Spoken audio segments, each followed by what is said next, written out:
Phil Spencer's discussion about games preservation, the delay of Final Fantasy XIV's expansion, is Elion dead, Bloodhunt got shut down, and then of course I want to wrap it up with some Elden Ring talk because this game it looks fantastic. Like I said, we got a lot to catch up on. It's like 3 or 4 weeks worth of news. Sit back, relax, enjoy it. Right after a word from today's sponsor. Today's video is being sponsored once again by Ridge Wallet. Since the last sponsor they did a few weeks ago, I have continued using this wallet on a daily basis, and it's been really nice. Easily what I have enjoyed the most is how compact the thing is, but it also has a nice feel to it. It's like hefty, but without being bulky, if that makes sense.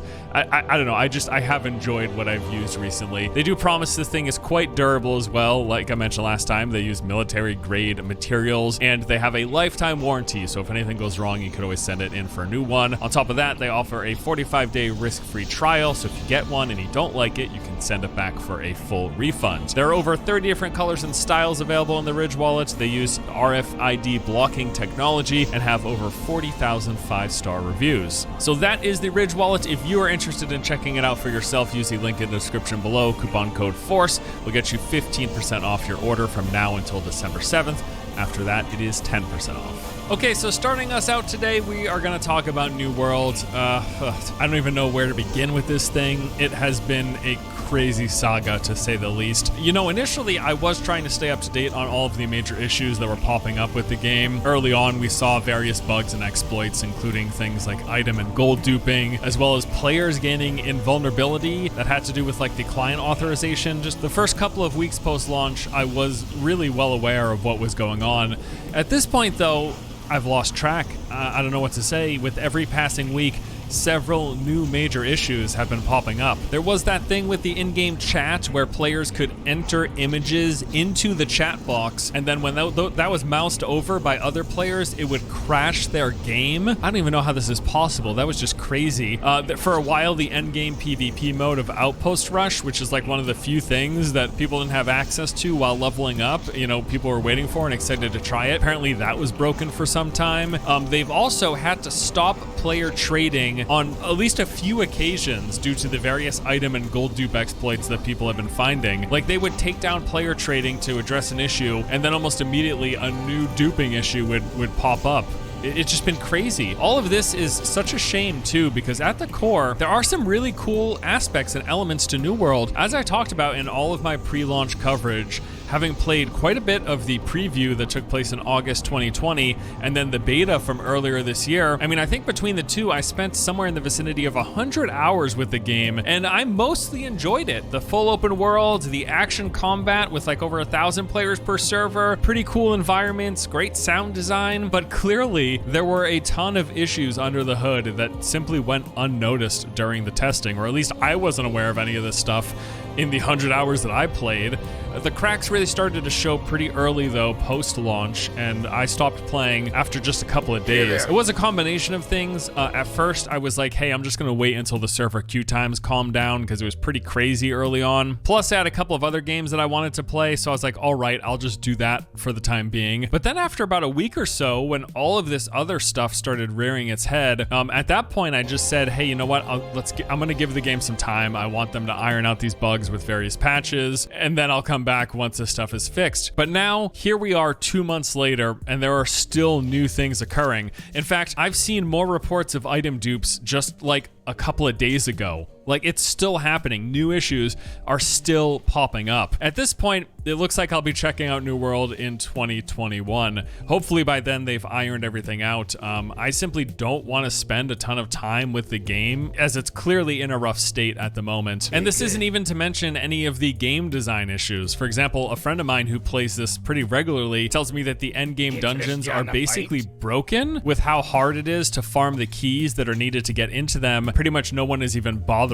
to run dungeons in the end game. So it's pretty crazy. I mean, we'll have to see what happens with this game. What is so interesting though is despite all of this, the game is maintaining some pretty impressive numbers. I just took a look and apparently they're still averaging nearly 200,000 peak concurrent daily players. That is a lot of people. Like, there are still a lot of people clearly enjoying this game. You know, Amazon has some elements to a winning formula on its hands. I'll be curious to see if they can fix all of the issues and start rolling out some new content in the coming 3 to 6 months, because I think this is going to be a pretty vital period to the game's long-term success. They got something right, but there's so much wrong at the same time, and it's a real shame to see.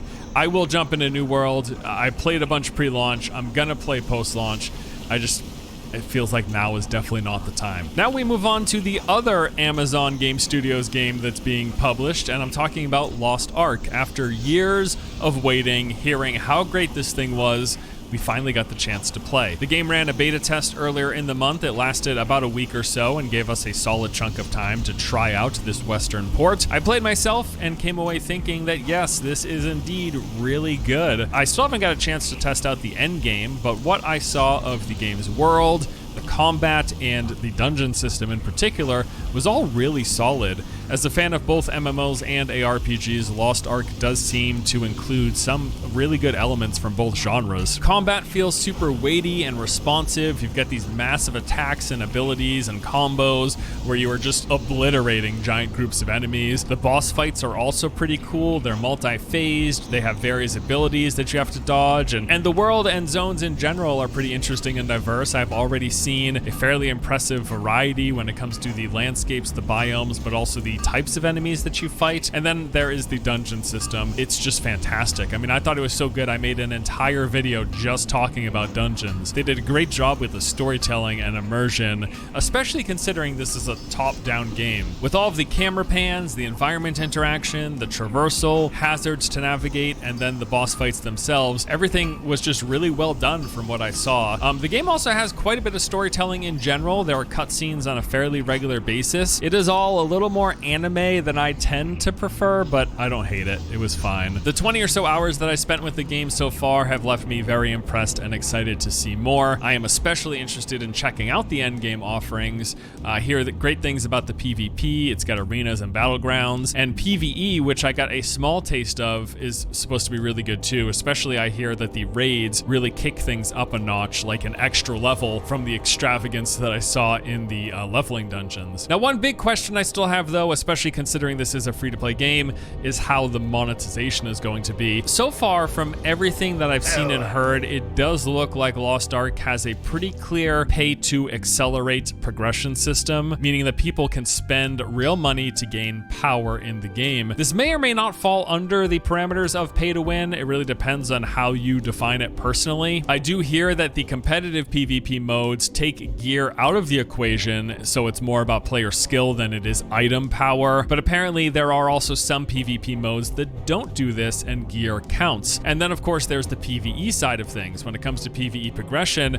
it looks like you can accelerate your ability to do the more challenging content by spending real money. This may be a deal breaker for some people, so it is worth checking out if you're at all concerned. For me, it's really likely not going to matter. I suspect, like I do with most games nowadays, I will play through the content, I will check out some of the end game, and then I'll move on to something else after a couple of weeks. Loot games do remain one of my favorite genres, but at the same time, I try to make sure to get off of the treadmill fairly early on before it turns into this boring, repetitive slog. Normally, the pay-to-progress games tend to get people to spend money at that point as well. And, you know, I will certainly spend some money on a free-to-play game. If I'm playing a game that's free and I'm enjoying it, I will comfortably drop $30 to $60. But once the systems start to ask you to spend much more, especially things that usable resources that you have to keep purchasing or monthly subs, it's really at that point where I try to make sure I keep myself in check.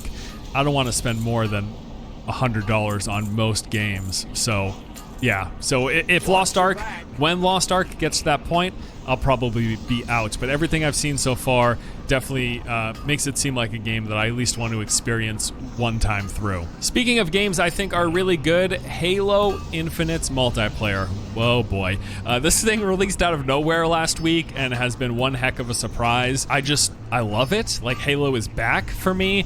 I mean, Halo didn't really go anywhere. I just haven't really played much of the franchise since 2007 with Halo 3, but I'm all the way back in. This has been some of the most fun that I've I've had with a multiplayer shooter in a long time. The last one that comes to mind would probably be Warzone's release last year, but between then and now, no other FPS has caught my attention quite this much. I can't stop playing. I don't know what else to say. Halo Infinite's been awesome. The game is super polished, smooth, it feels amazing to play, it's run well for me, and the gameplay itself, like landing headshots, grappling and launching yourself across the map, throwing explosive containers at vehicles, or boarding vehicles and tossing enemy players out of them. Literally every single second of playing Halo Infinite feels good. The biggest gripe at the moment is definitely with the game's progression via the season pass. The pace of things is just really slow and overall unsatisfying, and what it really boils down to is just the fact that you are not rewarded for playing well or even trying to win your games. Instead, the quickest way to level up your account is by doing these odd challenges, like getting kills with specific weapons in particular circumstances. As a result, many players are focused on their challenges instead of trying to win the match or play well, which means most games are just a mess of people all doing their own thing, since there is no incentive to play the objective in most cases. You add on top of that the fact that the game's entire visual customization system is locked behind that paid battle pass and or the game's in-game shop. It just makes the overall progression in Halo Infinite feel really bad, and it does not leave a good impression with many players. Given that it's free to play, they are clearly going to have some sort of incentive and try to build desire for people to spend some money, which is fine. Like I just mentioned, I will spend money on a free game. If I'm enjoying it, I've got no issue with that, but I feel like they could still incentivize people to spend money to like unlock these good-looking cosmetics with the battle pass or the shop. They can do that while still making the progression feel rewarding, and that doesn't have to feel like a slog for people to want to spend money. I mean, the fact is, to get like the actual visual cosmetics, you have to buy the season pass anyways. So if I'm already spending money on the season pass, don't make it feel like progressing through the season pass sucks, or don't make it feel like I have to play the game poorly to complete these challenges because it's the only reasonable way to level up the pass. They need to tweak some things with the design, most certainly. But hey, you know what? I love Halo Infinite. It is so fun to play.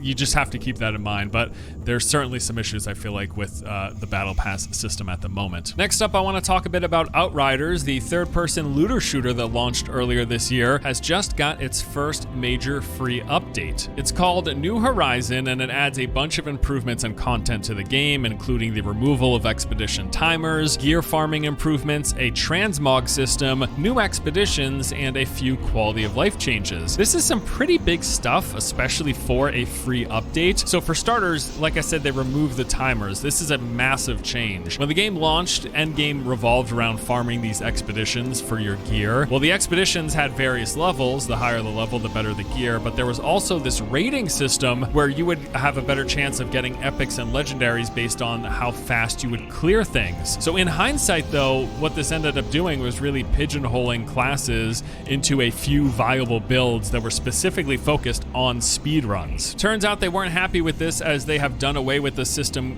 completely. Expeditions now have no time-related mechanics. You are rewarded simply for completion. If you finish a run, no matter how long it takes, you have the same odds of getting epic and legendary gear. They've also made several improvements to gear farming in general. They've increased legendary drop rates by 100%. The game's final mission, Eye of the Storm, now also lets you pick from a handful of legendaries when you complete it. Tiago Vendor, the legendary vendor in camp, he now offers a mystery legendary purchase in addition to his rotating stock. You can re-roll his rotating stock, and all of these changes just make acquiring legendaries much more satisfying and happen much more frequently. They've also added a transmog system into the game, and it's probably the best transmog system I've ever seen in any loot game. There are no restrictions and no resource cost. Any item that you find, you unlock the cosmetic for, and you can freely swap items looks at any point. Just zero restrictions. It's an awesome system. They added 4 new expeditions to the game in addition to the 14 that were already in it, and there have been various quality of life improvements. You can skip the intro cinematic. They've done some balancing across the board, and they've made improvements to fix some of the multiplayer crash and disconnect issues. I actually have an entire video diving into the Outriders changes coming up this week. It's some pretty big stuff, but to sum it all up, this is good. Like, some really, really positive changes. I think the game is in a much better spot now than it was at launch. There's certainly no negative, I think, to these changes. This patch, completely free, adds a ton of content. It's good. If you ever even slightly enjoyed Outriders, it might be worth checking out and revisiting for this New Horizons update. Pretty good stuff. You may have heard recently that Microsoft's VP of Gaming, Phil Spencer, came out in support of emulation for game preservation, saying specifically, "My hope, and I think I have to present it that way as of now, is as an industry we would work on legal emulation that allowed modern hardware to run any, within reason, older executable, allowing someone to play any game." Now, this is not something you hear very often from any higher-ups in the game industry, especially considering emulation's entanglement with piracy, let's call it. Regardless, though, let me say this, Phil, I think I speak on behalf of every fan of the countless shuttered MMOs over the years. Yes, please, yes, let's make this happen, seriously. I mean, just imagine a world where you could reasonably and legally gain access to and play WildStar, or Firefall, or Landmark, or Warhammer, or Star Wars Galaxies, literally any of these games. I mean, sure, you can still technically play some of these thanks to some of the fan-run servers out there, but given those aren't technically legal, and as such they run the risk of being targeted and shut down by respective right holders at any point in time, and it's happened, we've seen this before, I think the idea of some sort of officially sanctioned industry-wide games preservation effort, if that took place, that would be great. That said, I don't see anything like this happening widespread anytime soon. Final Fantasy XIV's Endwalker expansion was supposed to launch this week, but it isn't because earlier in the month they did announce a delay. The game is now coming out on December the 7th with early access starting on the 3rd. As with most delays in gaming, they cite just wanting to improve the game for its release, which is hard to argue with. As always, please go ahead and do so. And you know what? As much as I would love to check it out, Final Fantasy XIV has continued to be the one major MMO that I have not spent very much time with. So I hope you all enjoy it, but odds are I'll be sitting this one out. Have fun without me. Hey, do you remember Elion, the brand new MMO that launched just a few weeks ago? Have you heard anything about it since it came out? No? Yeah, me neither. I couldn't believe just how little impact this thing had. Given the relatively positive buzz I was hearing pre-launch, it didn't seem like there were huge numbers of players interested in this game, but I was hearing some fairly positive stuff about it. I thought it would have at least made some sort of splash, but no, it seems like that was not the case. The player count, while not awful, isn't great either, peaking around 4K concurrent daily. Steam reviews as of now are mixed. Literally, it's about 50-50 positive to negative scores. But more broadly speaking, I have just seen like no conversation about this game post-launch. I thought, especially with how much New World has been getting panned in the media, that would have translated maybe into some people checking out this other brand new MMO that launched shortly after, but no, it appears like that was not the case. Elion, it's already looking like it's on its way out. The free-to-play vampire-themed Battle Royale Blood Hunt has been removed from early access. This comes after a fairly disappointing release with a low player count and overall poor reception. Developer Shark Mob has pulled the game from early access to focus on making changes based on player feedback. This includes things like improvements to performance, the new player experience, combating cheaters, and then adding more to the game in preparation of the now target 2022 release date. I did play Blood Hunt and thought it was decent enough. Performance was a major issue back when I tried the game, and apparently it still is. Beyond that, though, I thought the vampire theming was cool. You had these special vampire characters with their own unique abilities. You could scale walls. All of that was like a nice twist to the standard Battle Royale formula. I know the whole enterprise did ruffle some feathers of fans of the Vampire Masquerade franchise, though it should be noted this game is being developed by a completely different studio than the one that was working on Bloodlines 2, which apparently now a new studio is working on Bloodlines 2 because that was going so poorly. That game, as we've learned, has been plagued with its own issues. There's really no need to blame a completely different game being made by different people. But anyways, when it comes to Blood Hunt, hopefully removing the game from early access will ultimately be for the better. I hope they fix the performance issues, make improvements to the game, and that it turns out the best version of itself that it can be. Whether or not you care for a vampire-themed Battle Royale is another story. I want games to be the best iteration of themselves, you know what I mean? And lastly, but not least in today's news, Elden Ring. My god, this looks just unreal. What has been dubbed the open world Dark Souls with jumping is poised to be a massive success, it seems. Earlier in the month, we got 20 minutes of gameplay officially from Bandai Namco, but on top of that, they had this network test for the game, and the opinions are out, reviews are in, it is universally just fantastic. Like, people love this. I myself am a big fan of Dark Souls. I think this looks great. Elden Ring isn't going to be launching until early next year at the end of February, but I do already plan to clear out the calendar for this one because all signs are pointing to this being an awesome game. I simply cannot wait. Please live up to the expectations. And with that, that is going to do it for this week's episode of PC Gaming News. As always, I thank you guys so much for watching. Appreciate your patience between episodes. But yeah, it's good. Some good stuff, some exciting stories, and as you.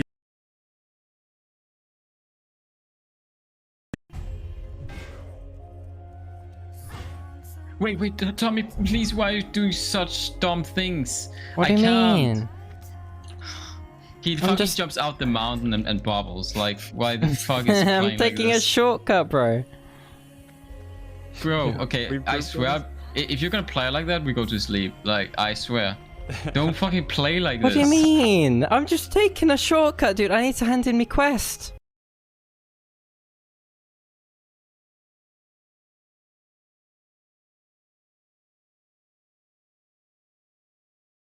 Gentlemen, I have this mighty carving knife of power that I am here to bestow upon one of you.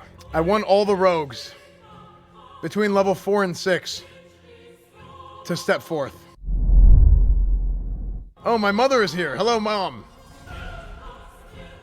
Between level 4 and 6, it's time for a tournament. FME, Omniscience, Mud, Zagic, you four will be competing for the mighty carving knife of power. First up, Omniscience and Zalgic. Step forward and take off your weapons. Everyone may bless them however they see fit, including my own blessing of might. Take off your weapons. Fisticuffs. Go ahead and challenge each other to a duel. Now, whenever you're ready, fight. Okay. Very good. These two are both level 4. Our first two competitors. Who's going to win? Look at the movement. Look at the speed. Look at the footwork. Working on his facing. Omniscience is giving Zalgic the business. It's not looking good for Zalgic. It's not looking good at all. Is there anything Zalgic can do to stay afloat, to stay alive?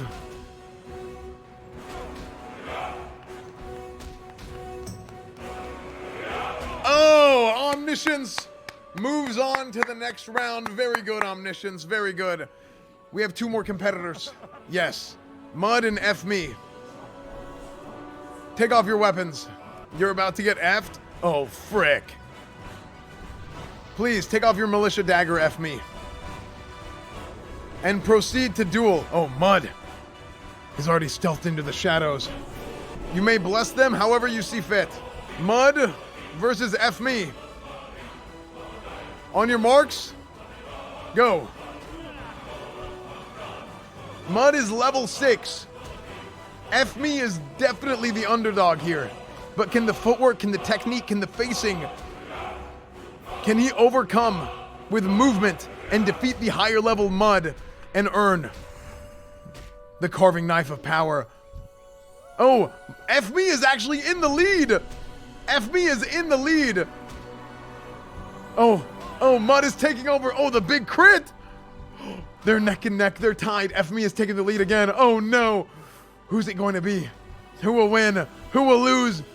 Who will take home the legendary carving knife of power? One good punch could end this duel right now. Will F me win and overtake Mud? Oh, he missed. Oh no, F me misses his last swing. And Mud is the winner. Mud, congratulations. Mud, congratulations. Bestowed upon you is the carving knife of power. Take this weapon and slay many boars with it. Oh wait, there's one more duel. Wait, hold on. I screwed up. I forgot. That duel was so good that I didn't care about the last one. Trade it back. I lied. Hold on. Trade it back. I screwed that up. There's one more duel. He equipped it? Hey,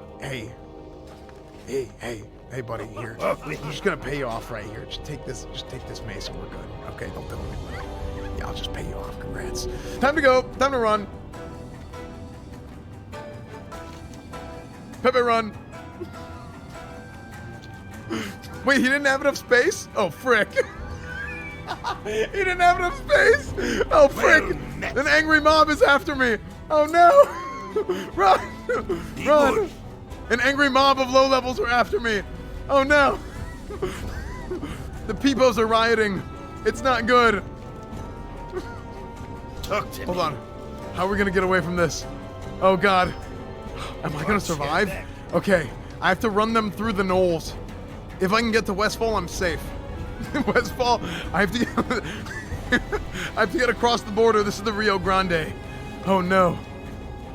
The knolls. Okay. Oh frick. Somebody already killed all these knolls. I got him. Get away.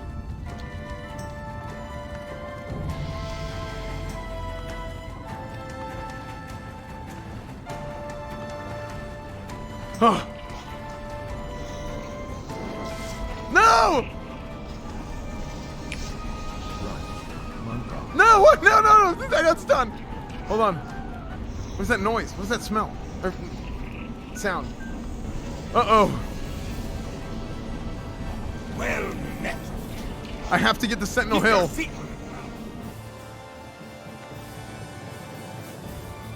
Oh God.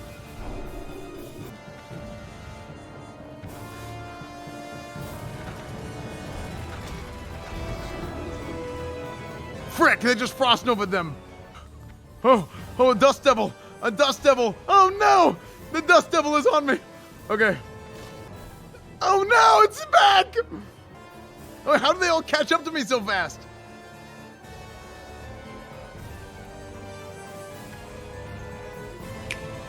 My lucky number. I have to get away.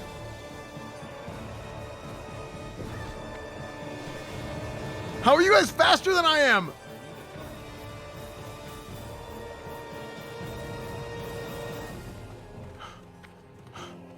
No. No. No, don't twist my dick! No!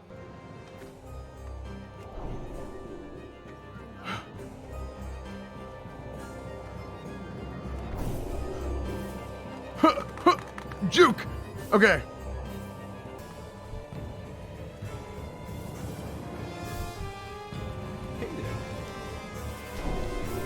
Oh! The escape plan! Nice, very good. Saved! Saved. Okay. So many people are stranded because they can't afford the flight? Oh no. Hey. Oh look, they all thought I was going to Stormwind! They all thought I was going to Stormwind! I went to Ironforge! Oh! Look at them, they're all going the wrong way! Easy clap.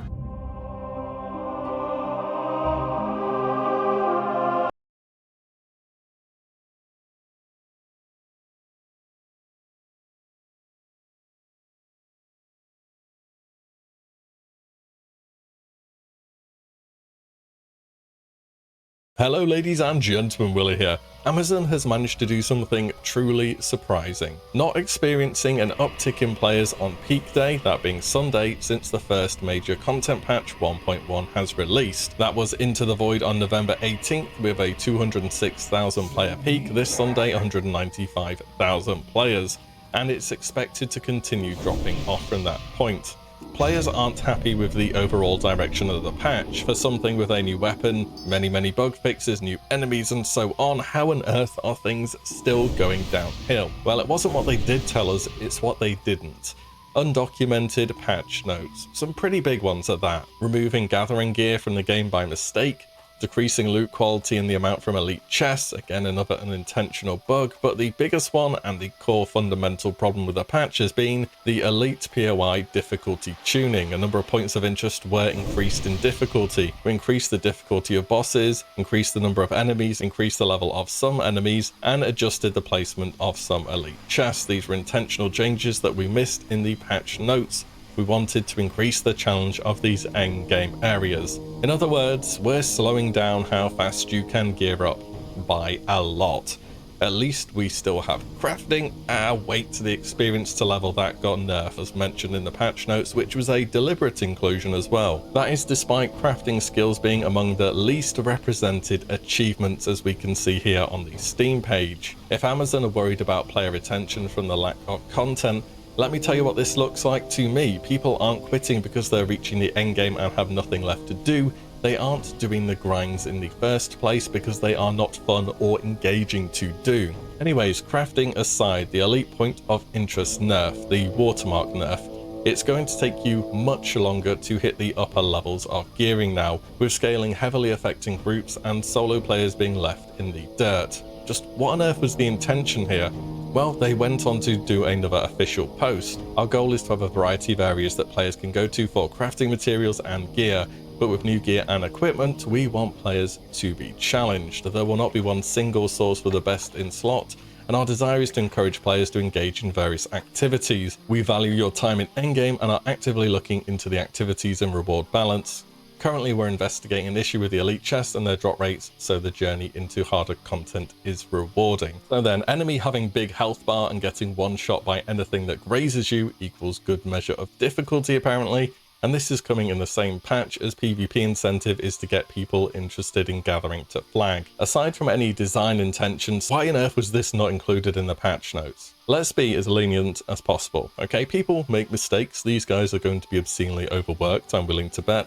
And it may be a big company, but you can't exactly have a rotating door of new devs and CMs stepping in each week because you need some kind of cohesion to understand the game on a fundamental level. Let's have a look at some of the other undocumented changes. They reduced the amount of wildwood required to make glittering ebony, replaced Everfall Well and Morningdale statue with fountains, and player-to-player trading is now possible in expeditions. Sure, not the biggest of deals if they aren't in the official patch notes. I would prefer that they were, but if they aren't, okay. But to significantly buff at that, your entire endgame loop and the best gearing options, and then saying we missed that off the patch notes, that just can't happen.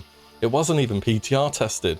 What was the PTR even for at this point? You could have avoided this whole fiasco if you put it on the PTR, as the PTR is designed to, well, you know, test stuff by the public, hence the name. Then we find out in a follow-up post that generally game studios don't put everything they work on in a PTR. If you're changing a fountain in game, okay. If it's something lore-wise, okay. If it's something for a future patch, okay. But if you're making it so what players have been able to do for over a month to gear up, and then suddenly rug pulling it and saying we're trying to make the endgame harder, not a good look. For what it's worth, I went and had a small look at the indie dev known as Blizzard, who work on WoW, and they frequently do undocumented patch changes as well. Here's patch 2.1 on Black Temple, which came out May 22nd, 2007, all the way to our most recent major content patch 9.1, which came out on June 29th, 2021. Lots of small updates to models, item changes, but no major changes to endgame systems that were undocumented. Remember Anthem, BioWare, big high-tech game? Yeah, that had loot problems too. Not enough loot, too high RNG. Starting to sound familiar at all? Except it was that way from the start. In New World, what we had prior was the good life looking back, and we've just been reverted to a mega nerf loot state. Travis Day, the senior game designer for Diablo 3, said, "No design is perfect, we will always have problems to solve, but it's better to solve the problem of players having everything they want than trying to solve the problems caused by players being frustrated with stingy reward systems." D3 also had this problem on launch too, by the way. Two game examples, both had lack of loot and both had too high RNG. Travis even made a post that was well received on the Anthem subreddit, going over the issues he found in the game, such as lack of granularity and difficulty, and players' agency to choose what they're farming rather than just being all RNG. At the moment, New World is extreme RNG on top of the watermark grind, on top of them just having made it far more inaccessible. The agency, to some degree, is through crafting, which got harder to hit higher levels. Even then, only the blueprint crafts are consistent, or there are the expeditions which need tuning orbs, which the materials have been lowered in the recent patch, but are still more of a limiting factor. They want us to gear through all the stuff that the game has, all the activities, but the daily chest / elite farming route was by far the best solution, and you've just cut it off for both the big groups and the more solo players, and people will always do what is the best way to do something within a game. To think otherwise is to create a game that goes against human nature and to blame people for not playing the game in the way you designed it, which is poor design in the first place. If you want to bring down the power of watermark farming from chests and elites, bring other stuff up and make it worth doing. Make it more generous. Make it so there are viable alternatives. Maybe even put guaranteed items with certain armor types or stats that drop from some events as they do in expeditions, so players will want to grind alternative things. Open up wars and invasions to casual skirmish modes without the territory or upgrades on the line, but just give some rewards as there are in Outpost Rush, so more people get to see them, and then you can tie deterministic items from those sources as well. If there's not much endgame, at least make getting the gear fun. At the moment they say we value your time in endgame and are actively looking into the activities and reward balance, but what we get at the moment in game does not reflect that in any way whatsoever. It's an unfun grind of RNG and excessive health bars to get items for which there is currently not any content that merits having full bis for the purpose of a challenge, and setting worse quality gear behind a longer grind is not going to keep people playing longer. It's going to lose you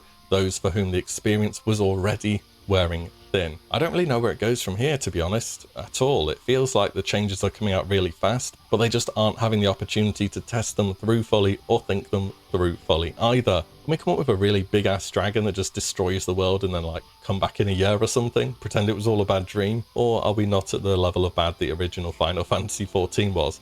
For reference, no, I don't think we are. It is a sorry state and an indictment on modern MMORPGs. I'd say I hope things turn around fast because they need to, but that's what they have been doing. They have been turning things around fast, and it's just made matters worse and worse. That's about all the thoughts on the patch though at the moment. Let me know how you're feeling about it all below. And as always, thank you so much for watching and listening in. I shall see you all in the next one very soon.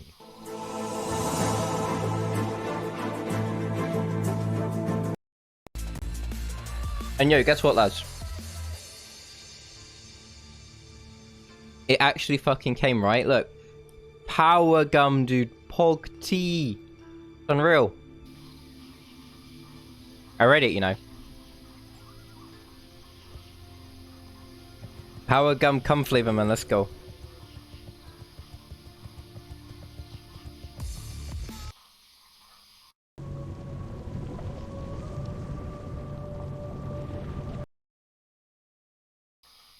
It's pretty interesting too. So today, guys, we're going to review some of this. Like they updated their Seasons of Mastery post with all the final changes in it. And I was thinking maybe at some point we'll go through it and scan through it all.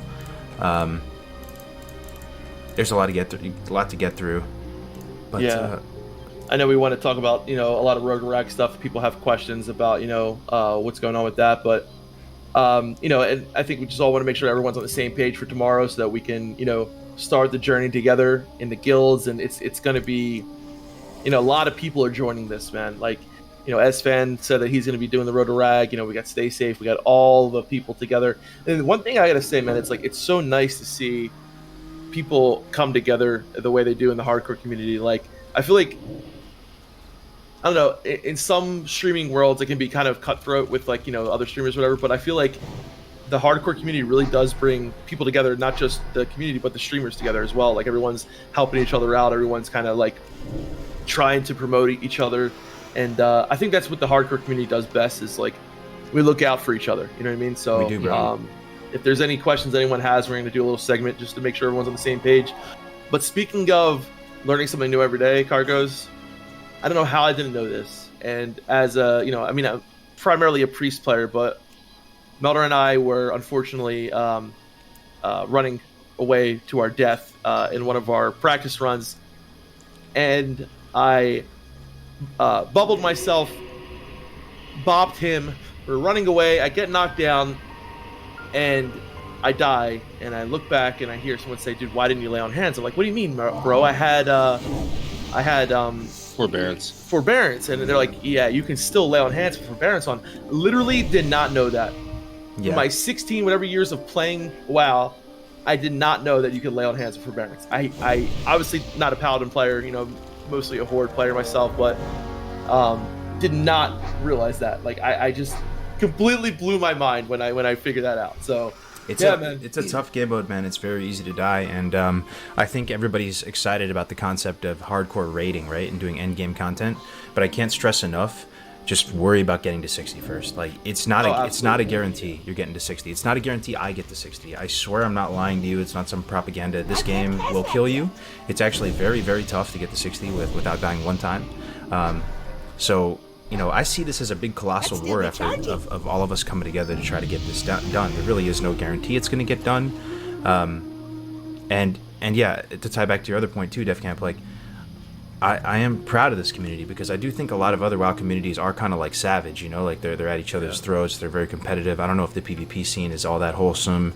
Maybe the raiding scene is. You guys are over on that side of things. But this game mode and this community has tied together the community in a way I've never seen before. And in the past, you know, you remember Def Camp Meldron, like we tried to collab with people and it was hard to get in touch with people. People are kind of ice cold. These days, I don't know what happened. People are warmed up, man. People are working together. Absolutely. And we're about to do something epic. What's up? I was actually talking to Sarth this morning about how cool it was. We're all going to be on the same server, you know, kind of holding hands into our hardcore sunset, right? And we were talking a little bit about, like, I think the first time around with Classic coming out, people were a lot more closed off because they didn't really know each other that much. Yeah. And then a lot of the people that were streaming vanilla, you know, on launch, kind of moved on and left. They either left vanilla or they went to go do something else. Maybe they're playing Final Fantasy or, you know, Guild, like any other game really. And the people that are left, we have like 90% of the people who actually stream Classic WoW playing in the Road to Rag. Yeah. Good. It's insane. Yeah, it is. Yeah, and people of all different factions and stuff. People had their own little groups and circles and stuff. And I swear, like, people are putting water under the bridge, coming together in a way I've never seen before. And it's so freaking awesome, man. I hope this event is a success. You know, there is a chance that it's a disaster, and we'll do everything in our power to not make it a disaster. And call me crazy, but I do think hardcore servers lie in the balance. Like, if we are able to put on a good show for the community, for Blizzard, win some hearts and minds back, you know, build some friendships amongst all of ourselves, have some good times, I think they might be able to see, like, hey man, there's a sufficient enough demand for this, and people are enjoying this at a significant enough scale. Maybe we should actually, you know, do a Soul of Iron, call it whatever you want, you know, server. It's definitely a possibility, man. I mean, like, look at how they have already implemented the, you know, Soul of Iron buff, like, you know, an absolute nod to the hardcore community, you know. And from what I've heard from other people and from talking to some people from Blizzard, like, they're really rooting for us, you know, to get to Rag, to get them down. And like you said, Cargos, even if it is a shit show for a little bit, like, it's still going to be fun to watch no matter what. True. If everyone's dying like crazy and whatever, and the thing is, like, we are going to keep going until we get Rag down. Like, I am committed 100%. Bro, that makes me so happy to hear Death 100%. Camp, because I don't know how where people are at. You know, people want to multi-life and play normal and do all this too, and I don't blame you. But to hear that commitment is great, because I'm down too, man. I am down too. It's sort of like the new normal for me, like the new table stakes difficulty for my favorite game of all time is this hardcore setting. So we'll also try to we'll try to take off our hardcore, you know, hat for a second too, and talk about normal multi-life play. I'm curious. I know Melderon, Ale, you guys are going to be going hard on PvP servers. Well, you too, Def Camp, right? Jam Gabar. How you guys feeling about Blizzard? How you feeling about SOM? I know I watched this podcast you did with Josh at a Countdown, and you guys were just talking about really just like kind of multi-life play. And I'm curious, has Blizzard won any of the hearts and minds back from the sweaties and the high-end raiders and stuff? You know, what's the current status? Are people excited? Do they still have no interest? I mean, I think Ale maybe has a better tap on that pulse, but I think that at least within my guild, you know, and we aren't, you know, considered hardcore or anything like that, like we're semi-hardcore, but like, I don't know, there's a good 30% of my guild that wants to do it, which is pretty good considering Classic just ended. I think this is really quick, right? I think that's one of the main reasons people have issues with it. is okay. Maybe it's partly the changes. I think for a lot of people, it's too quick. Like, Classic was it's a lot of work, man. Like, Classic was a lot of work. Like, yeah, we can meme and say all the fights were easy. Yeah, okay, we can say that. But getting world buffs every week, getting consumes, doing this, doing that, it's a long haul. And when, when KT went down, there was a wipe my brow moment where I'm like, man, that's over, And so, I don't know if the lack of world buffs is going to bring the speedrunners back, but it looks like, a third of, I'd say, the people I play with are going back. It's pretty good. Yeah. The longer it goes on, the more I hear that there's people who are going to play it, and maybe not even just for raiding, just to do other stuff, because this is new. Like, there hasn't been, an experience like this, right? Like, this is totally different from any, pirate server or anything that's been put out. Just how this is. So I know there's a lot of people who aren't necessarily interested in raiding, who are coming back to do the PvP, having PvP in right from launch, as well as to have like Twink PvP and PvP while leveling. I know there's a ton of people really excited about that. So it's so different that it is pulling some people back in, and even myself, like a lot of like the hardcore raiders, they're still going with PvC, a bunch of them. And for me, like, I'm just going to play this a lot less serious than I did before. I'm going to do a lot of PvP. I'm going to do Battlegrounds while leveling. I mean, that's what I'm interested in doing, like, after the hardcore stuff's finished, right? So... Is it safe to say that SOM is attracting a more casual audience? Or maybe not a more casual audience, because that almost implies like they're weaker players or something. It's more of like... a more classic audience. Yes. Yeah. The first time around, people were hyper sweaty to a fault, myself included. I literally became like an asshole while streaming. I literally was. PvP server puts me in a certain mindset where it's like very dog eat dog, and like I'm not exactly the friendliest person in that environment. And like, I feel like people are course correcting, looking back on their classic experience. They proved a lot to themselves. They had a chip on their shoulder. Can I do this? Can I do that? People did these things.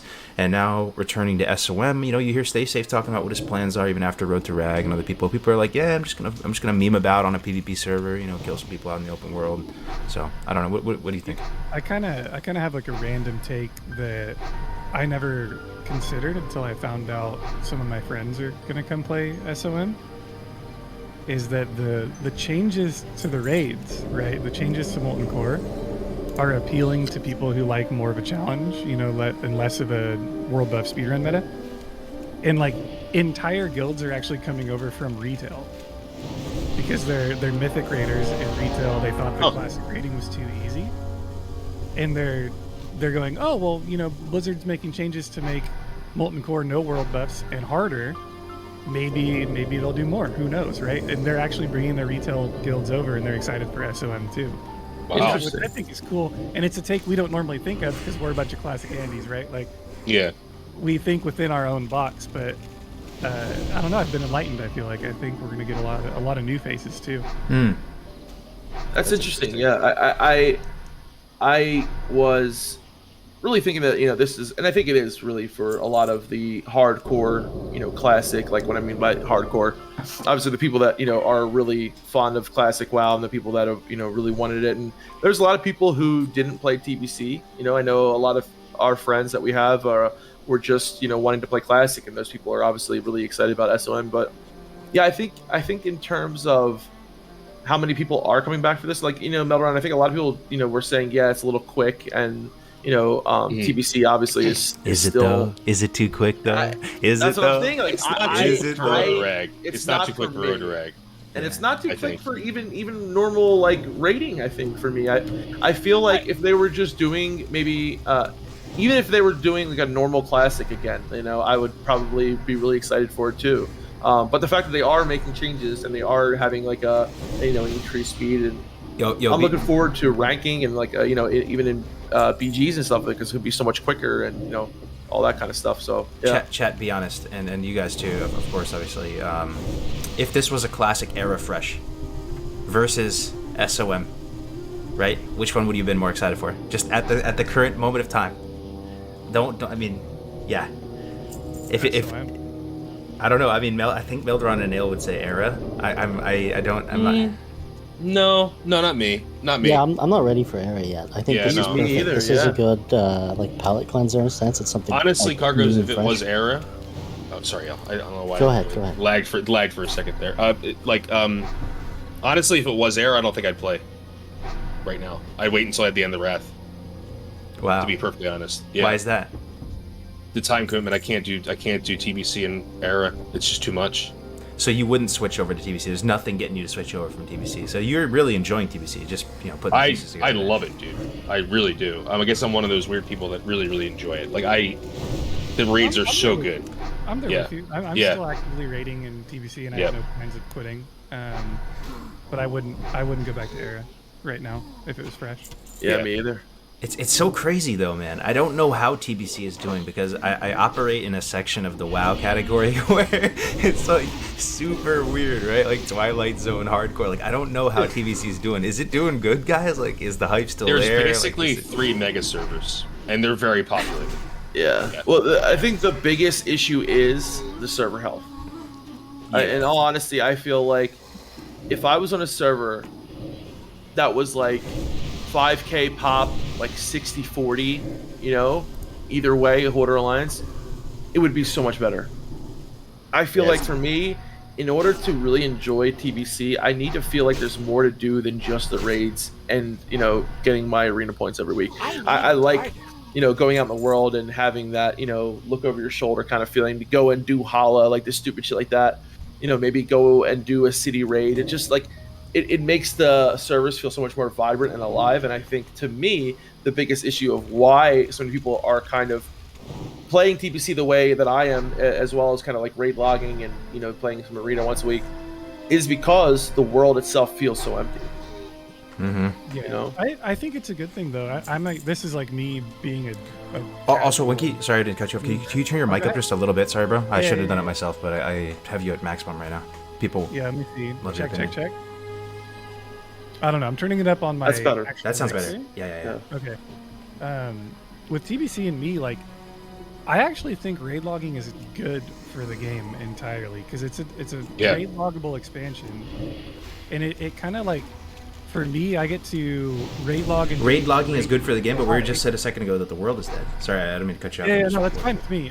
So you gotta, like, where I come from, I'm a PvE kind of guy on the server. I log in, I raid, I log out, I go play hardcore, right? That's kind of like the way I do things. And I think that's perfectly healthy. If you have a guild of people that raid log, it's fine. In my opinion, the primary means of communication between your guild is now Discord. It's not in-game guild chat anyway. Yeah, I tend to agree. I think it is totally fine. Like, it's a different game, and I said this in the kind of the classic thing. Like, I think TBC is the perfect game. The problem is it's sterile, right? And it's, if you like to raid and you like to do arena, it's like perfect. It's perfect, right? It's that sandboxiness that's missing from vanilla, and you can't replicate that. But on the same end, I look forward to raiding every week. Like every Wednesday and Thursday, I'm like, man, time to go raid. Every Sunday night or Monday night, me and Death Camp and Navik and another guy, we do arena, and I look forward to that. But outside of those 3 things, I'm like chilling, bro, and I sit back and just kind of. So that's interesting. So it's like they can coexist and complement each other, right? TBC doesn't necessarily have to be. It's not like you pick one or the other. You can. Yeah. So I'll say this: if TBC wasn't the way it was, I wouldn't be able to do Road Rag.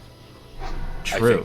Yeah. Right? No, Yeah, that's a good point. It's kind of funny too because like there's this mentality that like if you don't play a game non-stop all day every day, it's like bad, right? So people like raid logging is like, people are saying like it's a bad thing. It's like, isn't that just playing the game, when you want to, like when you've agreed to play, it's like why is that so bad, like. Yeah, and like you got to fight the burnout, right? Because there's a bigger and negative stigma of people that play a game, join a raiding guild, and then quit the raiding guild 3 months later due to burnout.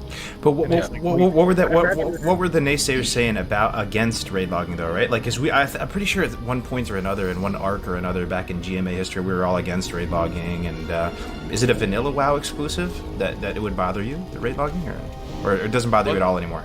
Well, the funny thing is, we were raid logging in vanilla, but because of a different reason, because of world buffs. Yeah.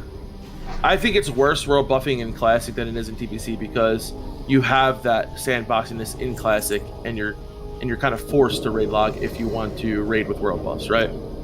Whereas in TBC, like, I would really like to have TBC to be more sandboxy, but I also agree that if I was playing TBC the way I played it back in 2007, I probably wouldn't be able to play Rotorag. You know what I mean? Yeah, I mean, we're lucky we're in a guild that we're 10 out of 10. If we weren't 10 out of 10, that's another thing. Like it was a struggle for a while there, because we had some issues with server health and stuff like that. And now we're in a kind of a better, and we're also transferring to one of the 3 mega servers next, like whenever they announce the thing. So, I don't know, like TBC is like a place that I can kind of relax. Like I don't have to worry about. It's not alt friendly at all, so if you do level alts, it's just usually to farm for your main. So you don't have to get him at least that's how I play it. I don't get him attuned. I don't get him like best gear. I just get him to 70 so I can like farm from Elderon. So I don't feel pressured to have alts. Whereas Classic, you had to have alts if you wanted to play, because if you were in World Buff jail, you had to play an alt. Right? True, yeah. So it's the lack of world buffs in TBC feels so good. The fact you go in there, pop your food buff, your flask, and your scrolls, because I play melee. How are you feeling about no world buffs in Classic though? Does it kind of excite you, low-key? Or like, I know you almost have a position, you want to defend them a little bit, because you said to me before that what hardcore is to you guys, is what world buffs are to the high-end raider types. So you've been trying to like sort of defend the world buffs. Do you still feel that way, or does the no world buffs seem kind of exciting to you in vanilla? So I would rather not have them. I guess the stance I was trying to make to you guys during that, whenever we were talking about that, was that I understand that part of the community. I understand why they like them, and I would like to have. I would like all parts of the community to be represented somewhere, right? And I think that's what I was trying to get to. It would be nice if they did an air refresh one day so that world buffers and speedrunners could enjoy them. I personally, I'm glad they're gone, but I do understand why people like them, because it's that danger factor of dying and screwing up your time, stuff like that. It's competition when it comes down to it. It's competition. That's what world buffs kind of are. They aren't. How would you feel, Melderon, about SOM with world buffs? You could buy them from a vendor.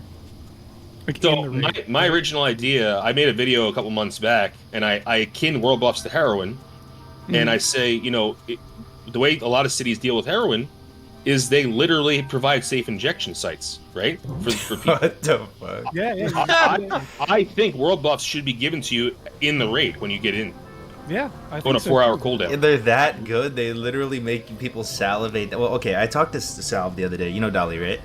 And I asked him his take on it, and he wouldn't want that. He didn't want the vendors. He was like, I want to work for my world buffs. So they're not that great anymore.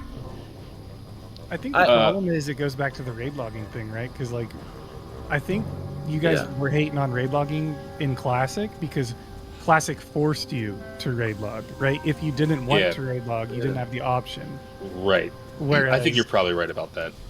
Whereas with TBC, it's more of like you get to raid log and go play Forza, to save your brain from World of Warcraft and the burnout. Like, I wouldn't be able to play D2R when it came out if it wasn't for how TBC was, to be honest. Yeah.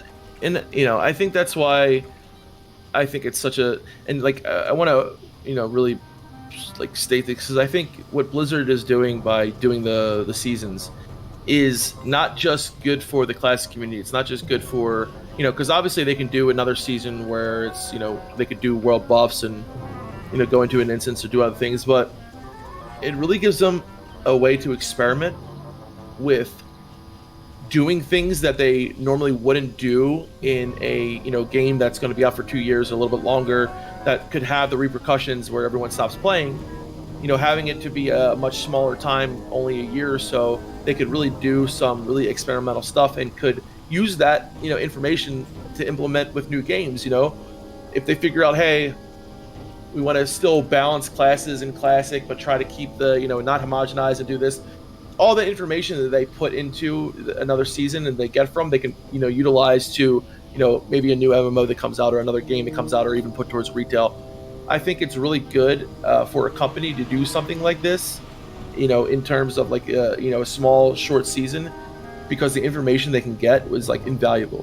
Bro, I've wanted seasons for the longest time, brother. It was like the thing I swear on my life. It's not one of those things, you know, people say, they love to say I told you so or something. I'm not usually like that, but I swear for the longest time people would ask me, like, you know, if you could change one thing about WoW, what would it be? I didn't even say hardcore servers. I said Blizzard should embrace seasonal WoW, man. And they actually did. I remember that. Yep. You did, right? So yeah, I remember you saying that. In no particular order, with SOM, what are you most excited about and least excited about? Because there's a bunch of changes. We could review them all, but maybe it just makes more sense to, like, what comes to mind first that you think will improve the game, or, you know, there's a lot to go through. You can talk about, you know, nodes for herbs and you know, Dire Maul being in. You know, go whatever comes to mind. Well, for me personally, I'm most excited that it looks like both group and solo leveling will be the fastest way to get to 60. That is huge. Like getting that random group to Wailing, like getting in the Wailing Caverns with a random bunch of people and leveling is my favorite part of WoW. Like those random interactions with people, and the fact that now it looks like that's going to be the way to level. Like because they're changing not only the experience you gain from being with someone a higher level, but like they're even stopping ways you can boost. You know, by like giving mobs abilities to not be stunned and snared. It's huge, man. It's huge. That's what I'm really looking forward to personally. Yeah, I'm really looking forward to, obviously, you know, Road to Ragnarok, but I think. Oh well, yeah. Sorry. Yeah, I'm just saying. For me, I am really looking forward to going into these raids, especially this time not as a healer, as a DPS, and you know, potentially seeing some new mechanics in Classic. I think it's really cool, you know, especially that this is the version of the game that I've played, you know, some of the most of multiple private servers in Classic, and to be able to go in there and see, like, you know, some changes, even if they're minor or not, you know, and also doing them without world buffs. I'm really excited for that. I think that's something that I was very worried about early on. I was worried about, you know, can this team handle actually making some changes to boss fights? But it seems like they're really doing it in the vein of, like, of the, you know, they're, what I mean by that is they're doing it in a way that, to me, reminds me of Classic and reminds me of those bosses and the mechanics that they would normally do. So I think they did a really good job. From what I've seen so far. I mean, obviously there's more to see, and who knows what they're going to do with other raids, other encounters. I can imagine how difficult, you know, BWL would be with some changes. You know, like Val could be an extremely hard fight, you know, all the way up until Nax. And I also think the fact that, you know, getting Dire Maul, you know, and dungeon sets and stuff like that earlier on is a good way to ensure that people are, you know, geared enough to go into multi-core and deal with these changes. That's another thing I'd be curious to talk about with the chat too. Like, so the dungeon 0.5 sets, I've never really understood their place in the itemization, you know, runway. I don't think I ever got them on any of my characters, honestly. Like, so I don't know how good they are. You know, I've been hearing a lot of people talk about them, right? I think they were intended to be just a catch-up mechanic for people who started playing WoW late. I don't really know, but I know that rogues are going to wear their 4-piece 0.5 set into Nax, so they're going to have it from phase 1 until Nax. And that's what really excites me about this, is that it's the meta shakeup for this, because them adding this so much earlier, it changes it from, you know, gear that's meant to catch people up to actually gear that's going to be, you know, pre-BIS, BIS in this phase. It's going to be also a lot more challenge and difficulty. Like, you have to do the 60-minute strat in phase 1 with crap gear. You know what I mean? Yeah. Or sorry, 45-minute strat. And that's going to be a lot tougher. Lord Valthalak, he has 50% more HP than Dracasath, and he hits so hard. So, I mean, not only is this, you know, going to give people better gear, but it's also going to give you stuff to do that's going to be more challenging and difficult, because there is going to be loot strain, because, you know, there's less time to get the loot in MC is going to be harder, and then there's going to be, you know, this new content for people to do. Like, I mean, thinking about doing it in Road to Rag, like, it's going to be careful. You got to be careful doing that stuff, because it's tough, you know. You're going to want to rush through 45-minute strat, you know, like, that's when accidents happen, you know. So I think a lot of people don't really realize that, but this is like a huge meta shakeup and adds so much to the first phase. And Cargos, I think that also answered your question. Like Winky said, it was I think originally intended as like a catch up, but I think it was also intended to be a nod and to help people that weren't able to do 40-man raids, and to kind of give people a little bit of buff to their gear that were only able to do 5-man content in vanilla. I see. So it is really powerful stuff. The gear. Yeah, and like you said, there are pieces like in the Warlock set that are going to give you hit. I think there's like 2 pieces or even just 1 or whatever, but still that 1 piece right there to get a little extra hit as a Warlock is going to be huge early on. And like the Elemental Shaman gear from it, absolutely insane. It's not just the rogue gear. So I'm really curious to see what's going to happen to hybrids in Road to Rag, with the fights being obviously longer and a little bit more difficult, but I still think hybrids will have their place, and I still think diversity in a raid is very good. So I watched that Countdown episode. By the way, shout out to Countdown. It's a really great podcast. I'm sure most of you have heard of it, but Josh Corbett over there runs a tight ship. Hell yeah. And it was one thing I think Ale said on it, where it's not so much the changes individually, like in terms of them being dramatic individually. It's more of like they tweaked enough things here and there to shift the meta so that it is now unknown and nobody knows exactly how it's going to play out. And I don't know how big brain they are over at Blizzard. Like, are they intending to do that? Probably. But that shaking up the meta so it's unknown is enough to make it feel like Classic Plus. I think that's what you said, right, Ale? Or maybe you can definitely. Because it's the kind of thing where, like, well, you're going to go into MC. There isn't really any guides for that. Like, sure, the fights, but like, how is your guild gonna tackle those differences, right? Do you have enough hit on all of your melee to be able to interrupt on Sulfuron kind of thing? Like, I think it's for the people who want to theory craft and want to have that stuff flowing. Like, there's enough different about it that it's really interesting, right? And because the meta's totally new for this, like for everything, because it's like, tier 0.5 is like huge, and like it's just so much little things that are different that it's really exciting. Yeah, I think it's Classic Plus. The only thing it's missing, and these are 2 really big pieces, but the only thing it's missing is potentially people want class balancing, and the other thing would be raids that were never introduced or zones, right? So that Dragon Isles or Emerald Dream or whatever, but the thing is, it's a seasonal. We might get that next season. We might get a season of. You know what they could do? I just realized this. I never realized this until right now. I swear, guys. And honestly, I'm not even like the biggest guy shilling for class balance, because I love that we have this skill set and like expertise in this game, and I sort of like just being able to execute and pump and do it a little better each time, as opposed to like having to learn it again. But if they did do a Classic Plus, that there are zones on the map that aren't filled in, right? Like there already is land allocated for them on the map, but they never filled it in. So they could fill it in and actually almost give you a new expansion feel with some of those places, right?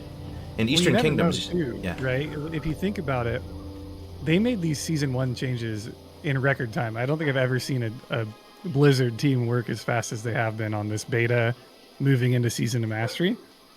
They're going to have 12 months from launch to be working on Season 2, right? Whatever Season 2 entails, they're going to have a year each year to go about doing it. You never know what they could add or remove in that time, right? Yeah. And people have said, like Josh was saying, like from Count the Classic, you could potentially put TBC talents into Classic, and help the balance and like that. You could even do like what they were initially intending to do in some of the beta for some of the things, like Red Paladins with Crusader Strike, Shaman tanks potentially. Yeah, I don't know. There's like so many possibilities that you could do, with the Seasons of Mastery, and I think it's really exciting to explore a lot of those things. Whether it's different zones, we could go to like a Hydro, such a beautiful zone. You really don't even get to experience Hydro really in the raid as much as you do like going in there, on a private server and exploring it. It's one of the only zones that you go into that's not. It's like such a 3-dimensional zone, because you're constantly going uphill, well, from the, obviously from the bottom or downhill, and what they could do with that, I think it would just be so cool. So yeah, I mean, like the possibilities are endless, Yeah. I think the right thing to do is slowly progress up that hill instead of just being like, okay, here's an expansion with Dragon Isles and Karazhan and Classic, and now Paladins can like shoot lightning beams out of their eyes. Like there's a progression that you have to go up, and I think we're doing it the right way. I think the subtlest way they could go about like buffing classes that are underrepresented, like Red Paladin, Enhancement Shaman, things like that, they could legitimately just tweak the stat values on the gear for those classes, like absurdly high for Enhancement Shaman, right? And then all of a sudden you've got Enhancement Shaman with twice the stats of a warrior and doing the same amount of damage, but at least it's balanced, Yeah. The only thing I worry about is PvP and stuff like that. But yeah, true. You gotta be careful how you. Yeah, that's true. It's almost like I think every one of us kind of I don't know, it's very vogue to hate on Blizzard, and there's some reasons why you could totally hate on Blizzard 100%, but like I think people almost don't want to admit that some of what Blizzard is doing is actually kind of big brain. I'll be the first to admit it, brother. I think the Seasons was a brilliant idea. Yeah. They're not perfect and stuff, obviously, right? But that's what I was trying to say, is that this whole season, like what I've come to realize, what they've actually done is try to shake up the meta. They've tried to just remove whatever that was in Classic and give us something totally actually fresh. How are ya? Right? Rating's different, PvP's different, gearing's different. Everything is different. It's all new. Leveling is different. You can't just go, pay someone to sit in a dungeon now. You have to actually do it yourself, right? That raises the value of leveling, of doing it on your own, even though it is greatly increased. It's, if you level a character, it's like legit, it's not just somebody that was boosted. It's everything is different. Season of Mastery, it's new. It's all new. Yeah. And then but it's with the same flavor. On top of it. And it's just so amazing. Like, I love how DefCam is actually so into Road to Rag now, bro. It's not just fucking salivating. You guys I'm know how thinking many about GMAs, DefCam? You know how many GMAs I've listened to where you guys just talk mad crap on hardcore WoW? Cargos is the only one like trying to dish it out. Like, guys, it's so cool. It's so cool. I'm so excited, dude. Like, I think when it comes to like doing I constantly am thinking about like what our raid comp's gonna be and like how we can change out for every boss fight, like the maximum raid comp that we can do. And I'm thinking about like, okay, like how many healers are we gonna have to run? We're gonna we should put a priest in every group for fucking for prayer of healing. We should have this many paladins and this many and you have all this meta breaking stuff already in Season of Mastery, and then you throw Road to Rag on top of it, and it's just completely a whole new fucking game, and it's amazing. On that note too. On that note, I think it's really awesome that there are some Soul of Iron guilds forming as well.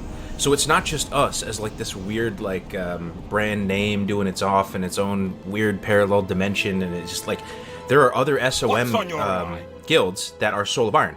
There's this guy in the Discord the other day saying that, hey, my RP guild over on whatever server, he said, there's 50 plus of us. We're coming over here. We're going to start a Soul of Iron guild.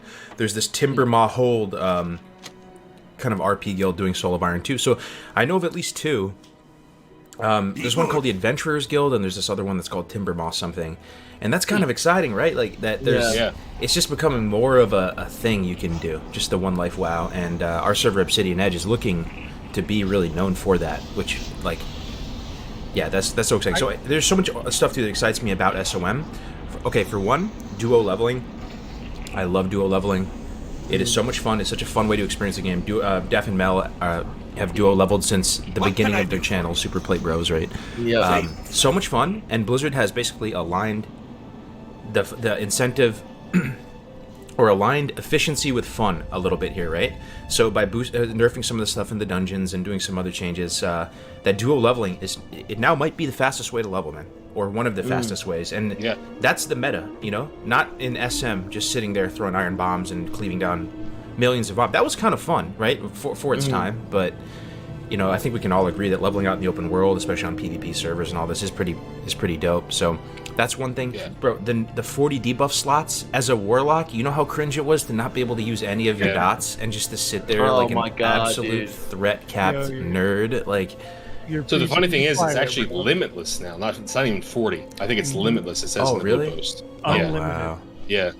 Yeah. Infinite debuffs. Who, Dude, who you know, loses you with can- that though, right? Doesn't everybody feel better playing all Everybody of their gains. respective Everybody classes? does. Everybody Yeah. gains. You know, Yeah. you can use bleeds as a you know, you can use bleeds like create. It's just opens up so many more windows. Like, you know, rogues are going to be having a more fun rotation. You know, feral druids could be doing more damage. Hunters can use serpent sting.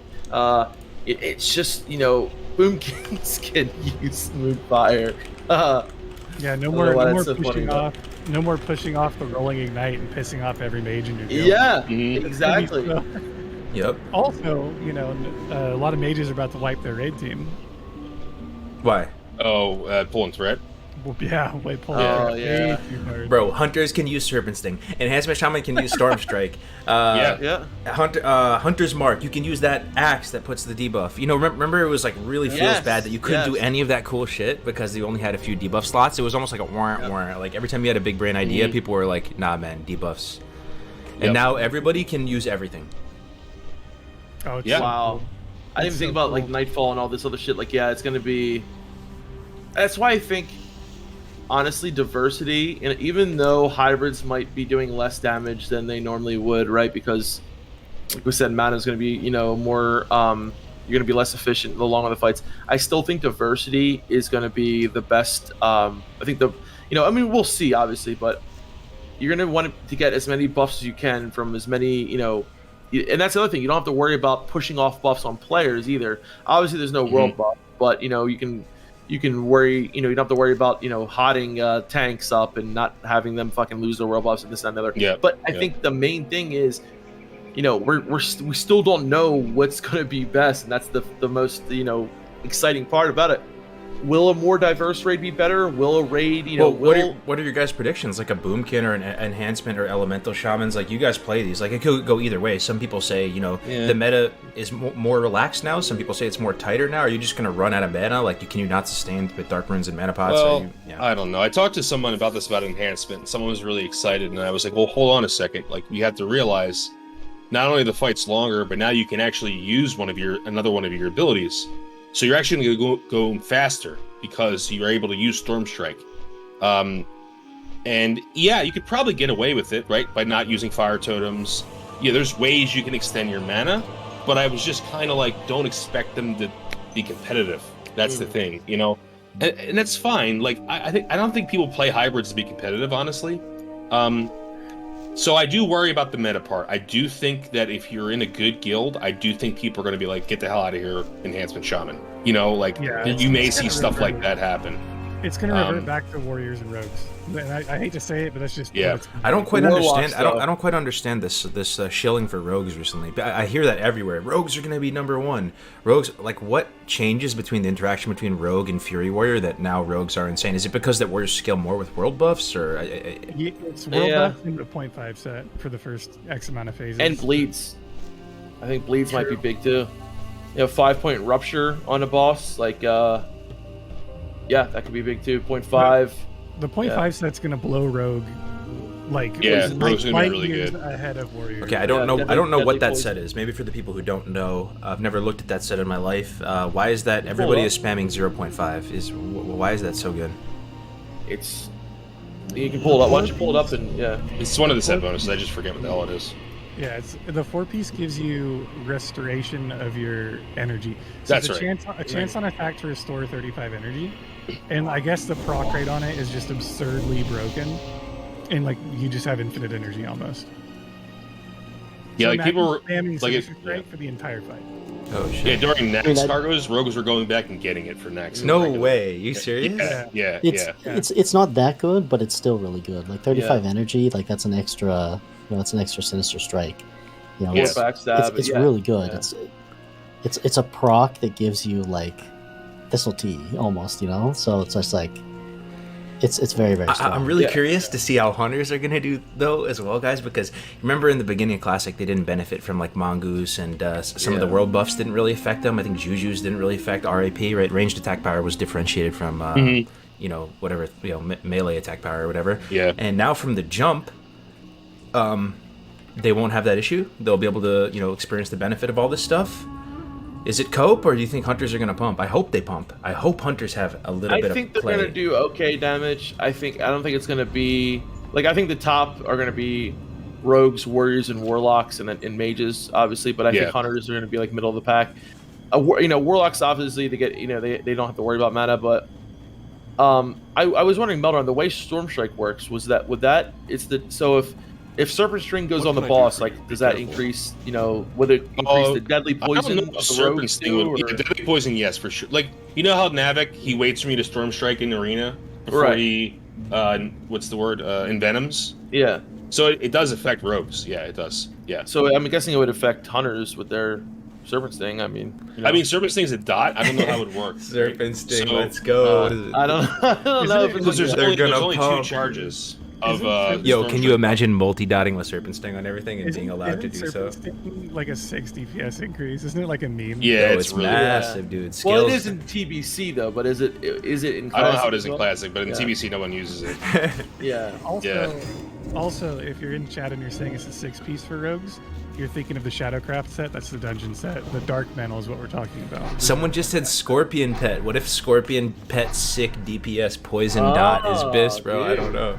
That's what I'm saying. They're shaking the meta up, like what Ale said. I don't know how much DPS that stupid ability does. Go full nature damage set as a hunter. Right. Just have Serpent Sting, bro. You know, there was a build on private servers. I think the Z Seto guy made it, where it was like a magic damage hunter. I swear, yeah, kind of pumped. For the trap, right? It was like trap damage, or was it Serpent Sting damage? I forget. I think it was Arcane. Arcane. Oh, it was Arcane. Huh. Yeah. I think I'm gonna do my first time doing the spell damage rogue with the Alcor Sunrazers. Oh, nice, dude. I think I'm gonna try it in SOM just to be a memer, right? To go back to Ale's point, though, guys, pause. Nobody knows for sure. Yeah, that's the effect, right? That's the Classic Plus effect. No one knows. I mean, there's stuff that probably is right, you know, but no one knows for sure. And you're gonna see stuff pop out of this that we weren't expecting. I think, 100%. Yeah, that's kind of cool, man. Can I go back to a point that we were talking about earlier with the RP guilds doing the Soul of Iron buff? It just dawned on me right now. Mm-hmm. Like a PSA, like if you're in chat or if you're on the internet and you roleplay in World of Warcraft, can you please stream it? Because I have this feeling that roleplaying is the best content World of Warcraft provides. Period. End of discussion. And nobody knows it exists. You might be right, because you know one of the most popular games on Twitch is GTA. Yeah, but it's not regular GTA. Like they're not just beating the campaign, GTA right? RP. So why couldn't you do that in WoW? I mean, I'm not saying you should, but that's what I'm saying. It'd be so cool if we could do like a actual role playing. Imagine with the Soul of Iron buff, dude. These guys are about to be having funerals for each other, like actual, gather in game. Oh, it's gonna be so cool to watch. So why does GTA RP why did GTA RP take off, but it wouldn't take off in a game like WoW? Because they heavily modified the server and like you can do anything in that game. Whereas they don't give the players the reins like that. It would be like we would have to have like a huge Blizzard approved private server that's just a sandbox that like allows players to do whatever they want to the game files. Yeah. I see. Oh, and there's voice chat inside of it. That's right. Yeah, proximity chat. But there's add-ons in WoW you can get that add proximity chat. I'm pretty sure. Yeah. I mean, I love RP. I think it's hilarious. I think it's funny, but I mean, like you brought up this point last week, Harger, is that like, hardcore in a way, like it is RP. Yeah. By doing hardcore, Yeah. But it's like inadvertently RP. Like you're RPing without even realizing you're RPing. Like sort of like you're fishing for periods of time so you can get a piece of leather and then use the leather to craft this thing, and but you're trying to just sweat, but you're actually like RPing. Kind of like, I don't know. I just know I could never RP, and not because I didn't want to, but just because I can't type.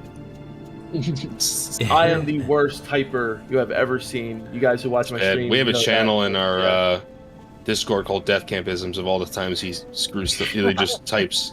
Yeah. What was the most recent one for when we killed Vosh? Oh, goof fucking Jahan, that one? Instead of good fucking job? Yeah. Yeah. Yep. So yeah, that's I unfortunately won't be able to RP. So I'm gonna actually bring up this list of SOM changes. It's like a mega list in case we forgot stuff. That's gonna be potentially really exciting for SOM. This was posted November 15th, so today. So let's take a look to see if we missed anything. Players who kill an enemy while in a group with one or more players at a much higher level than the slain enemy will receive significantly less experience. So what is this, guys? This is nerfing dungeon boosting. Yep. And Esquire's here, so everybody behave. I know Esquire has likes the mage stuff, I think, but this is good, right? This is really good. I think that's huge. Yeah. Yeah. Any way to remove that type of behavior from the game is good for me. Calculations used to determine the experience awarded for enemies that have been tapped by one player but killed have been adjusted. So this is also mob tagging, I think, as well. That's the big one. Go ahead. Yep. That's the big one? That's the big one, because even in Classic, we found the fastest way to level wasn't actually by boosting, it was actually by mob tagging. So when we needed to get a character up really quickly, we would do mob tagging. Like once they got to like 48, they would just tag elites and we just kill it.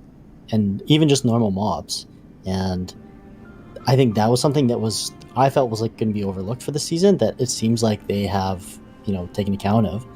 So like we would just do laps around Jera with one guy tagging and like 5 people just following outside a group killing, and they would literally never stop, and they would get a level like in 45 minutes. It was crazy. Yeah, I got the my 50s. rogue. I leveled my rogue via mod tagging in the elites in the hinterlands. Those trolls, and I think I got from like level 45 to 60 in maybe 9 or 10 hours. Wow.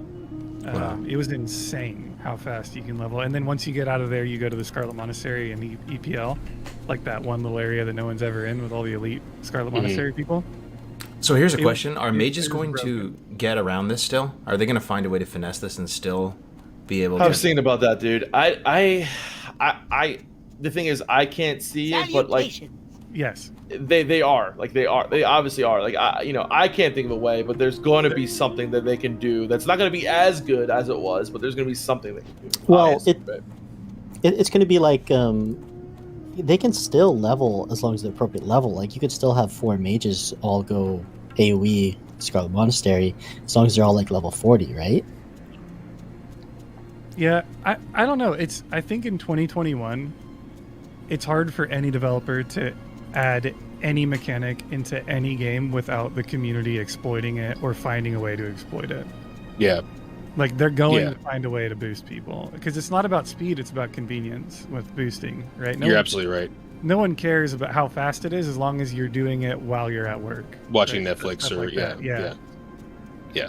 But it will be less of it, right? Because, so those same people that are looking for instant gratification or just some sort of gratification passively also might be the impatient type, and like if it's faster to just level in a duo or just out in the open world, there will be a certain percentage that just choose to go that route. Most people boost their alts, right? Because you need gold, and unless you're going to buy gold on the internet, right? Boosting is an alt type centered activity, and I think honestly, I think in Season of Mastery we're going to see much less alts in general, just because it's an annual seasonal thing. So I think there would have been lower boosting numbers, like as just part of the package, right, with a seasonal type thing. Yeah. Yeah. So I'm looking at another change here. So all characters under level 60 will receive the Adventure Awaits buff. So interesting, it does go away at 60, that top right thing that says seasonal. So we're looking at 40% increased experience from quest turn-ins. As you guys all know, my TLDR thoughts on that is I was initially crying from the mountaintops thinking it was like the end of times. And I didn't have complete information. I think Blizzard did kind of adjust some of their wording as well, but I'm going to keep it $150 with you guys. It feels kind of good, man. It feels kind of like the pacing feels pretty nice. You just want to get in there and level. And then also they added this additional bonus XP to group and dungeon quest turn-ins. So the implications of that are that you're just going to want to do the dungeons more, right? Yep. 100%, and that's great. Dungeons are Yeah. 5-mans are like some of the best content there is, I think. And and that's great too in terms of Road to Rag. Like I'm really excited to do the dungeon quests. Obviously do each dungeon once and get all the dungeon quests done. And I think like me and Melderon maybe were like, well, I don't know. I love leveling, like I really do. I really enjoy the leveling process, and I'm not at all really that worried that it's shorter. I think it's a good thing too that it's a little bit shorter. And I don't know, man. Like it's I love original classic leveling. I really do, being more slow paced and all. But this time around, I'm really looking forward to leveling. I think it's going to be great. A lot of people are going to be out in the world. I am a little concerned about being on a fresh server, like what it's going to be like with dynamic respawns and with the layering, especially with doing Road to Ragnaros. I don't want to be in a cave, and what happened in early classic. You all of a sudden, I would get layered. And there would just be, you have everyone dead around you, you get layered, and then boom, everything around you is just back instantly. Mm-hmm. That really scares me in Road Ragnar's and in Hardcore, and I hope that doesn't fucking happen to anyone, where they get layered just like automatically or something weird happens and dies from that. So it probably will happen, but... It'll happen to us. Someone on this call is going to die to that. Great. No, please. Yeah, I'm having... Oh, God. I don't even jinx myself. It happened to me on the fresh beta even. I walked into a cave and a mob instantly respawned on me. So the next thing here is, obviously in raid instances, players cannot benefit from world buffs of Rallying Cry, Warchief's Blessing, Spirit of Zandalar. There's some other ones though that, so I guess are fair use, right? Songflower, that sand buff. What about the Uber's buff? All this stuff still in. Uber's is a world buff. Well, all the world buffs are still in. They're just going to use the TBC thing where they remove them from when you enter a raid instance. Even that stuff though, Songflower, it doesn't look like it. It'll be everything. Oh, it's literally everything. Okay. Yeah. Okay. Even the Uber's buff, which is really sad because we needed that for our run. So some people, I guess the downside thing, thought that it was kind of fun to go fight for Songflower. I didn't find it fun at all, actually, thinking back on it. That seems better in concept. It wasn't fun at all. It was only fun for the people that were, pissing people off, I guess. Like you're waiting in line Black Friday at Walmart to buy like some shitty ass toy. That's what it feels like. That's so true, bro. Yeah, I'm pretty sure the only person that had fun with that was No Hit Jerome. Yeah, because he had a multi-box and was killing people. Yeah, I'd have fun then too. The people that were having fun were the people basically griefing people trying to get that buff. Exactly. Right. Okay. And that does tie into one of my only pieces of like negative feedback almost towards Blizzard. If I could change one thing now about WoW, gun to my head, had to choose one thing, I really do believe that thing should be Blizzard make some changes to the game to protect their players from griefing. It is the 2021, the world we live in. I don't really even separate streamers from the general populace now. I sort of feel like streaming is like for everybody. It's so accessible now. It's just like having a phone. There's people sharing clips and engaging with each other, being social with each other, and try to adjust the game a bit. So you can't ruin other people's gameplay experience, right? And if you're not going to make those adjustments to the game, be quick to action. Hire the people you need to hire. I would sit there and ban people an hour a week if I had to, volunteer work or whatever. I think a lot of us will. I mean, that's one of the weaknesses of the game, right? You can troll and grief other players, even on a PvE realm, pretty massively. And I really do think they need to do something about that, man.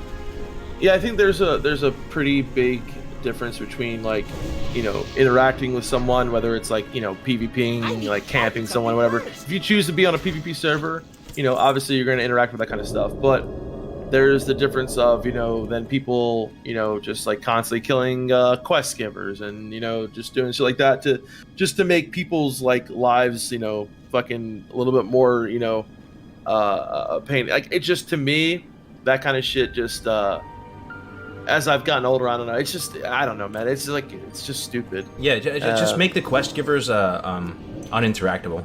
Honestly, I don't know. Yeah, immortal. I don't know if we lose anything there, guys. Honestly, like it's the same thing with the Songflower. The people who want them to be mortal are the fucking people griefing, bro. Or at least make it on a PvP server. Maybe anything goes. It's just any matter of degeneracy. Shit, post your heart out, over there. And then PvE and RP realms, they do stuff like that. But it's not a bad idea, Cargo. It's like leave it on PvP servers. I like that. I mean, because taking a city is something you do. We did that back in the day. Yeah. We would go kill like all the NPCs in the city, and then the Alliance would come and kill us, and that was fun. But I think you're right on PvE server. Like, why? Why are you killing quest NPCs? But there can be a difference between like, and I think that was maybe their system with HKs and DKs. Like you have militants, you have combatants. Those are guards. Those are the war, like the chieftain of the city. Those are, you know, yeah, the people with swords and stuff like that. You can fight those. But like, should you be able to kill the baker? Yeah. Like, you really trying to kill the baker? You're getting your rocks off killing the baker. Yeah. You know. Yeah. So yeah. I think, you know, the kind of people that do that are the same kind of people that in other games are, you know, griefing and you know, it's obviously you know, like something that happens in games, unfortunately. But you know, I think Blizzard is sometimes they focus on something like you know, the emotes like a little bit, you know, too much, and then other stuff like this. I wish they would focus on more. You know. Yeah, you can't spit on anybody, but you can like do all this other stuff. Yeah. It's. I don't know. I'm kind of at an impasse because I play on a PvE server and I always have, and I love PvPing on the PvE server, right? Like I love going. Oh, really? Going into the opposing faction, you know, main city and messing with them. Oh. Like I don't know. I feel like griefing is when it's specifically like targeting somebody and you're trying to ruin that person's day. And I think there's a pretty apparently clear line in the sand. Like you can watch a clip and be like, that guy's just doing his normal thing, killing the NPCs in Red Ridge, right?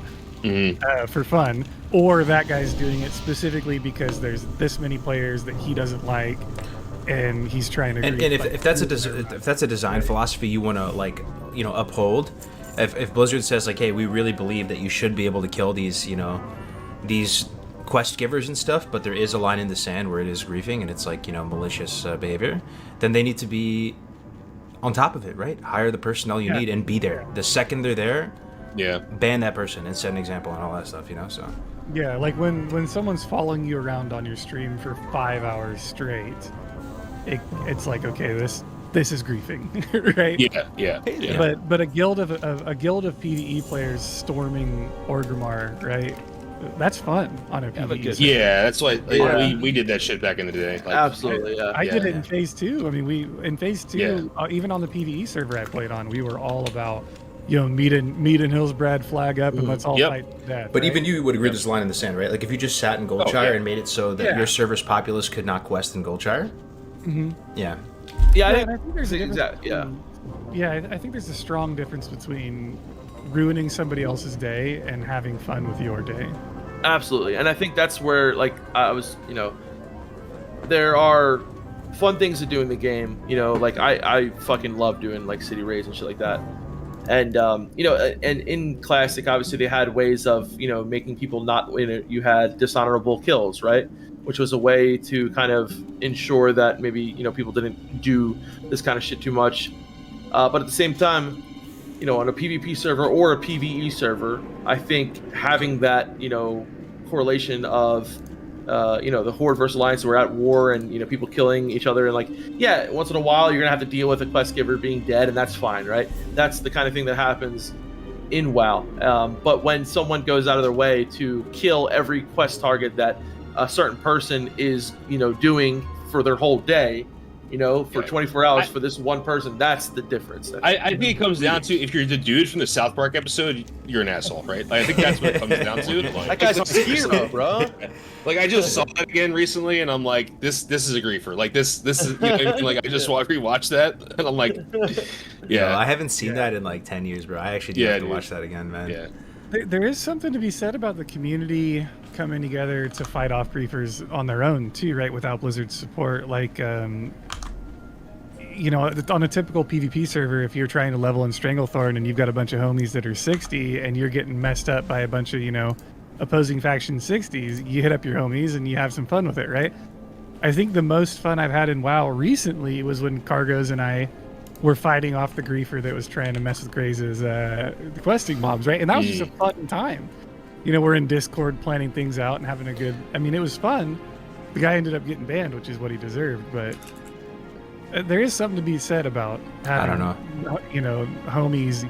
You send out the bat signal. Just do all that shit on PvP Dude. server, bro. Right? I was telling Cargos this what was it the other night, and this the guy was dropping infernals on me like over and over and over again, and the next thing you know, like fucking 3 dudes just like come and just every time you drop infernal would kill it and shit like that. So yeah, it is cool like when that kind of shit happens because it's just like nice to see people to come out and like help out. So obviously the community always comes out, like I said, it supports each other and shit like that. So at the end of the day, man, like in an MMO, this kind of shit happens, and it's just kind of one of those things where we just have to help each other out as much as we can, Whoa, Yeah. I just realized on this thing.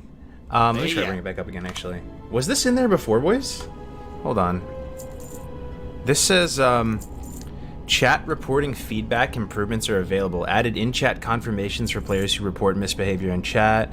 When reporting a player for verbal harassment or other disruptive chat in game, will receive a confirmation that there's an action. When your behavior has moderately changed for the worse, you may receive a warning message so that you can modify your behavior before receiving a penalty. When acutely inappropriate behavior from a player is observed, the system may skip a warning and take immediate action. Oh, nice. /ignore now blocks characters on the ignored WoW player's WoW account. Oh wow, okay. Is this new? Or was this It here? must be. That's new. It's nice. I can tell you Yeah, that. yeah. Yeah. Maybe. Okay. Okay, so content. There will be significant adjustments to enemies in Oni's Lair and Molten Core. Bosses and other creatures that are part of the boss encounters have had their health increased. Augmentations to many existing boss mechanics and new mechanics introduced to the challenge. The challenge players in Seasons of Mastery have been made.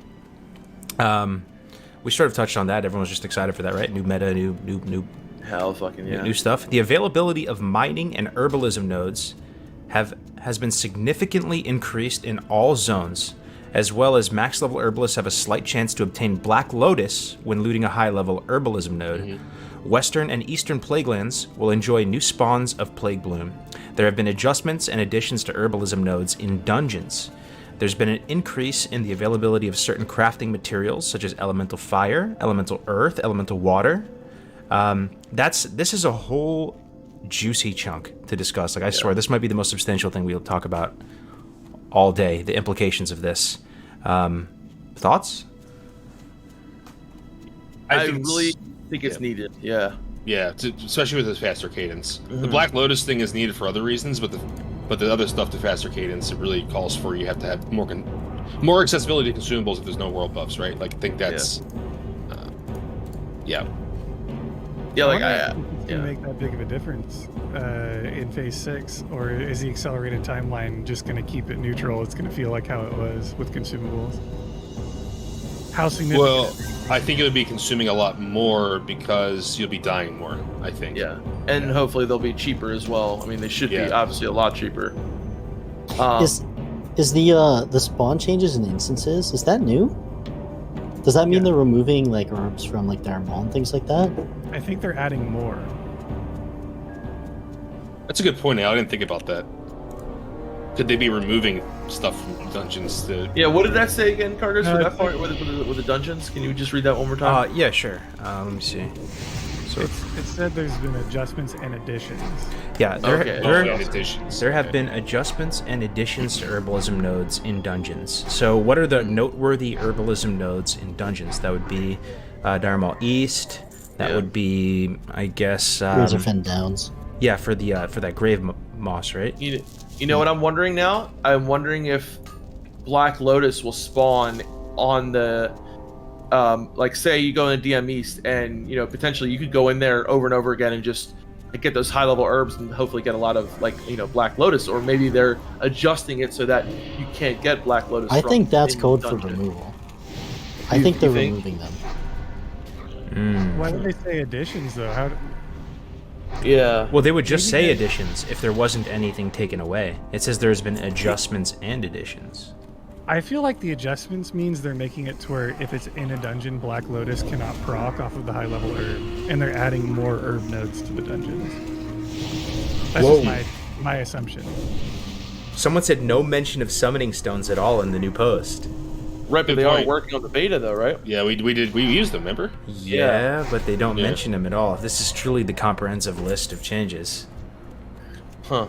I think they'll be in though. I mean, it is a Yeah. multi-color company. They could have forgot to put it on the list. And guys, they are allowed in the Road to Rag challenge as well. So if people were wondering that about using summoning stones. Yeah.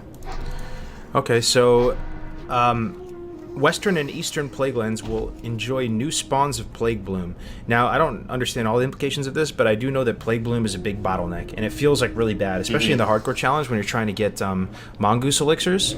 Mongoose Elixirs requires Plague Bloom and something else. Mountain Silver Sage. Yeah, so you can it feels like you only can get it from Fellwood, the Plague Bloom. Yeah, and I'm maybe surprised they're not adding more Silver Sage nodes, because that's another one that's like really could be a pain in the ass. That is Silver true. Sage, because it only spawns on hilltops and mountains, right? And yeah, I don't know. That's true. Yeah. So that's nice. I mean, ultimately, this feels very good. I feel like this is going to make it so people feel less compelled to do RMT and stuff like that. It's going to be easier maybe to... But at the same time, the raids are going to be a lot harder and longer, and maybe it's going to be more consumable intensive. So it's tough to know exactly what the total net effect is going to be here. Did we get to the change about I don't think we did yet, about hunters and like doing DM tribute runs and stuff like that, or was that already? No, we didn't cover that one that yet. One interesting thing on this note too, though, is that people have reported getting elemental fires and earths and waters and stuff from kind of low-level herbs too, like mid-range herbs. Mm-hmm. From herbs? And mining nodes. They're getting elemental fire and earth from mining nodes as well. Yeah. Can anybody in the chat confirm? I've heard that herbs spun around. Wow. Fairly sure, yeah. I haven't heard from herbs. I know Paya was talking about getting it from a mining node yesterday. Someone says, yes, it's confirmed. Fake Cutie made a video yeah. about it. There you go. Fire Bloom gives fire elemental. Wow. That's sick. That's so good. Whoa. That's fucking sick, yeah. Well, what do you think, chat? Is this overall, all these changes to nodes and gathering and Lotus, are you excited for it? Do you think it's going to make the game more fun? Aside from the whole, impact on the rating meta and all this, is it going to be more fun to play with everything like this? So, I definitely think so, yeah. I think so as well. I think it also disincentivizes bots, and I know that's a whole can of worms we probably don't want to go into, but... Oh, yeah. I mean, that's a whole nother... How do you get rid of that? I think that's really...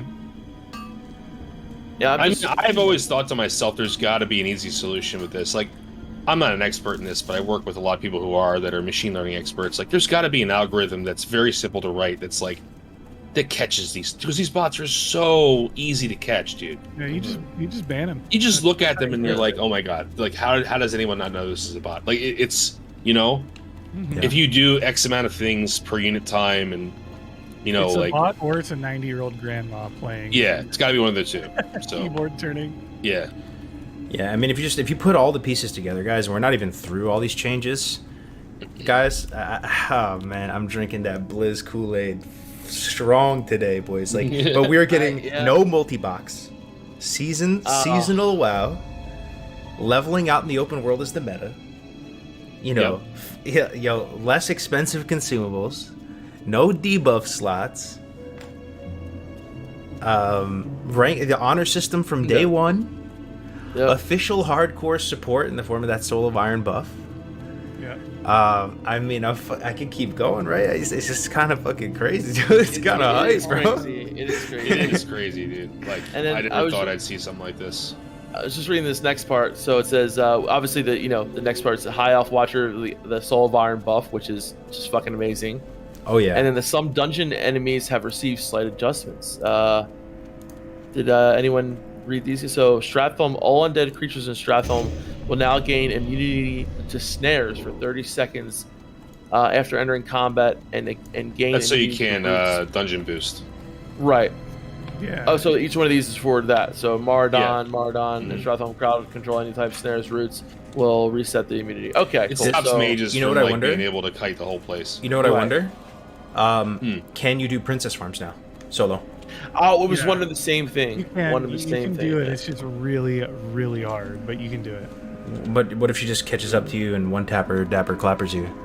That's why it's really hard, but you can do it.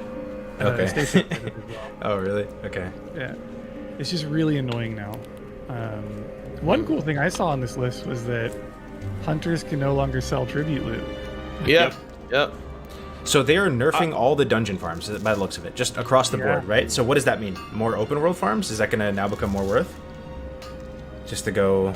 Yeah, that's what it looks like. I mean, I always thought it was cool that if you're a class and you've learned how to do something, like I thought it was interesting. As long as you're...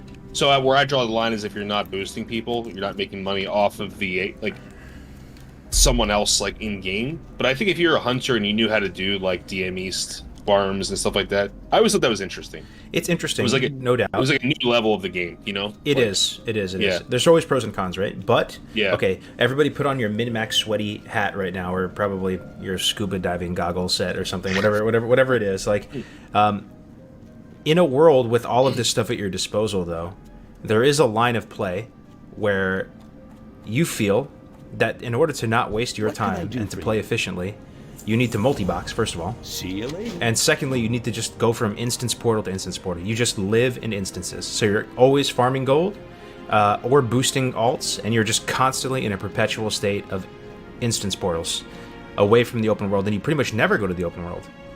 When would you go to the open world? I don't... Well, maybe I'm just looking through this rose-colored glasses, because, like, with me, like, when I had 160, I would do it, like, 5 times, and then I would be done, right? And then I would go out and do something else. True. It was like an additional way to farm gold for me. But you might have like way. almost like a guilty feeling in your mind if you leave. You'd be like, oh man, I'm kind of wasting my time right now. I should just be farming gold. No. You hit your dungeon lockout and then you go play on your main. Well, if you do the farms, you're not going to hit dungeon lockout if you do them in a certain way, and also on the PvP front too. So if you wanted to rank, the most efficient thing would be to spam like AB or Warsong, right? So it's across every dimension of the game: leveling, gold making, PvP. The most efficient thing to do is to live in an instance. So a lot of these changes they're making are making it so that's no longer the case. Leveling the most efficient way is out in the open world, questing. PvPing will still probably, I don't know, be Warsong and Arathi, I would imagine. But even gold farms, it might be a bit more balanced now. So. Well, the Hunter gold farm is still in, right? Like, they can't sell the loot, but they can still solo it and just vendor everything for themselves. That's what I was getting at. But isn't all the gold and selling it though? The vendor price and isn't selling much. the world buffs too, which are gone too. Well, no, like there's a DM East hunter farm, like that's a solo farm. Oh, you mean like the mining farm? That's what I used to do. The mining farm. Yeah. Oh, the mining farm. I see. It's really good. It's still really good gold per hour. A lot of hunters would just vendor all the gear or shard it. There's a lot of weapons from the chest, so it's still very profitable. I don't know if there is more changes for that, but if there isn't, at least from what I heard, it was better for them often just not to sell it, because them waiting for a buyer is just more time they could be running a new dungeon, a new instance. I see. Okay, well, Zul'Farrak looks like they dropped fewer lucrative treasures. Yep, that's another farm that's being nerfed. Blackrock Depths, that pickpocketing thing. Oh my god, dude! Another dungeon farm. Sorry, you have that something was to say on all bots. That was just all bots. Like back in, remember how many fucking rogues would be in there? Yeah, hundreds. It was all bots and then nom nom. That's the people that were in there. Yo, but all these changes, boys, we're getting fresh servers and it's a clean slate. All that baggage and all the scuff shit that happened in Classic is gone, man. This is a fresh, clean slate. None of that. Yep. True. Yep. All that bot damage that everybody complains about, none of that, bro. It's listen, if they remove the ability slate to farm so that they get rid of bots, I'm all for it. Like, I would never argue with that. Like, yeah, do I miss being able to do certain things? Sure, but whatever. Like, it's for the better, I think. What are you looking for? Yeah. Okay, there's been a reduction in the cost of training skills and purchasing level 40 mounts. Yeah, that's big for hardcore. It's pretty big. It may seem like you're devaluing that accomplishment, and I could see a world where someone says, hey, it felt so good when you were able to afford your mount at 40 and save up for it. But I'll tell you what, having leveled to 45 recently with Grace on the beta, a lot of you haven't leveled to 45 on the beta, so it's hard to get a sense of how much gold you will have at 40. You are so broke. Yeah. Because you're leveling so much faster and you're buying all your skills, you are so hopelessly broke. Like, I think when we hit 40, I had like 10 gold and he had like 25 or something, right? Wow. We weren't even because I was buying all my skills and water and all this stuff. So it's, I don't know. You were much further from your mount than you might expect. So it's probably a good thing. It's only the level 40 mounts, by the way. It's not the 60 mounts, right? It's just the 40 mounts. I think it's a good thing in terms of not just looking at hardcore here, right? Just talking about the Season of Mastery is like when you're leveling your first character up, you know, you have no one to send him gold or bags or anything like that, and you know it's gonna be rough, man. You're gonna be doing, you know, quests, and yeah, you're gonna be getting quest rewards, but you're gonna be getting to level 40 quicker. You know, you could argue, obviously not, you know, 40%, maybe 20% totally, you know, total quicker, and that's 20% less gold or whatever. I think it's something that if Blizzard didn't do, people would probably complain about it like crazy. But I think it's a good idea. I think they it doesn't sound like it's going to be too crazy anyway. Like they're going to reduce the amount to, how much was it, Cargos? Did you? I think it's 50 now, 40 for the mount, 10 for the training. I think it was like 30 something gold less, right? Yeah. Yeah. Yes. 40% less. Yeah, it depends on where you're at with your reputation. But I mean, the alternative to that I could see Blizzard doing, just to play like lesser two evils. The alternative, if we're going to complain about like mount price, is they could have added a store mount. Oh, Right. Oh God! Yeah. I would have lost my shit. They did that to let's- vanilla, man. dude. My God. Let's just thank them that they didn't add a store mount Yeah. and instead made the normal mount cheaper, and we'll be happy with Good that. point. I'd rather have that than the SOM some Deluxe Battle shitty Pass ass with the old Sooty mount. Yeah. Yeah, old suit. Old Sooty. I would have bought the old Sooty mount. No joke. She can So roll Blanchy. here's a real one that's been in the WoW creator Discord and stuff. People have been talking about it a lot, and it's almost like Pandora's box. I'm afraid to open it, but I kind of want to peek inside Pandora's box for like 2 seconds. Guys, how do you feel about if they reduce the respec cost? They're not Look, doing it. Someone, but yeah. Yeah, as someone who respects every week, I'm not going to complain, but I also don't think it's needed. Like, I don't know, man. Like, I respect every week in Classic WoW, and I respect every week now in TBC. Well met. I just put that in the cost of doing business. So it's like, for me, it's like second nature. But I can see on a shorter, you know, time interval or whatever, you have less time. I don't know. I can see the argument. It's just 25 gold max instead. I think there's more egregious changes already compared to that, in my opinion. Well, like what? Like reducing the mount cost, reducing the leveling speed. Yo, the mount cost is tiny though compared to just being able to respec at a low cost. Well, Everything. one thing I haven't heard. World buffs, that's a huge change, right? Those are huge changes. Yeah, true. Yeah. One thing I haven't heard people talk about is that at 60, there's going to be a lot more gold just for the average player in general, because quest XP is 40% more, that's less quests people are doing, so that at 60 the quests give gold, right? Potentially. Yeah. So wouldn't that technically open up more gold at 60 as well, because you'll have to do less quests to get to Possibly, 60? but it's gonna be like a Rothi Highlands quest that gives you like 40 silver. Not everyone's like Elderon. Not everyone does every quest in the game like Elderon here. Yeah, I do every quest in the game. I always do. I mean, maybe not. I won't do it in Season of Mastery probably, but yeah, 'cause that's just a lot. One's in the chat. If you want them to not change respec costs. 2, if you would want them to change it a little bit. So 1, if no changes. 2, if changes. Yeah, that's a lot of 2s. That's bro. a lot of 2s. I even tried to rig it, bro. Holy shit. Here, I'll do one better, Cards. I'll just make a 2-minute poll. Okay. So how much would they like? No, not dual spec, yo. Dual spec's not crazy, dual spec, man. no. Not dual I spec. think I'd be okay with them having it at a 25 gold max, or like 30 gold max. So What instead of going to 50, it would go to like 25 or 30. Yeah, 25 would still be. It's still a sufficient amount of gold. Yeah. You know. I'm just a weirdo. I think dual spec would be fine. Like, I don't understand what's. Nah, you're a weirdo. You're a weirdo, bro. You're a weirdo. No But, shot. I think Wiki means a one-time payment, though, right? No, like a one-time bro. payment of like X amount of gold. Yeah, like you pay 1,000 gold to your class. That's a your lot of class gold. standard, No, right? no, And then you get no, full spec. no. Why? Because it's just not, dude. I can Like, see that TBC, but not classic. I don't know. It just feels weird so. classic. It was Wrath, right, that they did it, bro. It has too much baggage associated with dual spec. If I saw that in my beloved vanilla WoW, dude, I would regurgitate a little bit. Can you sell me on what the problem is? changes. It's just weird, man. It's too uncomfortable, bro. Like it's Okay, weird. So like, would you rather be on a server that encourages more open world PvP by letting people respec to a PvP spec and feel more excited to go out and fight people? Because that's the reason I didn't PvP hardly at all in Classic, was that I hated paying for the respec cost. I don't know, man. Just make the spec, make it a little bit cheaper, like so it's annoying. You have to go to the guy and respec, and then set your bars up again and stuff. You press a button and you just. I'm not gonna call anybody out here, right? But I know 90% of the chat right now bought gold, and if you bought gold in Classic WoW and used that purchased gold to respec, your vote is invalid. 90%. I am like out of the loop. It's not that much, bro. It is that much. I would say One's in chat if you bought gold in Classic WoW. Oh, Big fat two. no, don't call him out, dude. Don't If you call him bought out. gold, bro, and you're trying to tell me about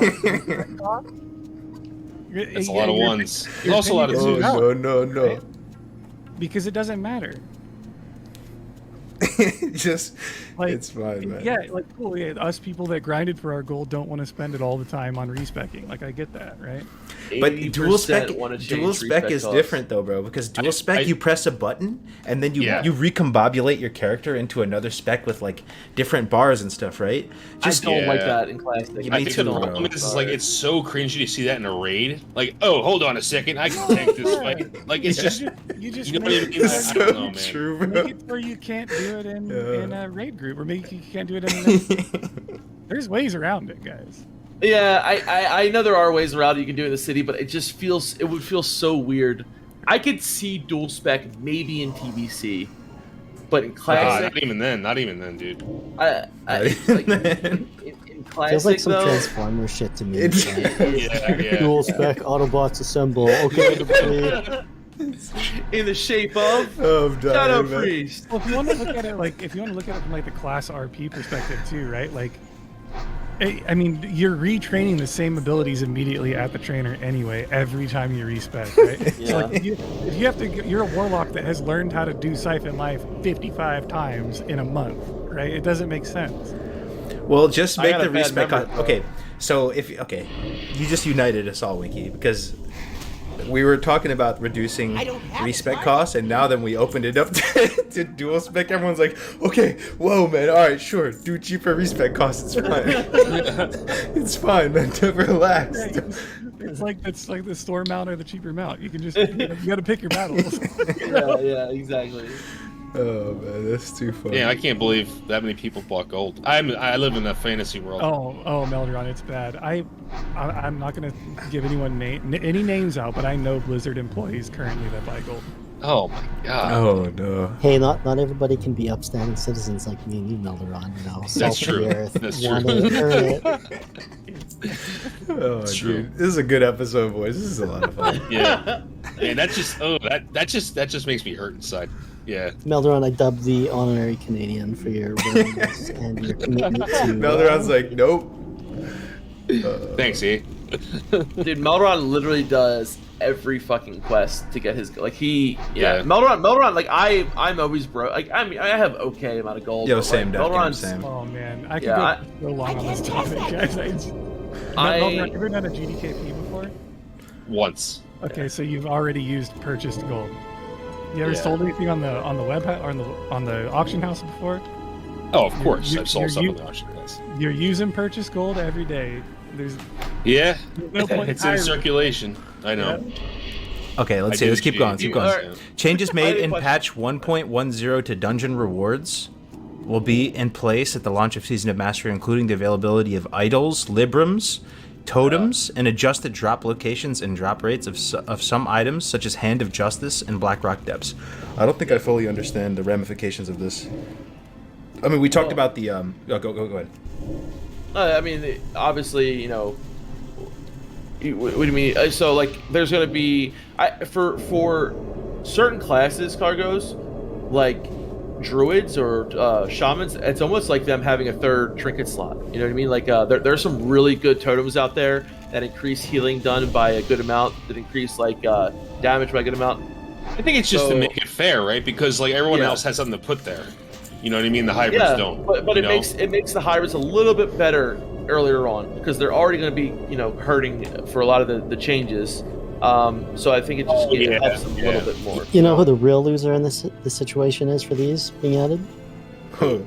Egan, man. Oh, Egan's blaster, bro. Yeah. On Suicide Watch. Poor I had guy. that shit in my inventory. It's like you. Wait, so idols and librams and all that stuff, there was they weren't in it all until later. I didn't play any classes that They literally, I had Egan's blaster. I'm not even joking. In that slot until AQ. Until AQ, yeah. Yep. Oh wow. Yeah, us warlocks don't understand this this weird talk, Winky. You got wands, bro. Yeah. Yeah. So that's exciting, right? It feels kind of bad to have that burner inventory slot that whole time. And it's not like crazy good, but it's like, it's, you know, there are some really good Librams and idols and shit out there. There's this one paladin Libram that gives you like 50 plus healing. Mm-hmm. Yeah. Yeah. Yeah, like I said, it's like almost like another trinket slot, you know? Yeah. I think it's good. I think that's good, and I think the fact that I think it's a good thing that they're changing Diamond Flask as well. I know we didn't get there yet. I'm sorry, but if I went a little bit fast, but like you know, I think Diamond Flask was like really overpowered. Can you explain how people are using it in vanilla and why it was overpowered? It's kind of a really bizarre interaction. If you're not like a sweat vanilla player, you probably let the wouldn't even warrior understand explain it though. Let the warrior explain it. Yeah. Yep. There's no problem at all. It's totally working as intended. It worked that way originally. So it's No, a yeah, 50 quest, right? The 50 quest. For Yeah, warrior? basically, if you're a warrior and you don't pick Diamond Flask for your 50 quests, you're doing it wrong. Even now, the trinket is still insane. Yeah. But basically, it would give you a 1 minute buff that restores like 9 health every 5 seconds, and you know that scaled with plus healing gear. So every warrior was wanting to pick up as much plus healing as possible, because it basically gave you a minute of however much plus healing every 5 seconds. So if you got 1,000 plus heal, every 5 seconds it would heal you for 1,000. And it was absolutely insane. It allowed warriors to farm, like I could solo farm like dungeons with it. It is a 5 minute cooldown, but you know, I would do princess runs with it, right? And you know, in raids as well as like speed runs, like we'd have Diamond Flask planned out to pop every 5 minutes whenever we do like, you know, a huge like triple pull or quad pull or just any insane stuff we're doing. We would time our Diamond Flasks around that. So I don't think it's, you know, obviously it's not intended. It was a quirk. I'm surprised they didn't fix it. It did exist originally in original vanilla. I did have a Diamond Flask and I did use it, but not to this extent. I think the biggest slap in the face as a shaman when that, you know, seeing that stuff was like there was a warrior dual wielding KT maces. Yeah. and I didn't have it yet, and I was like, motherfucker. I know someone who lost the Scepter or False Prophet roll to a fucking warrior. Yeah. You Like- love to see it, dude. Yeah. Yeah, I mean, like, dude, like, that was the worst part of it. It was like, obviously, warriors. I mean, most warriors wouldn't roll on it if a healer needed it, but there were warriors who had literally like way better healing sets than most healers. like dual wielding Scepter of the False Prophet, dude, or wielding one scepter and like one mace from I think that was unique, but like, you know, one Scepter False Prophet, one from KT, like ridiculous. So what did they do to it? I don't even see the changes on here for it. They took the it doesn't scale with plus healing anymore. Yeah. So is it completely a moot point It's now? still really good. No, it's still a really good trinket. Yeah, Like the it's still the DPS best increases. warrior. Yeah. Like every warrior is gonna want to pick that trinket. Like, don't pick the other. If you're a warrior, no matter how tempting it is, don't pick the other 2 rewards. But The Diamond how Flask. useful is that really? 9 health per 5 No, or read something? the rest of it.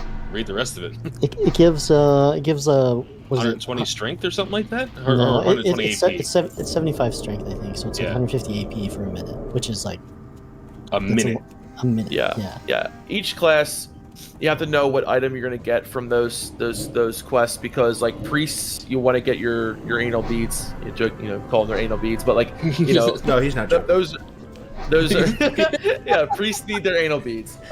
Like even though obviously there's better trinkets later on, like that's a really good trinket. It lasts 20 seconds. It increases healing by, I think it's like almost 200 or something like that, and it's a 2-minute cooldown, right? So like, there's a lot of really good class specific, for those AQ Sunken Temple quest lines. Make sure you get the piece that is best for your class, and obviously there's videos. It's usually a trinket. Yeah, so it's usually a trinket. Shamans obviously get their totem, water spirit. Never water spirit. It's just going to have lasting. Anything that's going to have lasting effects longer in the game. Like, if you don't get a weapon, like you're going to out level that weapon so quickly. Like, Yeah. Okay, good to know. So let's keep on. Changes and additions made to reputation vendors and item drops in patches 1.6 through 1.11 will be in place at the launch of Season of Mastery, with a few exceptions.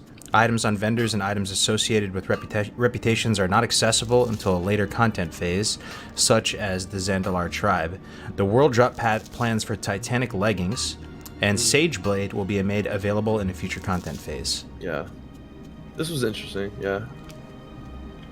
I think a lot of people were hoping that Titanic leggings were going to be in from the get-go, but that would be really fucking strong. I mean, Warriors already, I feel like, are going to be really strong with... They have... their 0.5 set is pretty good, but the best thing the Warriors can get, obviously, is going to be, like, their PvP gear set early on. Yeah. That's huge for Warriors, so... I don't think... What do you think, Al? You think too many people are going to be missing the Titanic leggings early on, or...? I mean, we didn't have them till AQ or whatever before, so right. They're really good. If they're in, it would be immediately what everybody would use, right? Right. Inventory is full. Yeah, I think that would have been too much if they did that.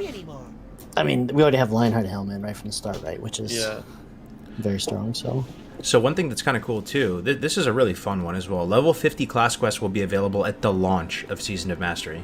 No, you talked about the priest one and the warrior one, but even just from a warlock perspective, we get something sick, don't we? We get that Voidwalker. Voidwalker doesn't use a shard. Yeah. The trinket, or you get the scythe. The scythe might be good for like Road to Ragman. I don't think it's the worst item in the game. It'd be a decent starter weapon. You might as well get like the Rod of the Ogre Magi from DM North, and then true. Get a trinket for a free Voidwalker. Yeah. I actually never even do the Warlock class quest. What do Paladins get for that? I'm not sure. Someone will know in the chat. The Hunters get that cool trinket for their pet, right? Which makes it crit as well as... Yeah. Oh, right, yeah. Rogues get the... is it the slow fall cloak or the increased stealth? There's like 3 things. Like increased stealth boots, right? Reduced damage cloak when falling. And... something else. Rogue gets a lot of things that they already get. The helm, I think. Yeah. It's right. Yeah. But the cool thing is, I remember when Melrar made a video about these level 50 class quests for the real thing for Classic. When these came out, I feel like they had already.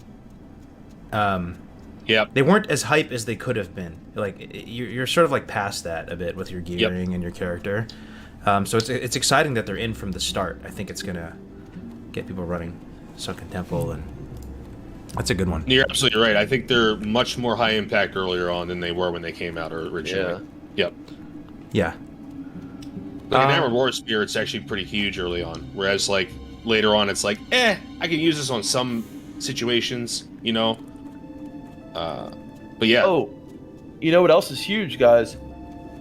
With Dire Maul being out at the start, you get those Dire Maul trinkets, and you can possibly get Quell Sorar early on too, right? So like, the Dire Maul trinket for Priest, you get the Royal Seal of Eldrathos, which is like 20, like a good amount of heal. That plus your anal beads, and then you get second wind from BRD, dude. You're set, bro. So DM trinkets are huge. And for the Road to Ragnaros, I mean, DM is just such a massive deal for us. I think our chance of being able to pull this off is a lot higher now, being able to get all the great items out of there. Yeah, it's gonna suck. Sure. When, I don't know how we're ever gonna do a Kel'Thuzar run on hardcore. We gotta kill Oni. No shot. Not before Raggy. Yeah. Okay, I heard you did a bit on this piece on Countdown, Ale, about the Templars and Dukes and the Twilight Hammer camps in Silithus, and why you thought that it was kind of a big deal. I don't know if you mind sharing that again. Well, it's tough because it depends on how they have it set up, because you need rep to summon them. So I haven't been on the PTR. Do people know exactly how they have this implemented? Because if you have to farm rep, that's going to be pretty serious. But if you don't, right? And it depends how high it can go, because if you can summon the top level guys, like they have pretty good epic drops that's equivalent with at least BWL gear. And I don't know if that gear going to be on the table. Have people done it?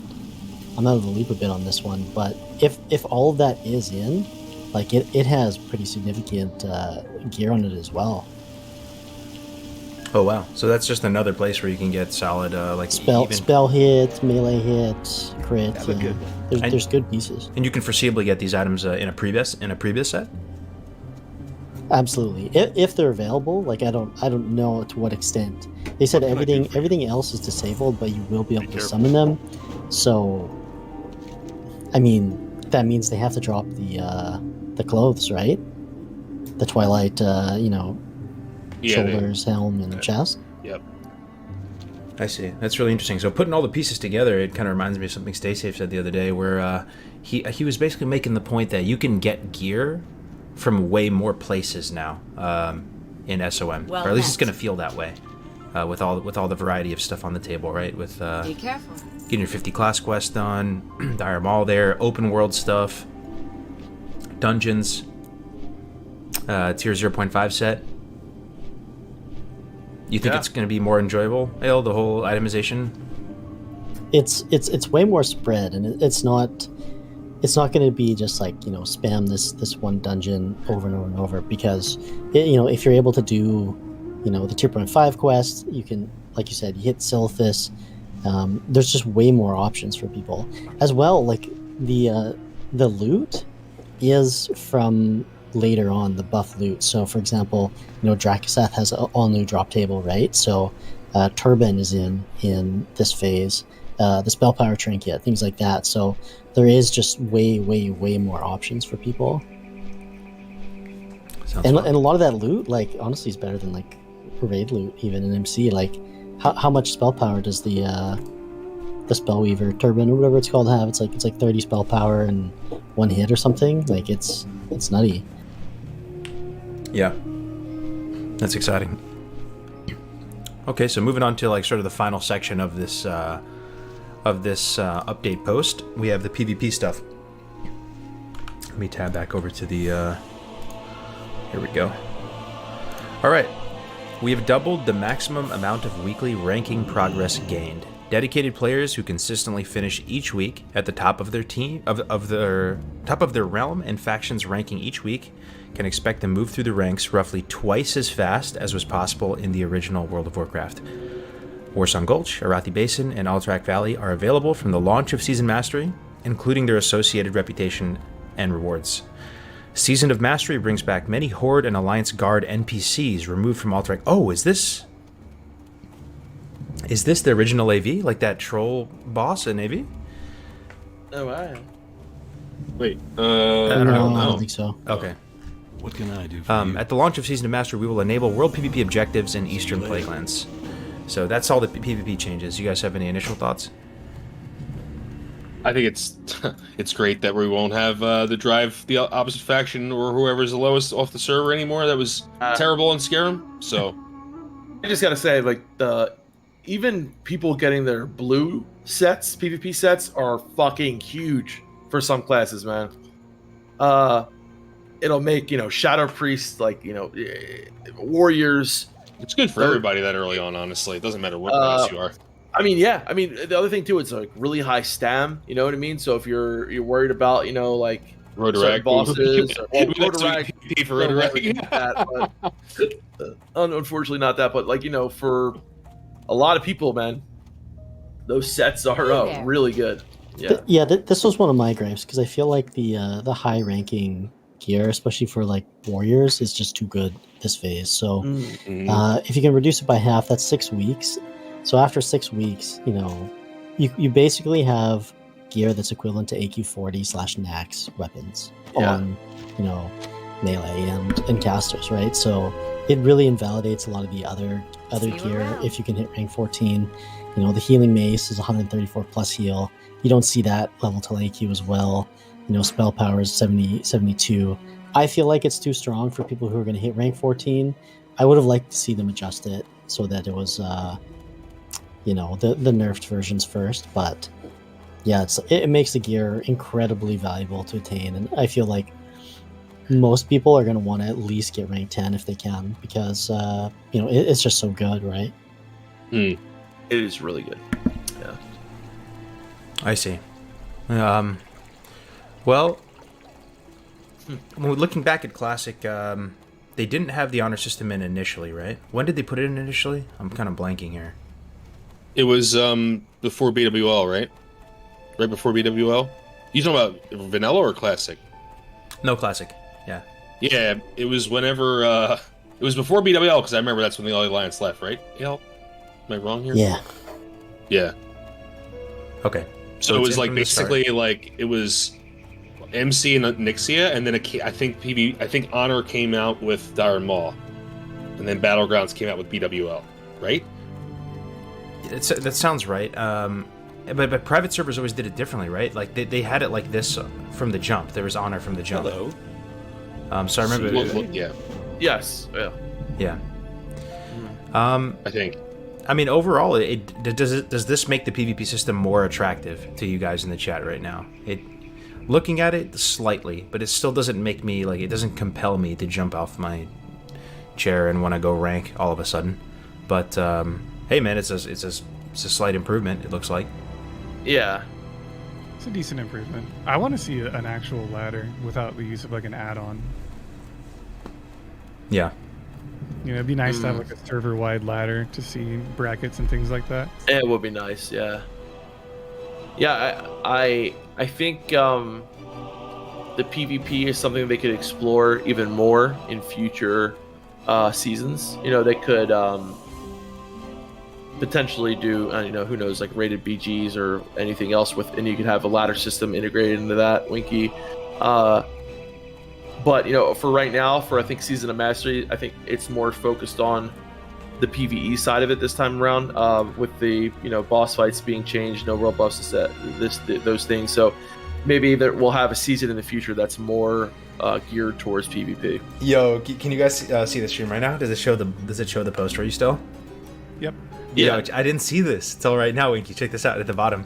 We're looking forward to seeing players take on these challenges, especially with the Soul of Iron on the line, dude. Hell yeah. Oh, that's awesome. I never saw that. Tinfoil hats on, boys. What does that mean? Are they keeping a close eye on the Soul of Iron on the hardcore community? That would be so sick. I can confirm they're keeping a close eye on it. Yeah. That's so cool, man. Yeah. Without doxing anything, but yeah. I really feel like there is something special with the hardcore feel in the community. I feel like it's the closest feeling that I've ever gotten playing hardcore again to the initial feeling that I got when first started playing the game, because you get so connected to your character, you find out so much more again. I feel like I'm learning so much when you're playing hardcore. Right. And the other aspect of it is that I'm playing duo with my brother, that I get to re-experience that part of playing with my brother. We're playing Alliance this time around. I'm playing a class that I never leveled to 60. I feel like it really does incorporate so much of what we all love about Vanilla WoW in hardcore. Mm-hmm. Yeah, it's true, man. So, and on that topic, we can talk about some of the Road to Rag stuff too, sort of as our closing chapter. Def was saying, you guys have had a lot of questions about Road to Rag. I'm super excited. I'll be duo leveling with Grace tomorrow. I know, one's in the chat. If you're going to play with us, Road to Rag, we're going to be on Obsidian Edge by the NA side. The EU folks are going to be over on Kelsarar. The servers are looking good. They're looking pretty chill. It's not too toxic or anything quite yet. I mean, EU's looking really good. If you're looking for more of that community vibe and less of the streamer vibe, would highly encourage you, even if you're NA, to go check out the EU folks. There's not too many streamers over there, and it really might be more your cup of tea as well, So, but either way, we're sort of roughly, gently shooting for the 6 to 7 week mark to walk into MC. That stuff's all subject to change, but just throwing out like a tentative date. Just enjoy it, guys. Enjoy it. Like I've been in the speedrun mindset these past few weeks, and I've learned that hardcore and speedrunning are kind of like opposites, man. Like, you can try to do it, and maybe if you're a really good player, you can pull it off. But I mean, you've seen Tommy and Tactics die, right? You've seen Ray and me die. Like even the creme de la creme die. Like you try to speedrun on hardcore, bro, you're just gonna die. I know, dude. I think it's something to do, like, I don't think it's like a totally invalid thing you should try, but the thing is, I think it's only really valuable once you've done it normally. And since you've already done it normally, Cargos, and I think that's why you want to like be fast now. But like now you have Road to Rag on the line, so it's like it's like doesn't count. Like it's a totally different thing, you know. I think that's why you got to take it slow, because don't rush it. Yeah. I mean, like, I'm going to be leveling a backup character as well, just in case, but, like, Melderon and I decided that we're going to take it slow, and we're going to just play really safe, because I don't feel like there's a rush for us. You know, we plan on doing every dungeon. We plan on getting to 60 well before, you know, anyone's even, you know, close to starting MC. But at the same time, you know, like, we're going to be playing a good amount. When we get tired, we're going to fucking go to sleep, you know? We're not going to try to push ourselves. That's when mistakes happen, is when you get really tired, when you get, you know, a little too comfortable about what's going on, and you might, like, you know, wander off in your mental focus. So, you know, I personally want to just take it slow. And I think the cool thing is it's a lot more accessible this time around. You know, if you don't want to stream it now, you don't have to. There's the hardcore add-on, which I think, you know, Cargos was just saying that they're adding the newest one is available now. I think you said, Cargos, or today or tomorrow. We still got to blast it out to everybody, but it is, it's on the GitHub right now, So make sure you download that, because even if you're doing hardcore, like, it helps in so many ways. It announces when people die. If someone, like my ass did yesterday, which was really stupid, if someone is flagged, you will, like, click on them, it'll announce that the person's flagged, so you don't buff them and accidentally get flagged. Just little shit like that. It's so handy, and you don't have to worry about actually streaming anymore. And it, you know, if you just want to do the hardcore experience, and, you know, yourself, you know, everyone, I think, you know, should have the add-on, definitely. And then, you know, like, in terms of guilds, we're gonna have 3 guilds, right, on Obsidian Edge. That's right. Yeah, 3 leveling guilds. Because this is sort of a war effort, guys. We're using sort of military unit terminology to structure it all. So we have 3 leveling guilds that we set up. It'll be Alpha Company, Bravo Company, Charlie Company. We'll have dedicated leadership throughout all 3. Keep in mind, these are just the leveling guilds, not the Road to Rag guild. Road to Rag, like level 60 guild, is a separate beast, and we'll all sort of consolidate there if and when we do get 60. But we'll have 3 leveling guilds: Alpha, Bravo, Charlie. You know, Melderon, Navik, AL, Def Camp. They all played together, done such great stuff together. They'll be spearheading Alpha. We're gonna spread some of the streamers and personalities throughout all of them, so it doesn't feel like it's one cool kids club, right? It's not gonna be perfect. It's gonna be chaotic. There's gonna be lots of bloodshed the first week. There's gonna be drama. Try to take the high road best you can and keep the ship above water. If and when you do hit 60. You're going to take that character string from your add-on and upload it to the Classic HC site, and it will verify you. And if there's an issue, you'd have to wait for a mod for a bit. But once you get verified, we'll invite you to the Road to Rat Guild at level 60, and we'll all get to know each other, and it's going to be super epic, man. So. And the cool thing is, no matter if you're an Alpha, Bravo, or Charlie, you can do dungeons with people from any one of those guilds. So. We're one giant community, right? The reason why it's split in 3 is because it's going to be a lot of people. But if you can't find anyone to do, say, you know, a Dead Mines run and you're in Bravo, and, you know, Melderon and I are trying to do a Dead Mines guild in Alpha Company, we're going to create, like, a channel that we can, like, kind of communicate with each other throughout all the guilds, so that, you know, if someone's in Charlie and they want to do a dungeon with people in Alpha, we can all do that together. So I think that's really cool. It'll be fun. It'll be like friendly rivalry on the leveling guilds on the way up, you know, just like kind of in the military, you know, you would make fun of the other companies and stuff, and it's all memes and stuff, and then we'll come together at 60. And, you know, if we don't need all 3 guilds, then we can consolidate and maybe only have 2 leveling guilds. We just want to make sure we have room for everybody that wants to play.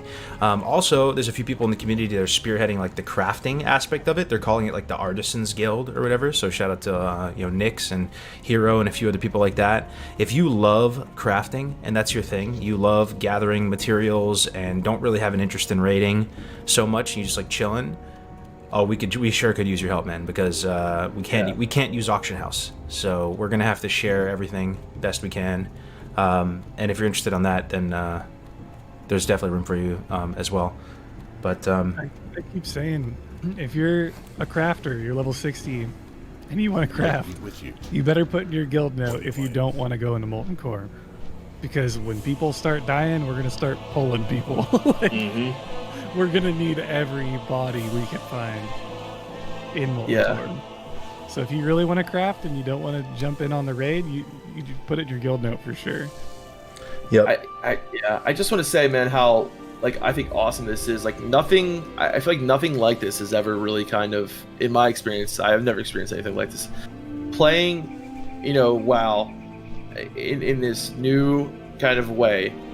Experiencing it in a totally new way, but also kind of making it feel like it is, like that vanilla feeling, and seeing how big it's gotten, and seeing it being, really recognized by Blizzard and all. Like, this is gonna be a fucking awesome event, dude. Like, I can't wait. Thousands of people are going to try to survive to level 60 and then kill Ragnaros without fucking dying once. And your that is crazy. It's crazy, and it's the ultimate test of your knowledge of vanilla WoW, man. It's a survival horror game where all be looking over our shoulders, trying to stay alive. It's gonna be Band of Brothers vibes. I know you guys like Band of Brothers. It's gonna be Hunger Games vibes. It's gonna be Battle Royale feeling, horror game, survival plugin, whatever it does it for you, right? But it's gonna be sick, man. There's gonna be tons of streamers you can watch. Like, if you don't like one person's personality, there's plenty more to watch.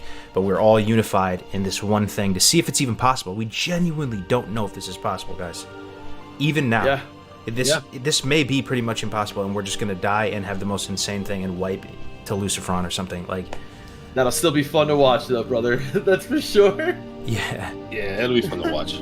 Yeah. You just gotta be very careful about what we're doing, where we're standing, and it's, you gotta play to your peak. You have to play to your peak. That's basically all the time, and that's what's cool about it. We've assembled a little bit of luck in there too. Oh yeah, or a lot. A little bit of luck and a lot of skill. Keep your Light of Illusions close, boys. Keep your Light of Illusions. That's the one ace you have tucked up your sleeve. You can use it one time. It shares cooldown with Potion, so be really careful. Like, use Potion last maybe, so you always have Light of Illusion to save you. It's just a one-time thing. But keep in mind, we have people participating in this from Apes, from Progress, from Def Camp Melderon's Guild, Eden, from Onslaught, or for what was formerly Onslaught, now Insidious, right? Just all types of great guilds. People who played various roles in the community since the beginning of Classic, since the announcement. Just cool people like Platinum WoW. Platinum WoW wants to be a Devil Sword farmer first, guys. We're all playing together.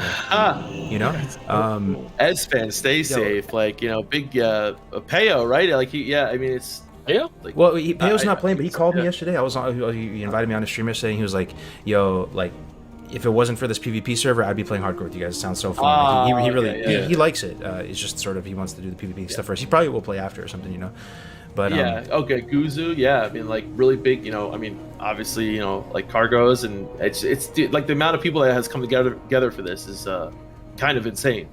I know, man. Yeah. I know, man. It's gonna be maybe a once in a lifetime opportunity, not to be too dramatic. I don't know if we'll ever be able to rile up this many people to do something this insane. There will be new freshes to come. If you're on the fence of playing on a PvP server or giving this Road to Rag a shot, I guarantee you there's going to be more freshes to come. It's Seasons of Mastery. There's going to be more seasons, and you can, sweat it out in the Veil in the next fresh for PvP. I don't know if there will ever be another Road to Ragnaros. So, Godspeed, everybody. Dude, tomorrow, guys. It's happening tomorrow. Let's fucking go. I can't wait, dude. Melder and I got some more believe it's practice tomorrow. to do Holy tonight, shit. dude. Yeah, Melder and I were gonna have our last practice night tonight, and we got up to what, almost like 25 on our 24, yeah. And we learned a lot already, like, because we're not really alliance players, and our route changed big time, and I think like making sure that your route you're comfortable with it is really important, man. It's fucking really important. Like, if you play Alliance, you don't want to like just go straight through one zone, like one route, like Elwyn to Westfall to Redridge, because then next thing you know, you're doing quests that are like 2 levels higher than you. So like we decided to move it around a little bit and just, I don't know, man. I'm just so fucking hyped for this. I think like it's got me feeling like I did when I first heard that Classic was coming out, and I'm just hoping to see us kill Rag, man. Yeah, me too. And yo, is there anybody in the watching right now that doesn't know about the fantasy draft? It's not too late to make a team. We're gonna close off teams probably in the next couple days, though, for the ones that can win prizes. I feel like most people know, but if you don't know, say something. I'm gonna link something in the chat right now. You're gonna think I'm lying. It sounds so cool. You're gonna be able to. We're bringing the world of fantasy sports to World of Warcraft, and you're gonna be able to draft a team, a deck of cards of your favorite streamers and stuff like that, and they're gonna win points for you, fantasy points. So based on their dungeons they do, each level they get, how fast they level up. So you guys can get invested too and just watch the whole thing, and you just have that vested interest. We're gonna giving away prizes. It's gonna be really fun. So can I just draft Tactics 5 times? Yeah. It's actually confirmed that you get an auto win if you just pick Winky on the list. Yeah. Also, thank you so much everybody for watching, guys. We have 1,100 on Twitch, and we have, we had 700 on YouTube a second ago. Wow, that is insane, dude. Almost 2K watching Good Morning Washed Up Azeroth, guys. We've been doing this for a while, man. Dude. Yeah. Thanks for watching, guys. Oh man, well I'm gonna be. It's not dead at all. It's still going. Yeah. Going strong. Yeah, man. It's been a hell of a journey, man. Some of you maybe some of you have been here since our first episode together, since the whole beginning of the whole thing. Here we are, 3-4 years later. Nice. Yep. And congrats, Def Camp, for getting back into streaming, bro. You've been killing it, man. Winky, you've been killing it, dude. Yeah, we've been grinding, dude. Been grinding. Are you guys any of you streaming? Do you guys want to host or anything like that, or? I'm gonna go live. I can go live right now if you want. Yeah, man. We're gonna be. I don't even have like the hugest problem with mage boosting. It is what it is, man. It's kind of like its own skill set, and there is like a percentage of people who enjoy it. But yeah, they could just remove and focus on mage boosting and just mess with the XP formulas so that you can't boost in the same way you can now. Like maybe mages can still go in there and make money and be able to enjoy their like broken class and still make money in like Maradon and stuff. And make money, right? But like not be able to just like boost everybody up,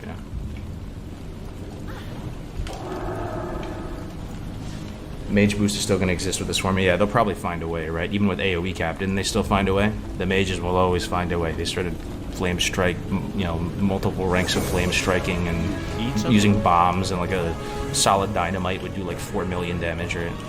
They'll find a way. It'll just be like slower, probably. Oh shit! Oh shit, dude. Okay. I'm fucking clicking for a second. I need to stem damage right now.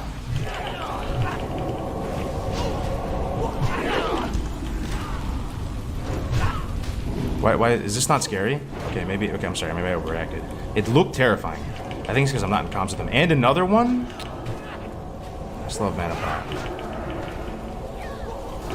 Okay, the guy's off healing as well. I'm just empty-5ing. I need to like save gas in the tank.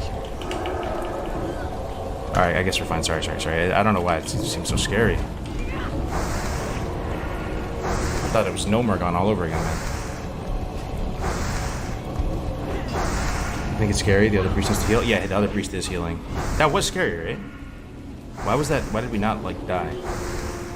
Like so many mobs. Rock shard pauldrons. Oh, and that's a boss too. Oh.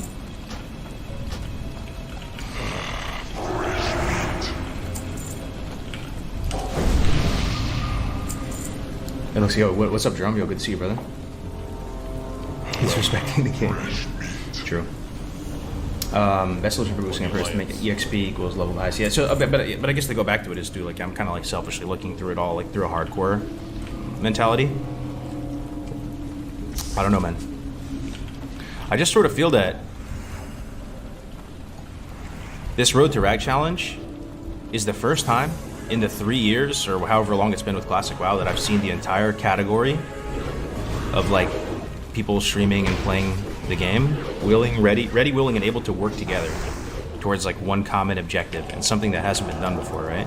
It really is so exciting, the premise of it, just being able to play with these people regardless if we kill Rag or not, you know?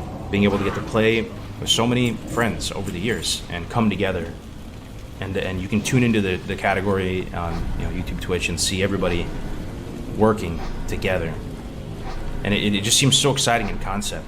And I'm worried though that if we do play on Fresh, right, they may have tuned it up a bit, or there may be some weird oh shit, these scorpions are really terrifying too. This is what killed Kigo. That maybe we really won't be able to do it. Maybe it pushes Molten Core out of range for us to be able to do in a hardcore capacity. And it doesn't feel like that change is helping us in any capacity. And I know that's selfish to say, but at the same time, it's definitely something that goes through my mind. But like, we sort of had the full intention of keeping the lights on with Classic Fresh and promoting vanilla and getting community and people and keeping it alive and breathing, having that server with the pulse, like through the medium of hardcore. That was, that's on all of our minds, like Gray Tactics, like we believe in the game mode, we have a lot of fun with it and trying to create a good community here and stuff like. So when these changes like set us back a bit, it's just a bit demoralizing, General guys, what is the pros to a Fresh server compared to keeping hardcore on Bloodsail era? There's hype. That's an aspect of it. Another aspect of it is, even though, in my opinion, the changes they will be making will soften the potency of vanilla WoW and make the formula feel cheaper, once that Fresh server is out, all eyes are going to be on that, and it's going to feel like we're playing the cheapened version of the game, right? Like if we're killing Ragnaros and he's much weaker, with less health, playing, the boomer version of the game, there's that as a consideration as well, The worst fate you can have, just like in life, I think, even with your relationship or career or whatever, is just to be boring. If it's just boring and unexciting and not exciting and people don't enjoy it, So those are all things that go through your mind. Classic era rates have already been shadow changed. No way. Where do you see that? Is there Classic era rates have already been shadow changed? You're saying like on this client right now? So what's the point of the beta? Or are they having a beta? There's a beta opening in a few days. Is this TBC? This is era right now.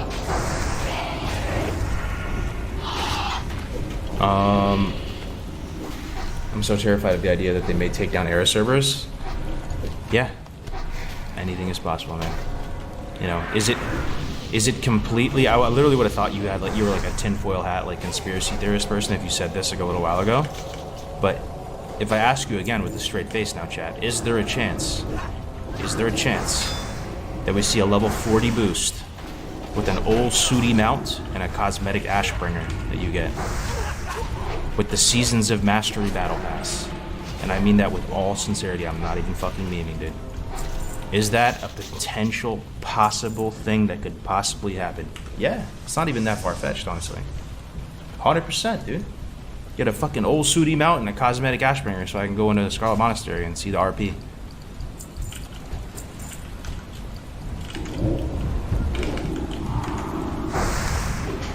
It's not? You don't think that'll happen? Yeah, I mean, I would have said you were crazy. I would have thought you were a tinfoil hat person.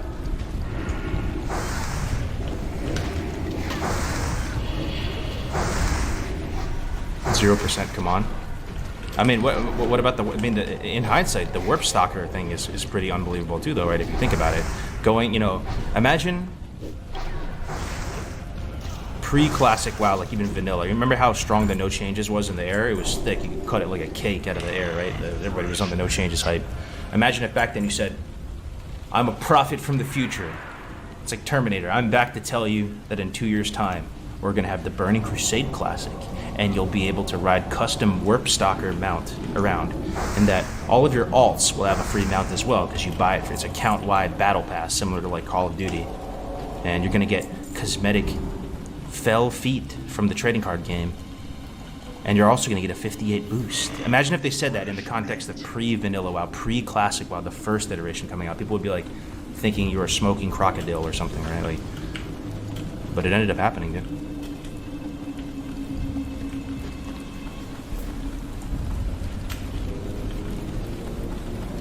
Have you heard anything from Alex? No. I think he's out.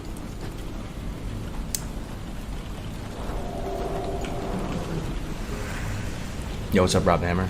You're absolutely right. It's a slippery slope. They're doing this to make money short term at the expense of Vanilla WoW. I mean, if the thing is, too, man, I really do think they could just give us a breadcrumb, just a breadcrumb, and we will make loaves of bread out of it. You know, we can win some hearts and minds back for Blizzard, man. And I was intending on doing that, man. I wanted to win hearts and minds back and restore that trust, man. I swear, guys. You know, if they just give us a breadcrumb, just something, man, like a mode, a toggle, like a slash command, if I could just do this, you know, I'll be like, Blizzard's supporting us, boys, we're mooning, we're going to the fucking moon, boys. Like, just a breadcrumb, bro, just like, I'm just like a cracker, man, a saltine cracker with some peanut butter on it, man.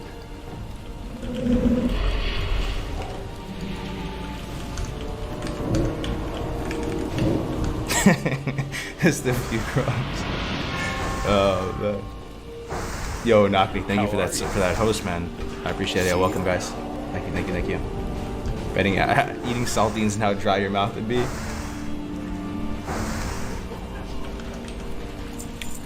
Peanut butter with saltiness, mouth glued shut. Yeah. Don't win hearts and minds for Blizzard, bad idea. I still, even right now as I'm talking all this shit, I still low-key am rooting for Blizzard, man. Because I don't want this game to fall to shambles. Like, I do love this game, and I like and I appreciate that they're keeping the lights on and that it's a thing, man. I'm happy WoW is still relevant. Like, I haven't fully given up on it, man. You know? It's like a lifestyle for me at this point, which is kind of cringe to some, but it's kind of true. I mean, we've been in a pandemic for a couple of years now, you know, like a lot of our interaction is through this game and this community. I'm still rooting for him low-key, man, but it's tough, man.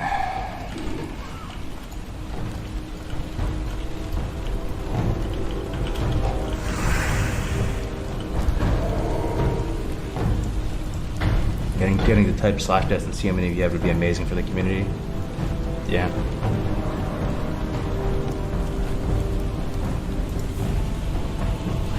I'm only rooting for those because I want good games. I have no illusions that they are much though, if any better than Yay though. Need a hit of copium. Oh yeah, I took my non-fat triple shot of copium this morning. No, like I said, right? If I had to guess, Road to Rag is gonna be on fresh. And like, I'm not hiding anything from you guys. Like, I'm just feeling out what people are saying in the community, in the Discord, in the comments, the other mods. Like, that's just my guess. We're gonna like vote on it again or whatever in a few days. That's just my guess. Will we have fun on fresh? Yes. Can we make Road to Rag successful on fresh? Yes. Will it be super omega hype? Yes, I think it will be. But we're gonna make it so, man. Like, that's, you know,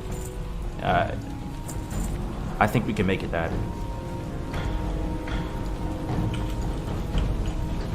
And yes, we'll have more stuff stacked against us, right? The raids are going to be some weird kind of like Frankenstein, more health, no world buff thing, and that's fine. And we'll still kill him, and it's almost that David and Goliath, like I said before. It's some of the vanilla loyalists who've been here from the jump, every stage, the announcement, BlizzCon 2017, the demo, some of us even the private servers before that. You know, like, going up against this thing. This is a really dangerous area, by the way.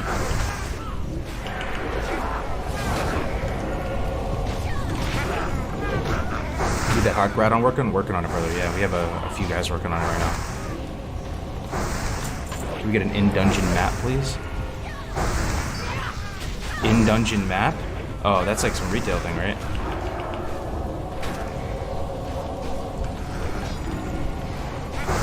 No more recording as verification, still only on March, April for runs.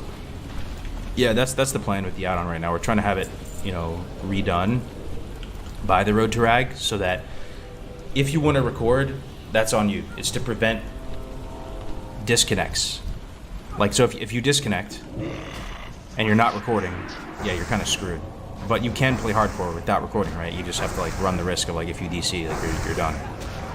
But that'll be, you know, pretty good, I think. A lot of people just are hung up on the whole recording aspect of it. Area XP rates have been shadow buffed in the last client update. Several other quality of life updates too. Interesting. Are you like some big brain developer guy or something, or how do you know that? Yeah, I mean, it's almost more of a conceptual thing. Like, I said it earlier in the stream, I'll say it again, just because it did actually make me feel a lot better. I was scrolling through the YouTube comments, and my buddy Yellow Tonka, who I've played with ever since the class.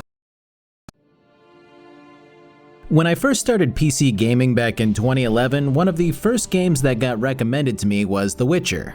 The second game had just come out to very positive reviews, but my PC actually couldn't run it. So I bought the first game instead, and well, I absolutely loved it. Yeah, it was clunky, I definitely remember that, especially the combat. But the story was incredible, and it really got me excited for the second game. Eventually I rebuilt my PC, and the very first game that I played on it was The Witcher 2. It only deepened my love for the series and made me into a huge fan. I've actually been avoiding The Witcher for a while on my channel simply because there are so many other dissection videos out there. So many really well-researched and incredibly well-done chunks of content which I'm honestly unsure I could stack up against. The love for this series is staggering at times, and I'm not entirely sure that I can bring anything fresh to the table with a video on it. But after debating it for a while, I decided to go through with it. So I'll be covering the first game today, looking at its mechanics, what it did well, and what needed improvement. Before I jump in, I'll point out that there's going to be an Audible ad about halfway through this thing. Additionally, I have some more limited time shirts that will be around for a good 2 weeks or so after this video drops. Plus, if you have any interest in the series after part or all of this video, GOG hooked me up with an 80% off discount for the Witcher 3 Game of the Year edition for those who want to grab the latest entry and give it a spin. Otherwise, this game's just like free, I think, on GOG almost always, so. And finally, I stream on Twitch every Monday, Tuesday, and Friday if you want to catch me in between videos. Alright, let's tear into this thing. We begin with a 7-minute Final Fantasy cutscene regaling the tale that gave birth to the legend of our main guy, Geralt of Rivia. This cutscene sets up a lot of stuff. The existence of these little potions and tinctures which grant powers to Geralt, which I'll get to in a bit. The idea of otherworldly monsters which exist in a medieval kind of world. The very premise of a Witcher, which is primarily hired to take care of monsters in various ways.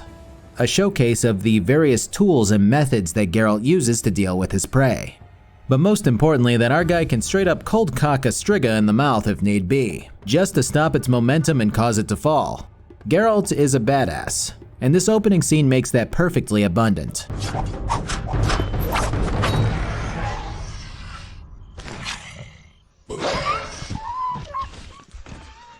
Now I'll mention something here that's really going to separate this video from other lore type videos, I think. I remember quite a bit about the various factions in these games. Redania, the Scoia'tael, Skellige, Nilfgaard, Novigrad. This series has an overwhelming abundance of lore and background.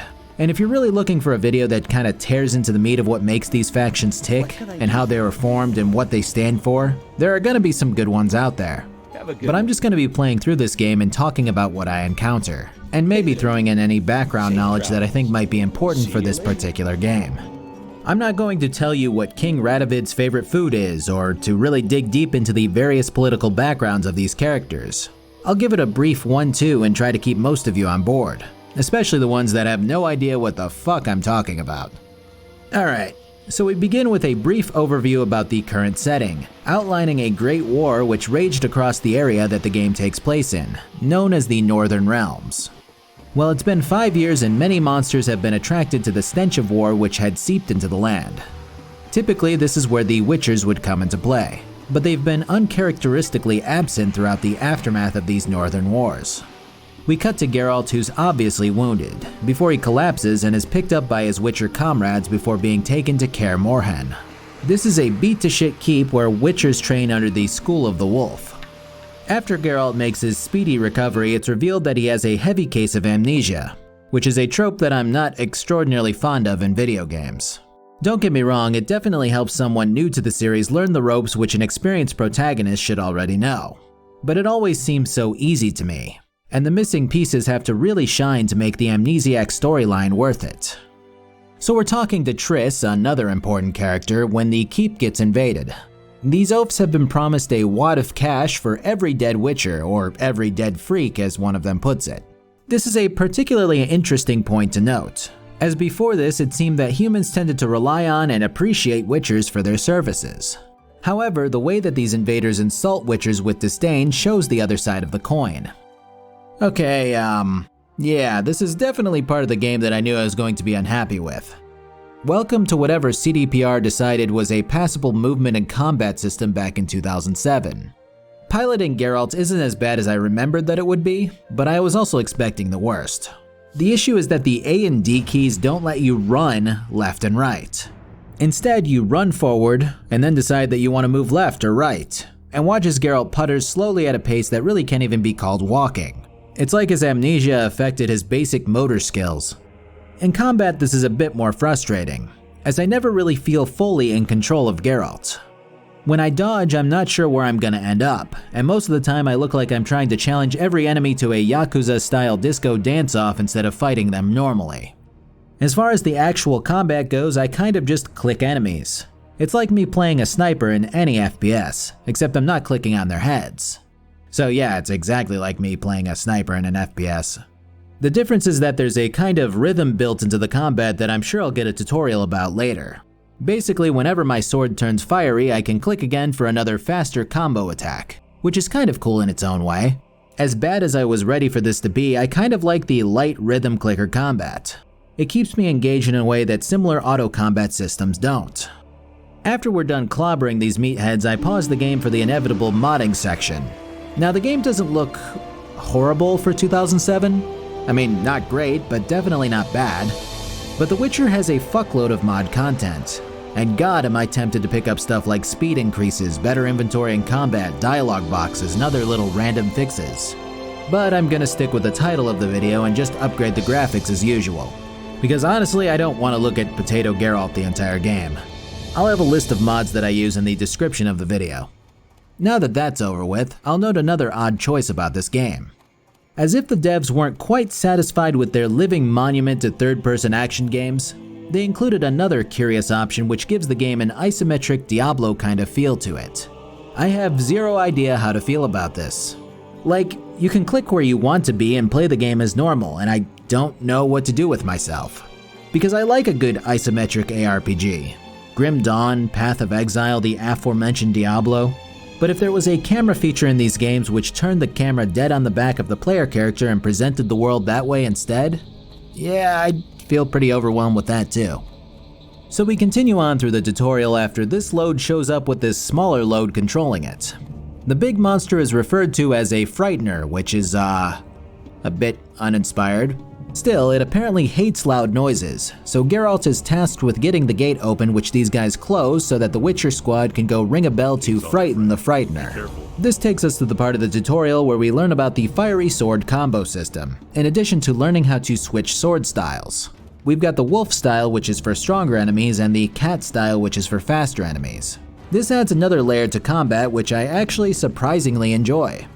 Well, after we clear the baddies out, Triss collapses the gate to halt the Frightener temporarily and then screams at Old Man Vesemir for hiding mutagens in the laboratory here, which the leader of this excursion is seemingly after. Mutagens are powerful substances that Witchers use to enhance their abilities. They're like what the vitamin shop sells in real life, except they work. The way that they're used and explained are very different from game to game, and as such aren't gone into detail yet at this stage of the first game. Now you would think that these things are a consistently reoccurring ingredient to create these potions which Geralt slurped down in the introduction, but they aren't in this game. Instead, common potions are usually made with various monster parts, herbs, and minerals. Even the upgraded so-called mutagenic potions don't explicitly take mutagens to create them, and instead tend to use very powerful boss monster ingredients in addition to the normal stuff. The main difference between the normal potions and the mutagenic potions is in their permanence. Where a normal potion might grant you dark vision or max vitality or resistance to poison for a few hours, a mutagenic potion permanently upgrades your stats and talents. The problem with the normal potions is that they have a secondary effect which hinders someone from consuming them too much, known as toxicity. Basically, if someone slams multiple high toxicity level potions back to back without detoxing their body in between, then they begin suffering adverse effects. In Geralt's case, first his vitality decreases, then he's unable to run, and finally he dies if the green bar at the top left hits its max point. This is kind of a cool system in terms of balance. Whereas Elder Scrolls games tend to outright limit the amount of potions that you could have at a certain time, this toxicity system kind of does that same thing, but better.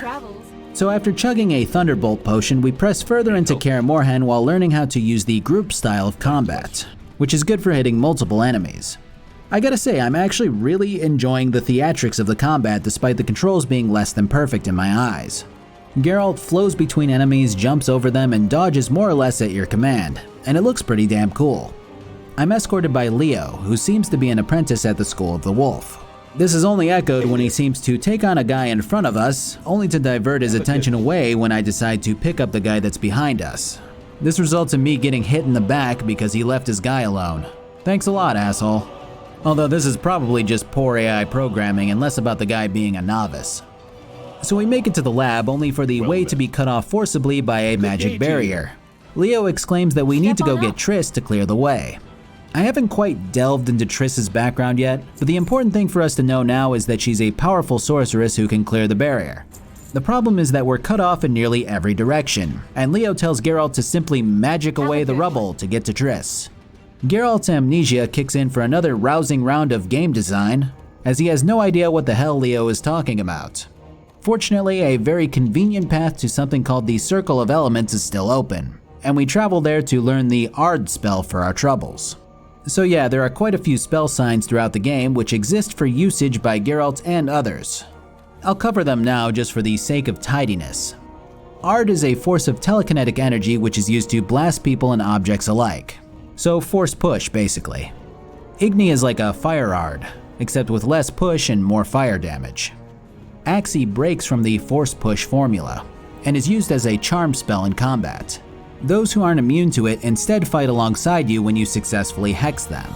From my experience, it generally only tends to work on non-monster enemies, but it's also something that I really don't care about casting pretty much ever. Quen is definitely one of the more curious signs, as it's used purely as protection to buy time. I don't mean that a shield is cast and then you can continue to fight with a barrier. I mean that as soon as you take a hostile action, the barrier is broken. Basically, you use it defensively to chug potions, or switch weapons, or just to close the gap between ranged enemies. And finally, we have Yrden, which sounds like you're drunk when you're saying it. It can be thought more as a magical trap rather than a strictly offensive strike or defensive barrier. When placed on the ground, Yrden just creates spikes. Like the enemy might get blasted back or they might just take some damage, but that's really all it does. I don't use it. At any rate, we art our way out of our stony prison before making it back topside to the crew. Triss and Vesemir take turns calling each other children. You're all children. Triss, child. Before I get the option to either take on the Frightener with Vesemir or to accompany Triss down to the lab. This is,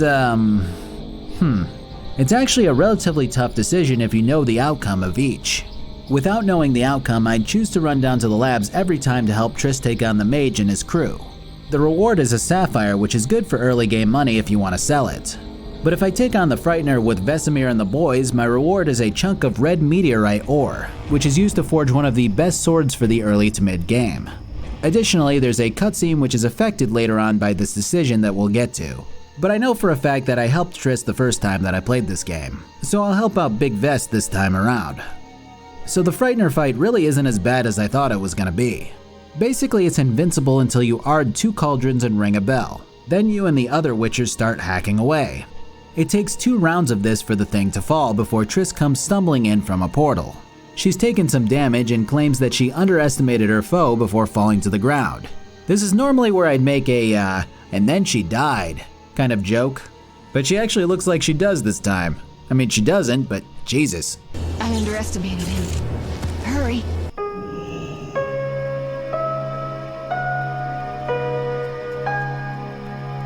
So Leo and Geralt run down to the lab before walking leisurely after they arrive there. I'm going to affectionately refer to the two who are raiding the lab as Big Man and Glasses. So Big Man grabs the Witcher box of magic secrets and Fortnite dances into the portal before Glasses raises his crossbow at Geralt and Leo. He starts spouting off some myth about Witchers being able to parry a bolt mid-flight before he 360 no-scopes Leo when he was trying to flank him slowly. This is usually the part where an experienced fighter would rush the target who just turned and shot his partner, but Geralt does the whole, "Oh my god, Leo, no!" thing, before Glasses gleefully prances through the portal as well. Geralt's response is to throw his sword.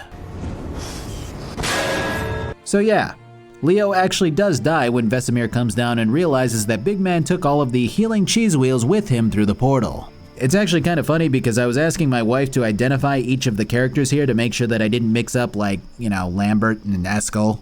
And I asked her which one Leo was since his name kept coming up and she turned into the human version of Google correcting a search result. Did you mean Letho? Nah, I don't know who Leo is. Yeah, I guess this would be the reason why, huh? After this, we learn how to meditate, which serves as both a time skip function and as a way to heal and reduce potion toxicity buildup. It also serves as a state to brew potions, which you're shortly directed to do in order to heal Triss. To do this, Geralt has to snag some ingredients while picking off stragglers from the raid. I was actually going to note something about the combat here before I made it back down to the other Witchers, in that every time Geralt goes in for an attack, the enemies halt their own attacks to try to weakly defend from Geralt's vicious blows. There's never any trading of blows or points where an enemy attacks anyways despite Geralt being open. I thought this was a pretty weird combat quirk, but it's actually explained pretty well by Eskel when I make it back down. You see, aspiring Witchers undergo something known as the Trial of the Grasses. And while I won't go into a ton of specifics, I will say that this trial is how Geralt's hair turned stark white. The trial's magical properties are what give a Witcher his lightning-fast reflexes, natural health regeneration, ability to see better in the dark, and resistance to poison. Not many make it through the trial, but the ones that do are basically superhuman in their strength and speed. It explains the idea of Geralt overwhelming normal human thugs with no issue. Of course, all of this comes at a cost even when someone does make it through the trial, and that cost is infertility. Now, if you know anything about The Witcher as a series, you'll know that sex is basically a cornerstone of it. If you counted the amount of nuts busted over the course of The Witcher, you'd be able to feed a city of squirrels with it. So obviously the sex drive is still there regardless of this premise of infertility. Additionally, Eskel explains that if Triss had acquired access to the Witcher laboratory here, she would have insisted on using its boons to heal the sick and help people. Which makes it sound like the Witchers are knowledge-hoarding dickheads like the Brotherhood of Steel, who only look out for their own kind. But then Eskel elaborates that oftentimes good people see the good which certain resources can impart, without thinking about the ways which bad people can use those same resources. Not that this Brotherhood-esque philosophy did any good, seeing as the place just got raided by a group belonging to said bad people. Eskel, I have amnesia. Talking to Vesemir yields a little more information about a previous attack on Kaer Morhen a while back. He explains that a good amount of Witchers trained here with their apprentices before a lot of propaganda filled with lies was spread among the general human population. Flyers were posted around cities warning people about the evil that Witchers spread. This was that aforementioned other side of the coin where a good chunk of society regards the Witcher population as freaks of nature dabbling in dark arts. The result of this misinformation caused a gigantic mob of humans led by sorcerers to assemble around Kaer Morhen before they slaughtered every single Witcher inside save for Vesemir. It's a dark chapter of history which only forewarns of the way which Geralt may or may not be treated along his journey. Alright, so we brew the potion, bring it up to Triss, and she's instantly horny. Like I said, The Witcher and fucking is like leaves on a tree. It's kinda weird as hell that Triss stays in the same position while she's talking to you though, but I guess it's just a product of the time that the game was made. Also, the voice acting is, What I felt when I learned you were alive, hard to compare to anything. Oh. Except maybe what I feel as I look at you. Ugh. I mean, don't get me wrong. I like Geralt's gritty, gravelly voice and Triss's confident demeanor and inflection. but some of these dialogue lines are not very well, executed. So yeah, we don't get the 4K definition, ass-grabbing, tit-fondling, Gatorade-chugging display of well-coached perfect stroke fucking like we do in The Witcher 3. We get this hentai game-adjacent collectible card where Triss's tits have expanded 2 cup sizes and are tastefully censored. Yeah, this video's definitely gonna be marked 18+ by advertisers. Oh well. So we send off Leo in a Viking funeral before the rest of the group decides to split up to chase down clues leading to the attackers. Geralt heads south to the capital of the country of Temeria called Vizima. This is followed up by a cutscene in which a boy and a woman are walking towards an encampment near the edge of Vizima before a group of Barghest give chase. Barghest are these sickly, green energy-laden hounds which are led by an alpha hellhound known as the Beast. Not much is known by the villagers here as to why or how they appeared, but what is known is that both of these entities are pretty good in overwhelming hunger decks. So Geralt happens to be at the gates here, and he proceeds to take out the group of Barghest before the Beast possesses the child into saying this. The world will perish amidst ice and be reborn with a new sun! Reborn of elder blood, of hen Iker, of a planted seed, a seed that will not sprout but burst into flames. Yeah, you remember the whole, I'm not gonna go into crazy detail about some of this stuff thing? This would be one of those moments. I just really dislike these points in games where a demon or a dark mage or whatever decides to blab just nonsense at the player, even if it does make sense at some point down the line. If I were a new player to the series who did no reading beforehand, I'd have no context or basis for anything that this kid just yelled. Hardly any of these words would make sense to me, and my mind naturally just shuts off when this much stuff is thrown at me at once. Now Shani does step in to state that the kid just rattled off some elven prophecy, which does soften the blow a bit, but I just have a strong disdain for this type of storytelling, I guess. It might just be a personal preference. Oh, by the way, this is Shani. She's a healer medic type who's trying her best to get into the city of Vizima to help heal people there, but we'll get to that in a moment. For now, she imparts the wisdom that the Reverend here may know something about the men who attacked us in addition to having a job to take out the beast. Before I move on to the Reverend, I get a chance to distribute some talents.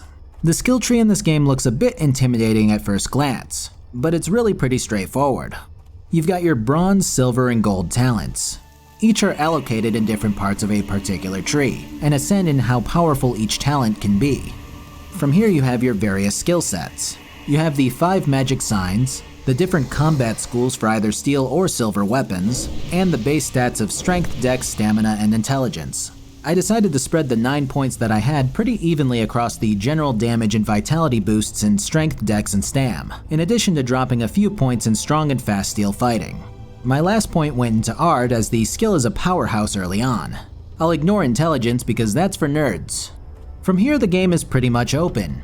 You can grab some contracts from the bounty board which has you tracking down various monsters, trade for different supplies while meeting people going about their lives, and chat up some local fistfighters if you want to brawl. Your mother sucks dwarf cock. We beat each other for coin. Interesting.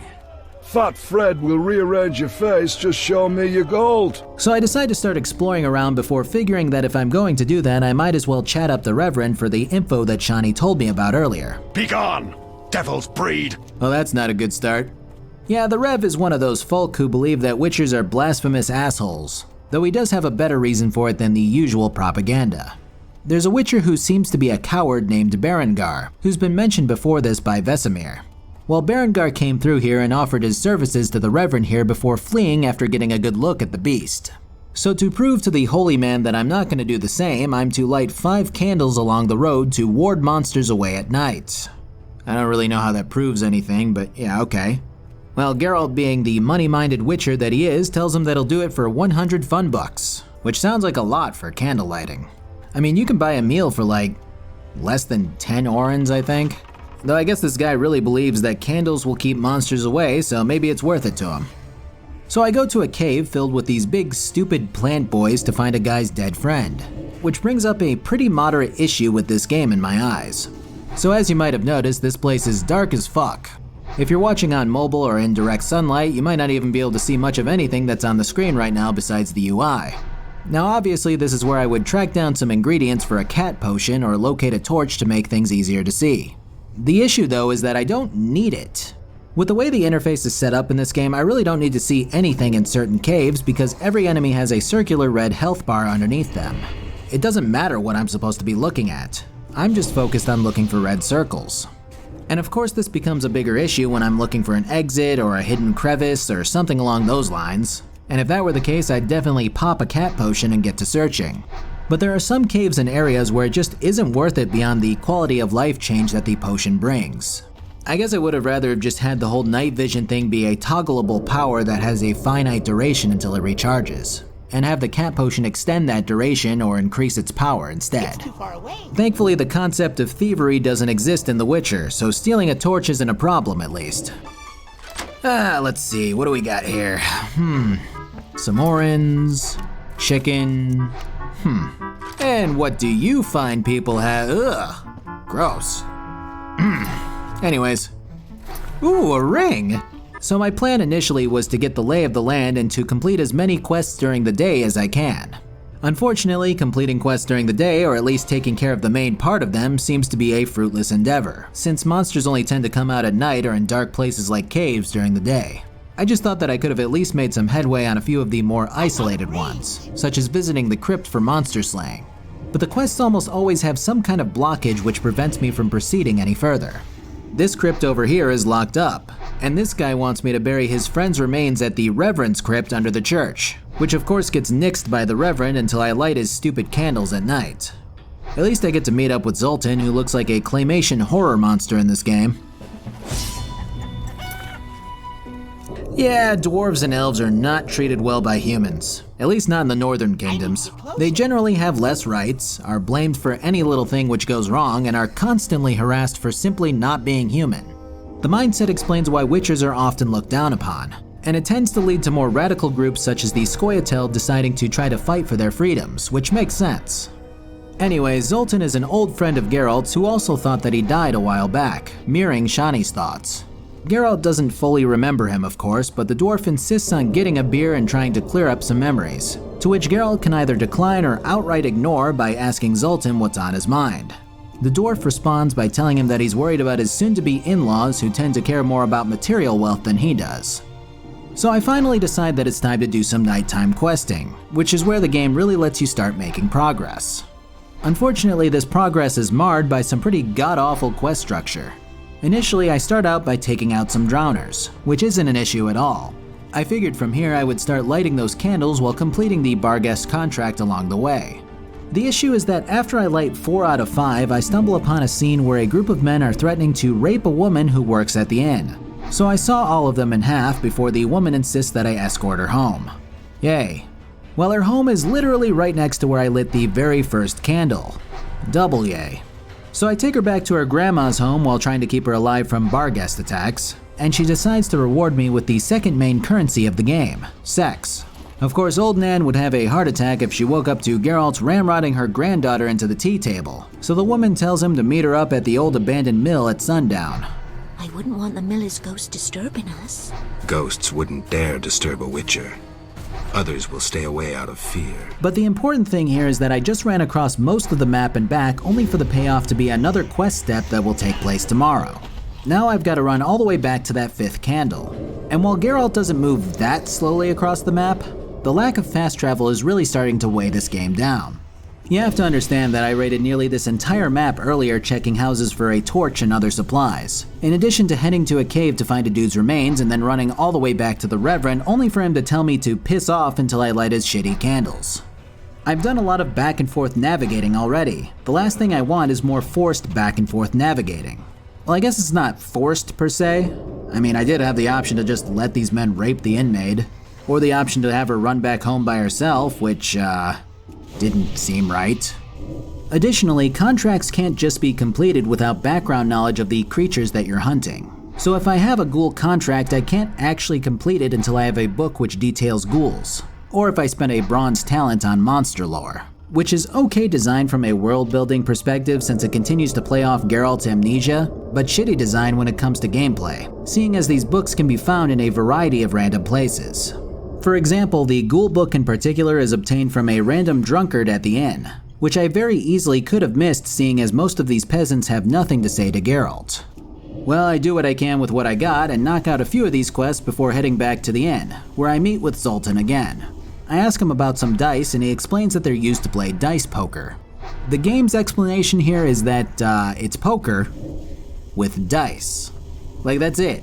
There's no other tutorial until you manually back out and look through your journal. And you know what your journal tells you? The player with the best poker rank wins. There is no list of poker ranks or anything. The game just expects you to understand. Which is hilarious because if you tell me about a game that's just poker with dice, I pretty much immediately know how to play it. But someone who has no idea how to play poker is just hooped here. So after I tell the Reverend that his stupid candle lighting bullshit didn't work, he trusts me enough to tell me that the group who attacked Kaer Morhen, known as Salamandra, have been terrorizing the local population for a while now. Just mentioning them around the wrong people can get them into deep shit. So the guy wants to be extra sure that he can trust me. To do this, I'm to earn the trust of 3 other well-respected town members, which all have me doing pretty much everything that I just tried doing on my own to some degree. Fuck. So yeah, the whole go out and explore kind of thing really isn't encouraged or rewarded here. Seeing as if I immediately beelined it to the Reverend and then did his quest, he'd have me doing everything that I did on day 1 anyways. This is honestly harrowing. And I think a lot of it would have been so much easier if I could just cross the middle of this map, but I can't. The middle is sectioned off by Geralt's worst nightmare, a fucking 2-foot-high fence. Maybe he just doesn't remember how to hurdle them in his amnesia. The quests themselves have me running through a pitch-black tomb and fighting off ghouls, fighting more drowners along the riverbed, and fighting off some more plant monsters. That last one was a bit funny though, as I had to drink a shitload of alcohol to get this guy to trust me, and then Geralt decides to fight them while drunk. I mean, overall, I'm not having a bad time, but my time could definitely be a lot better. Oh, and also the Reverend wants me to take care of the beast to fully trust me, which has me talking to the witch Abigail here in town. Unfortunately, she wants me to gather some herbs, which means I'm going to have to sink 3 points into intelligence and buy a 200 Orn book just to know how to pick them. I think I may have been able to purchase the herbs off of someone, but fuck it. You win today, CDPR. So I run back to tell this goofy peasant guard that I killed his ghouls and we get ambushed by some Salamandra agents who have a mutated dog with them. This is the scene that was affected by my initial choice to go help take down the Frightener, as my lack of presence with Triss made it so that these guys made off with way more alchemical stuff from the lab to experiment with. The game very thoroughly beats the player over the head with this information. You start by getting a cutscene where Geralt details his choice to fight the Frightener. Then Geralt goes, "If only I had gone with Triss, then none of this would have happened." And then the guy we're talking to goes, "What are you talking about?" And Geralt goes, "Why yes, I made a choice in the prologue of this video game known as The Witcher. Had I made the other choice, this cutscene would have been different." Good God, I get it, dude. So I'm about done with chapter 1 here as I tidy up a last couple of quests which include me slaying some trophy monsters and forging my red meteorite sword. Oh, and meeting with the waitress from before. Ladies first. Perhaps I shouldn't. What if my new frock gets dirty? Don't worry. We Witchers have solutions for that. Something haunts the old mill again. Seems so. Maybe we need a Witcher to look into it. Ah, they're never around when you need them. They'll have to wait. Any monster here today will stay until tomorrow. Certainly no sense in sending anyone else.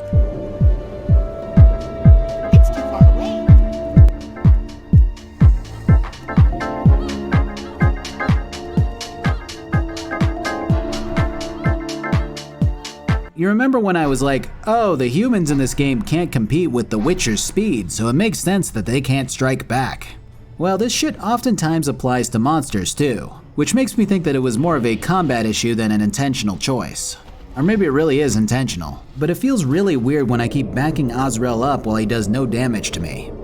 Either way, I give the witch the petals, she makes a potion, and then she gives it to the little boy who got possessed before to help him get possessed again. Then I tell the Reverend that we made a little boy bark like a dog, and he's like, ah, alright. Well, Salamandra meet up at the inn and the innkeeper has the key to their hideout.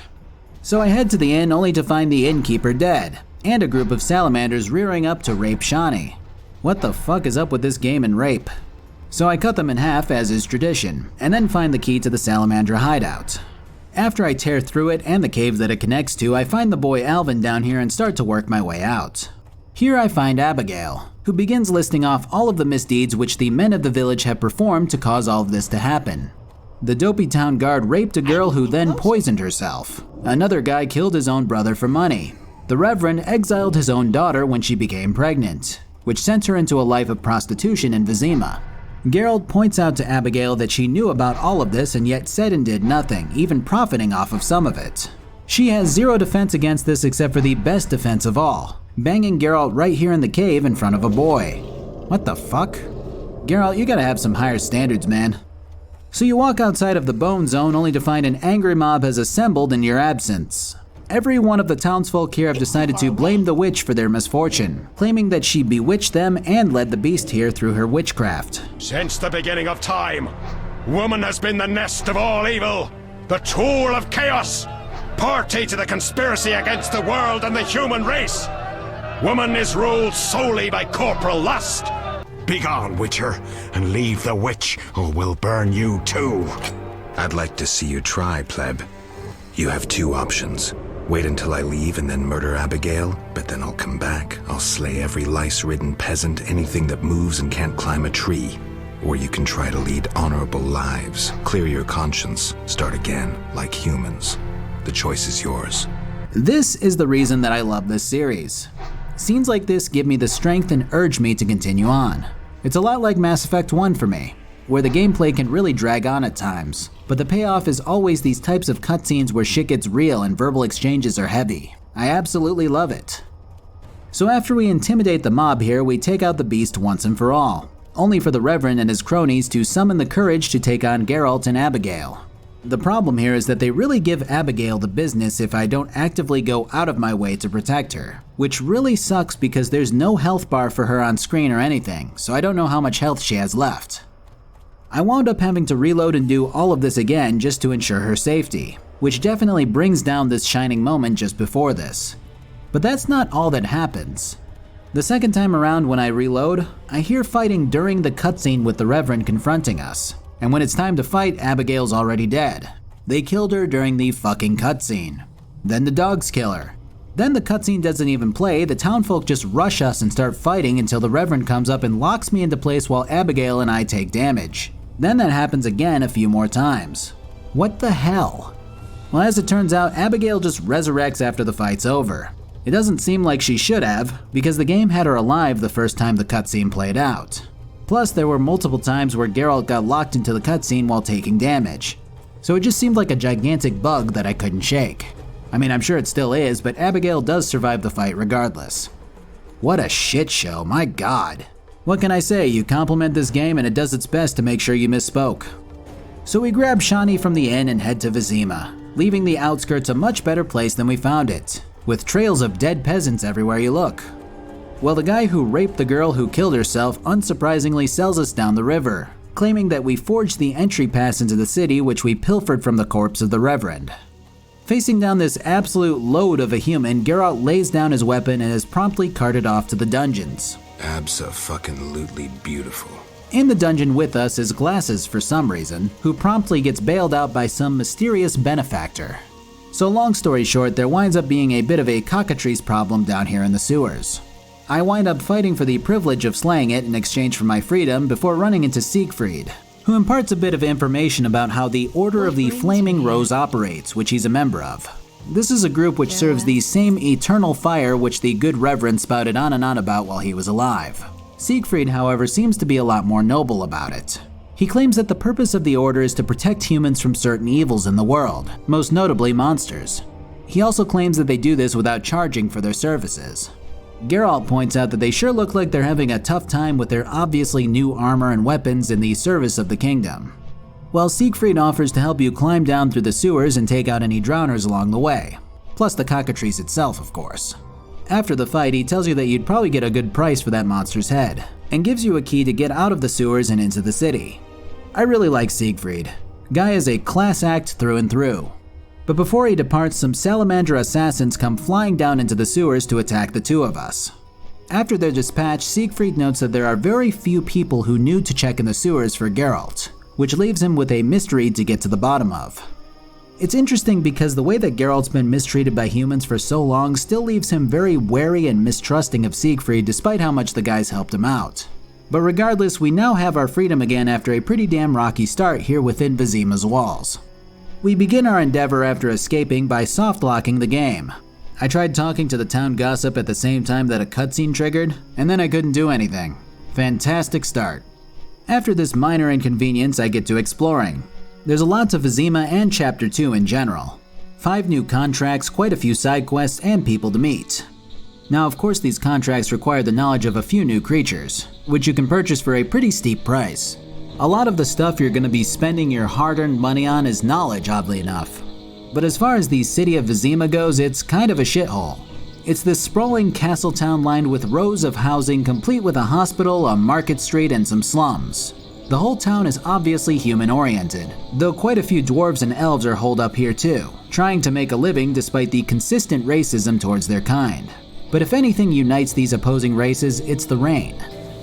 What a downpour! I get sad when it rains. Oh, when will this rain stop? The quote-unquote nicer parts of the city only look slightly better than the shittier parts, and it gets pretty hard to look at after a while. Additionally, the entire city is under quarantine as a plague has broken out, which is just lovely. Why do I keep playing games with plagues and quarantines lately? What's up?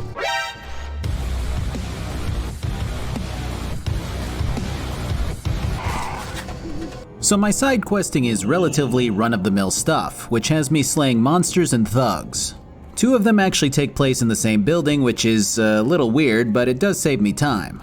Eventually, I actually start investigating who decided to sick Salamandra on me, which leads me to a warehouse where the head of the city guard is pretending to be a dirty cop to get info. Once it's clear that these guys know nothing, he lets Geralt decimate the group, which is a pretty badass scene. From here, I meet up with a detective who tells me to question suspects until we get our guy. This has me questioning pretty much everyone that I can think of, but coming up short in nearly every regard. This entire chapter has you running around like a chicken with its head cut off, and I kind of get tired of it after an hour or 2. Now the good news is that the alchemist from the outskirts named Kalkstein gives me a way to fast travel from places of power. But the bad news is that there aren't any within the city itself, because they're one-way fast travel points back to Kalkstein's lab only. So while the fast travel is very welcome, the game hasn't become any less of a chore at this stage in particular. And the amount of quests I have right now is absolutely overwhelming. It's just a torrent of people asking you to do this thing and find this thing and help out in an assortment of ways. At this stage in the game, I'm just looking at a single quest at a time and going, okay, I know where that is, despite it possibly not being the most optimal quest to hit at the time. It's very much a Witcher thing, and it's one of the reasons that I never completed the 3rd game despite having very heavy interest in it. Well, eventually I complete just about as much as I can without bribing my way into the hospital or heading into the swamp. Oh yeah, there's an entirely different area attached to this act, making it that much more extensive. Well, the swamp is mostly for hunting, though it does have a few other quests attached to it. Namely trying to find these stones to open up an ancient wizard tower for Kalkstein, and chasing down more clues in the hopes of finding this Berengar guy. Well, Berengar seems to have met his end out here when I find his equipment on the ground. He seems to have been jumped by Salamandra before his death, but that's a dead end to this quest for now despite it still being in my quest log. But I really don't have too much more to say about the side questing, because while it isn't completely boring, it's definitely not worth mentioning. Like, it's just thing after thing. Ask some druids about a missing boy, craft a lightning rod to revive a golem and fight it, find the stones to open the tower, take a message back to a dwarf in town, find Zoltan and ask him about my silver sword. It just goes on and on. I mean, I knocked them out eventually, but covering every single one of them in depth would be a complete waste of breath. I will say that the golem fight is fucking ridiculous though, in that it took me about 8 minutes or so to whittle it down. It made me think that there might have been an easier way, but whatever. So back to the investigation. I've been slowly questioning and clearing people as best I can with the info that I've gathered. The list of suspects is extensive. We have the captain of the guard, Vincent, the alchemist, Kalkstein, a wealthy merchant, Luvarden, the leader of a gang who's at odds with Salamandra, a fence named Taller who buys stolen goods, and the owner of a bank named Vivaldi. The bank owner is actually bankrupt, as humans have taken over his business, meaning he couldn't personally fund the bale of glasses. Luvarden is actually paying for badges which Salamandra agents drop when killed, because the gang is bad for business. The leader of the opposing gang had an inside man who was trying to spy on Salamandra and wound up getting gutted. And Kalkstein claimed to have hired that same spy to help protect him from Salamandra, though I couldn't quite clear his name for sure. Actually, I couldn't clear his name, the captain's name, or the fence's name yet. This whole investigation is super intriguing, but it also leads to some really awkward cutscene banter. I'm looking for the leader of a certain organization. You suspect me because I'm a dwarf? I have several suspects, not only dwarves. What do you want? I've got my eye on you. Come back when you stop talking crap. I want to discuss Salamandra. Why? The professor's bail money came from your bank. You offend me deeply with this slander. I don't believe you. Nothing but a pile of suspicions. I have to assume you're clean for now. Yeah, it's awkward as hell. And it's weird because most of the other dialogue in this game isn't this rickety. It must have something to do with the game checking to see what I found out step by step. The more important thing to note here is that after you've found various clues pointing towards or away from the suspects, Geralt can question them and deem them either guilty or innocent. For example, if I go to the captain and tell him that I don't believe him about anything, Geralt becomes convinced that the guy is guilty. He's not, but Geralt thinks that he is. Although I will note here that I can't prove that the captain is innocent on my save because I decided to give the Scoia'tael some weapons earlier in Chapter 1. Well, basically they used those weapons to kill a guy who would have helped Geralt see that the captain was innocent, once again making another decision of mine have a negative consequence on my game. I actually do like this a lot, and it lends more replayability than the previous decision with the Frightener. I mentioned that I also hired a detective to help me out with his investigation. The guy has some good pointers, but I've done a pretty damn good job so far by myself. In fact, there's a point where I go back to report to him and he's in the process of getting jumped by some Salamandra. After the fight, he tells me that he's going to hole up somewhere else and that he'll contact me when he has new information. So I step outside and suddenly he has new information. Neat. So I'm now to find Shani and try to get her to do an autopsy on the spy who got wounded when trying to get info about Salamandra, the same guy that Kalkstein hired. Apparently someone helped him along to his death after being wounded in the hospital, but there's only one way for sure to find out. Something that did stick out to me is that... Okay, so in this game you got this big goofy wolf amulet plastered in the top left. I have it set to detect monsters, so when those are around it shakes around to let me know. And it definitely very recently started to shake around like crazy near the detective here. So I meet with Shani and we conduct the autopsy, and it becomes obvious pretty quickly that the spy was poisoned by alchemical means. Of course, with something that blatant, we can easily point fingers at the alchemist Kalkstein, but stopping by the detective house yields a more interesting turn. The detective is ready to blame the rival gang leader and Kalkstein together, but Geralt finds the opportunity to question the detective himself. He points out the vibrating amulet. He points out the brand new political map on the wall that's marked with pins. He points out the brand new extravagant carpets. And he points out that he's heard some pretty nasty rumors regarding the detective and various women. But all of this is explained away by the witty detective who disregards these ideas at every turn. So it's time to get to the bottom of this thing once and for all.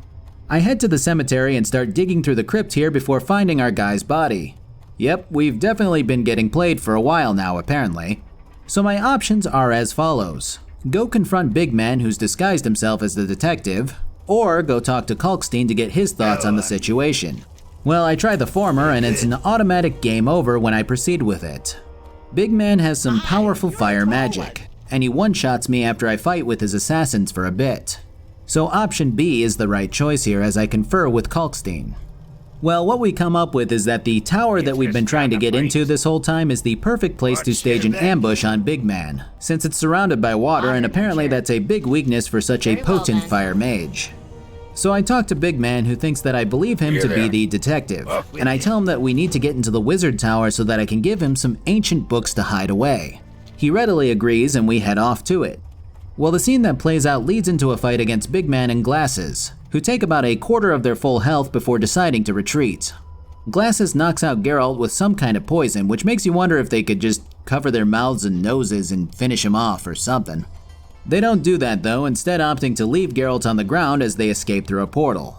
This concludes Chapter 2, which was an absolute doozy of a chapter. I know I didn't go super hard into details, but I did a lot. I probably spent 12 to 15 hours just running around back and forth. I felt overloaded with knowledge at every given moment. It was like I had a set of tasks in my head. First I have to find Shawnee, then I have to go talk to the captain before the sun goes down, then I gotta go talk to the gravedigger, then I gotta wait until midnight and head to the hospital. It was never ending.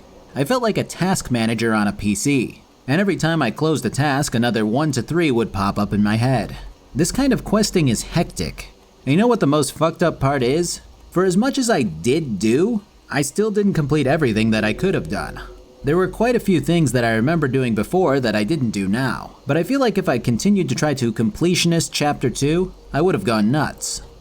So when Geralt gets knocked out, apparently the Scoia'tael and the humans have now launched into full-scale battle against one another. Geralt has remained neutral at this stage, but the ending of Chapter 2 makes it clear that he's going to have to pick a side here.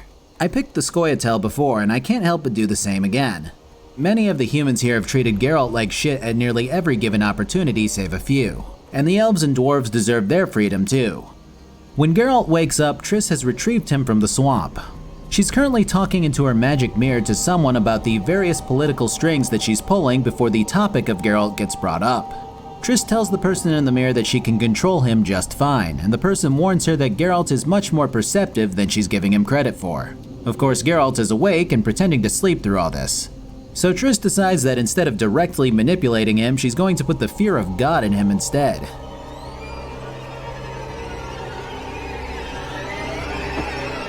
Triss. I'd rather make sure you feel comfortable. Thank God this goes back to normal after a moment. It was giving me anxiety. So anyways, Triss fucks Geralt as is tradition. No sex card though. Then she tells him the same thing that he told himself, that he has to choose between the Scoia'tael and the humans. Though her reasoning is that taking a firm stance will help him reclaim his lost memories. She also elaborates that she believes that monsters are appearing in Vizima due to a magical anomaly, but she hasn't figured out what's happening yet. So she gives you some magic sensors to help pinpoint the location of said anomaly. She also explains that the princess who Geralt saved in the opening cutscene is a bit obsessed with him and that she's attending a banquet which the wealthy merchant Luvarden from before is throwing. I don't like banquets. And now we're free to do as we please. The first thing to note here is that Triss's magic mirror in the corner serves as a teleport to the Alchemist or the Swamp Tower, which is awesome. And even better news than that is that it's not just a one-way travel system.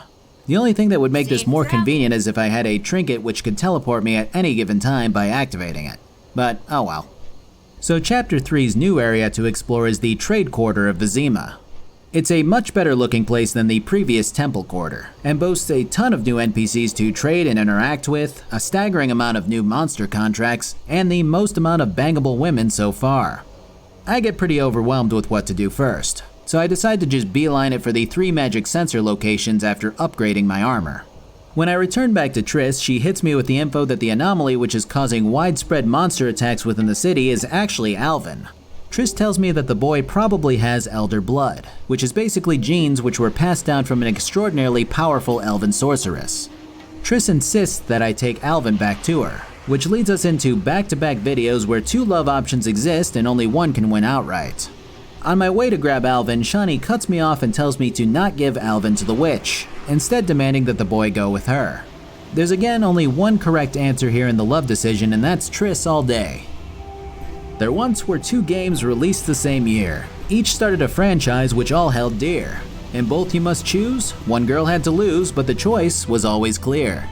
One girl was a medic, one girl was a witch, the other a researcher, and the last one a bitch. Sorry, I just met Dandelion and I couldn't help myself. You see, Dandelion is a bard friend of Geralt who's always looking for new inspiration for his ballads and poetry. We first encounter him when heading back to pick up Alvin, and he gives us some dire news. Apparently some men have kidnapped the boy and made off with him. Fortunately, Dandelion saw where they went, so Geralt pursues and dispatches the men. As reinforcements arrive, Geralt has to choose where to send Alvin, with his options being Triss or Shawnee. Again, we're going with Triss. Not to say that Shawnee is a bad character, I just don't... I don't know, personal preference and all that. Geralt and Triss have a stronger history, and Triss definitely seems to be more capable than Shawnee does to me, especially knowing that Alvin is some kind of magical being. Either way, Geralt takes out the rest of the men and then decides to celebrate by draining some fist tech down his throat, which is a highly potent and illegal drug. Yeah, I had it on my hotbar as a means of storage and I fat-fingered it by accident. After sleeping off the drugs, I report back to Triss, who tells me to tell Shani to fuck off. Is Shani clear about this? No? Then go tell her the boy stays with me. End it. Oh boy. So I go to Shani and tell her that I sent the boy to Triss, and she tells me to fuck off instead. Well, that makes my life easier. I head back to Triss and she tells me that she wants a ring from me to make her feel better about this whole setup. Man. Just as I'm trying to figure out how I'm going to afford a ring with 3 shekels to my name, Dandelion phases in from the nether and escorts me to the pub. We meet up with Zoltan for some sage wisdom to help out Geralt with the process of suddenly being half married or something. A rather unpleasant tension that accompanies the appearance of 2 conflicting cognitions, be they thoughts or judgments. You're so full of shit, Dandelion. Triss is a fine woman. But I'm a witcher. Killing monsters is my destiny. You may be right, but honestly, do you see me as a cobbler or a farmer? No. I guess I see your point. Just because a woman doesn't say it, doesn't mean she doesn't want it. In fact, they often say they want something when they really want the opposite. I'll drink to that. There's just no understanding women. Highly original, Dandelion. Right. The family is the fundamental unit of society. Screw it all. I've got the hiccups. Geralt, you reek and have woken all the neighbors. What kind of role model are you? I'm out of here. I love this scene. Poor guy has no idea what the hell he's doing as a monster slayer who wants a family but thought that he could never have one. Triss has made me look at stupid pictures. She must have her reasons. Pictures are stupid! Great. I would be on board if she was trying to make him look at words, but pictures? Fucking hellspawn. So I drudge about looking for work and rings and all that. I wind up doing a little more less than notable side questing before I scrounge up some gold in quite a selection of rings. Now Triss told me that she wants any ring, but when I return and chuck one at her, she goes, I was thinking one with rubies. God damn it. I know. I chose this.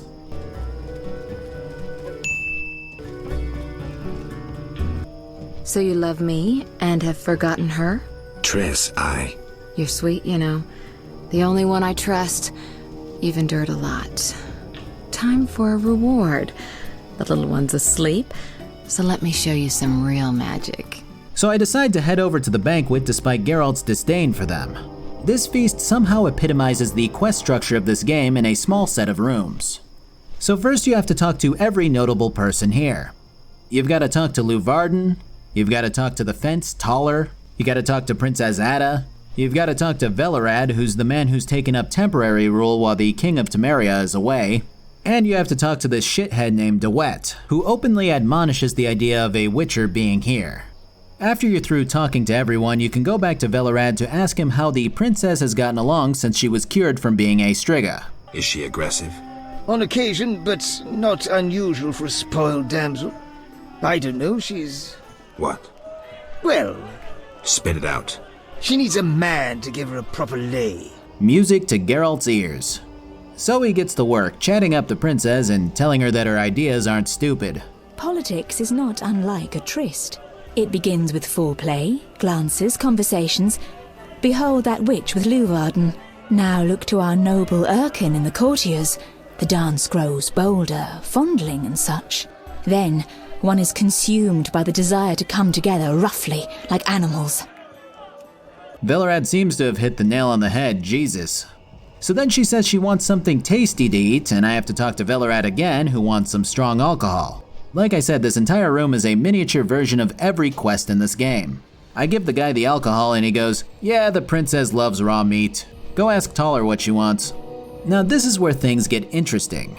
So like I said, Taller was the fence from chapter 2. But he's also a very high up spy for the Empire.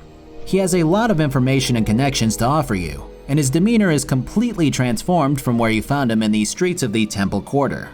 He explains that a huge political uprising is about to take place, and that you can't remain neutral during it, further reinforcing Geralt's thoughts from the start of the chapter.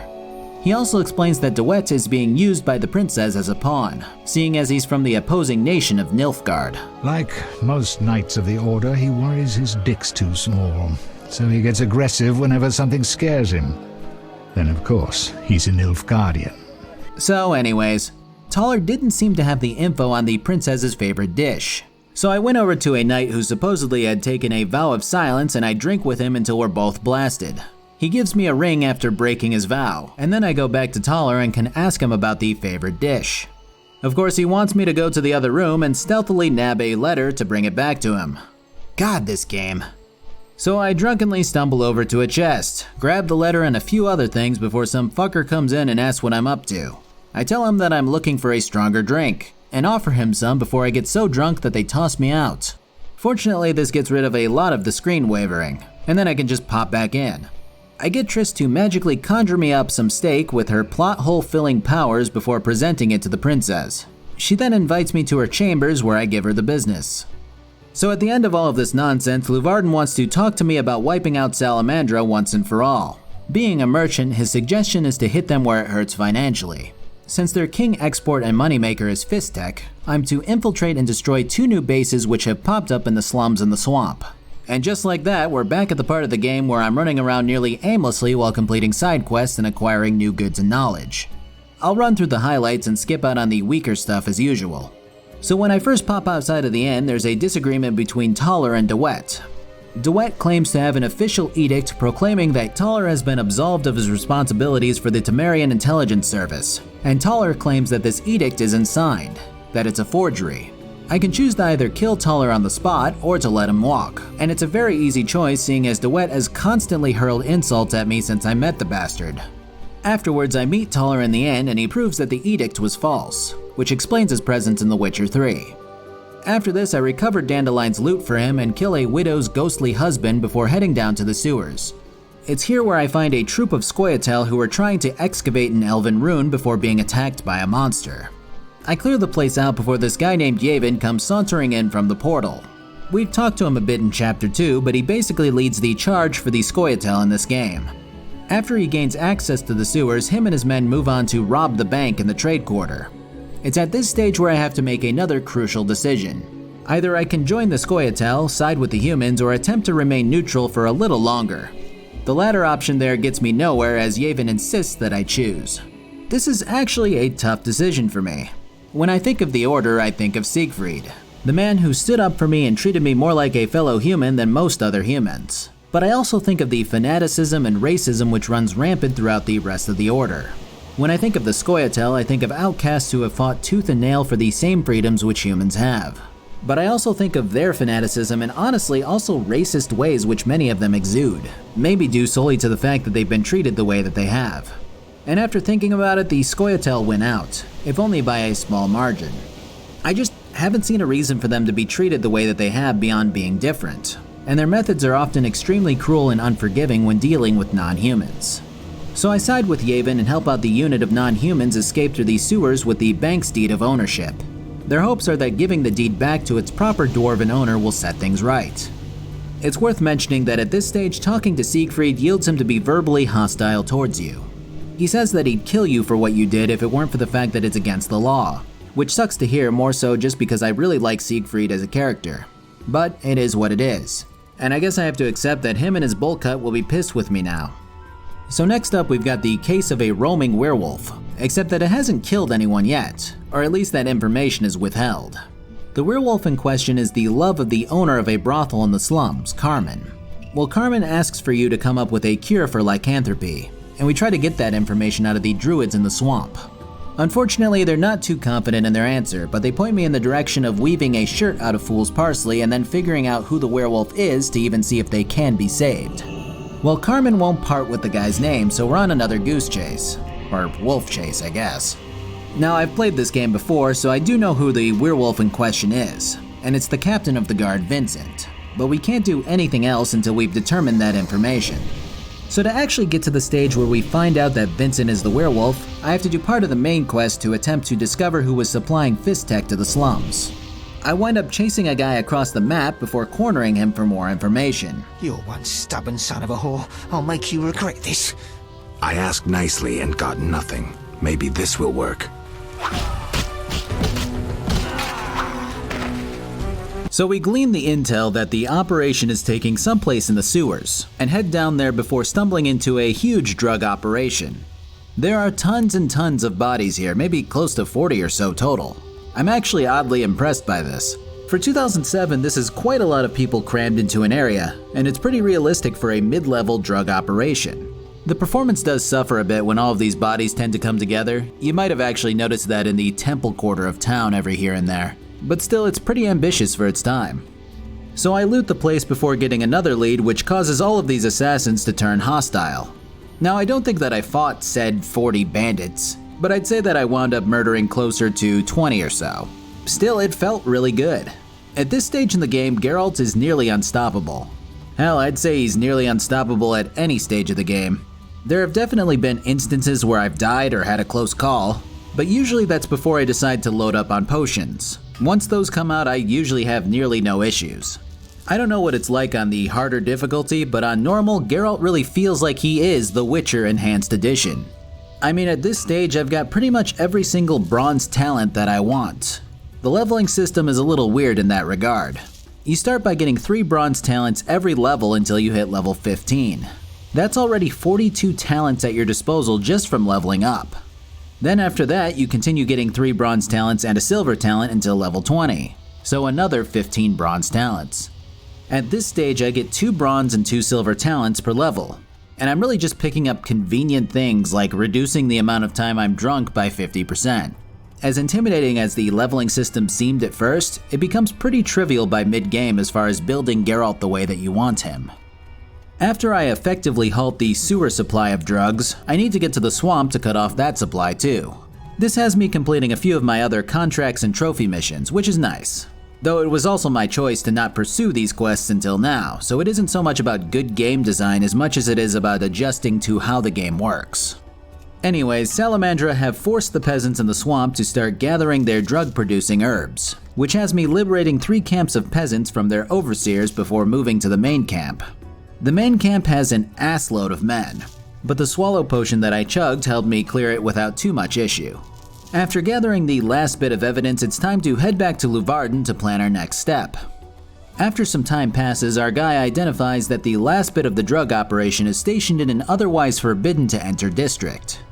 Well, true to his secret society crap, he gives me a password and tells me to speak it to every guard officer that I come across in the hopes that I might find the right one so that it'll let me into the district that I need to be in. This goes about as well as you would think. The lily has yet to be engulfed by fire. What? Do you want flowers or something? I mean... Go and bother somebody else. The lily has yet to be engulfed by fire. What? Is that a password? Is it? Wait. Are you testing me? Hey lads, I think we've got a troublemaker. I better go. We eventually find our man who decides to fuck with us first before running a ladder down to the sewers. Not a key to a sealed off area, a fucking ladder. Right on. I feel like I'm playing an old school NES game. So we stumble upon the hideout and the salamanders here are in the course of pleading with someone on the other end of a magic mirror. They ask him for assistance, to which he declines outright before Geralt lops their heads off. Then Geralt decides to chat up the figure, who turns out to be Radovid. That doesn't mean too much to us at this stage, but Radovid's a pretty key figure in the Witcher universe, seeing as he's the king of the Kingdom of Redania. He respects that Geralt is willing to threaten him despite just meeting the guy, and imparts the knowledge that he initially sought to use Salamandra for political gain, but decided against it. He insists that him and Geralt are on the same side, but that's all we get out of him before he leaves us. So I nabbed the stone that was used to contact him along with another stone on a mage and returned to Triss to try to figure out what's going on. Or at least I would be returning, but this is where Vincent the werewolf comes into play. So we step outside into this rain-filled evening and rate a salamander's cock a solid 8.5 out of 10 before cutting his throat. This is when we spot the absolute stupidest looking werewolf I have ever seen in my life.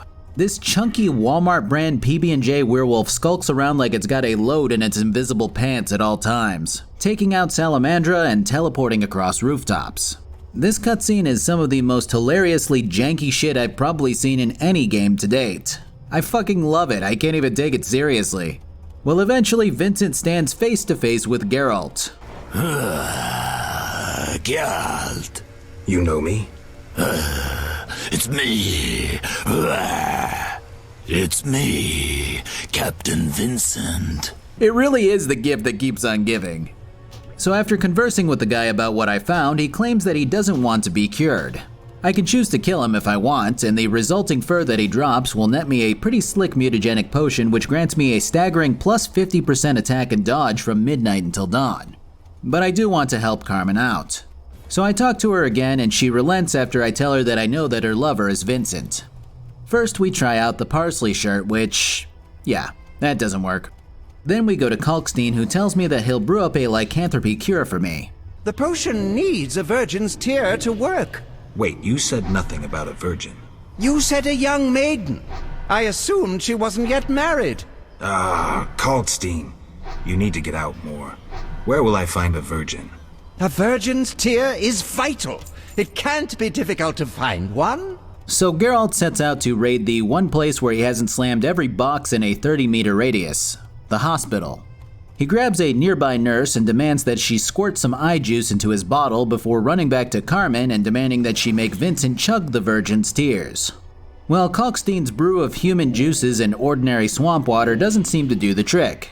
So it's time for the most exotic and insidious cure of all, true love. It's clear that Carmen loves Vincent and has offered to do anything for him, but Big V has a hard time deciding between her and work. So you go to talk to him and he decides to give love a chance or whatever. And thus concludes the tale of the Werewolf Watchman and the Brothel Baron. It was a little UPS-ish for my tastes, but the ending's about as cute as you're gonna get in this game. Let's hit one more halfway interesting quest that I wound up doing before pressing into more of the main stuff. This next one is a case where a knight at the inn thinks that his sister's been abducted by vampires. He describes his sister as having bite marks on her neck before her disappearance, and also describes her as having blue eyes. Apparently, blue eyes are so uncommon in Vizima that it's just the main thing that we're looking for besides the bite mark, of course. Well, eventually we find her at a very upscale brothel, which she's now working at. She seems happy to be here, so I inquire with the boss, who has the same character model as the other brothel leader, Carmen. I really wish they would have given her a different model. I mean, this is supposed to be a real upscale place, and she has the same ripped clothing as the slums brothel women. Granted, I did download a mod to give them slightly different clothing, but their vanilla models are also identical and have ripped parts in their fishnets. At least the Queen of the Night got better treatment in Gwent. Wait, no, her gloves are torn in places in that too. Weird. Anyways, the Queen of the Night feigns ignorance until I report back to the blue-eyed girl's brother, who insists that I inquisitor the ever-living fuck out of the brothel. So I stomp back to the Queen intending to do just that. She's like, okay, yeah, so I'm a vampire and all these girls are vampires, but so what? I just drink a little blood from patrons in exchange for sex. No one dies, blood is like alcohol to me, and it's all a fair trade. Huh. Yeah, that doesn't seem all that bad. So your options are as such. 1. Have a foursome. And 2. Kill them. That's a tough choice.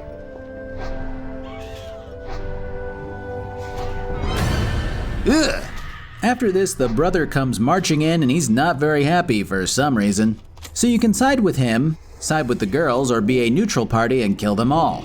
And if you wind up siding with the knight, his sister will ask you to kill her brother afterwards. So there's definitely quite a few routes for a mere side quest.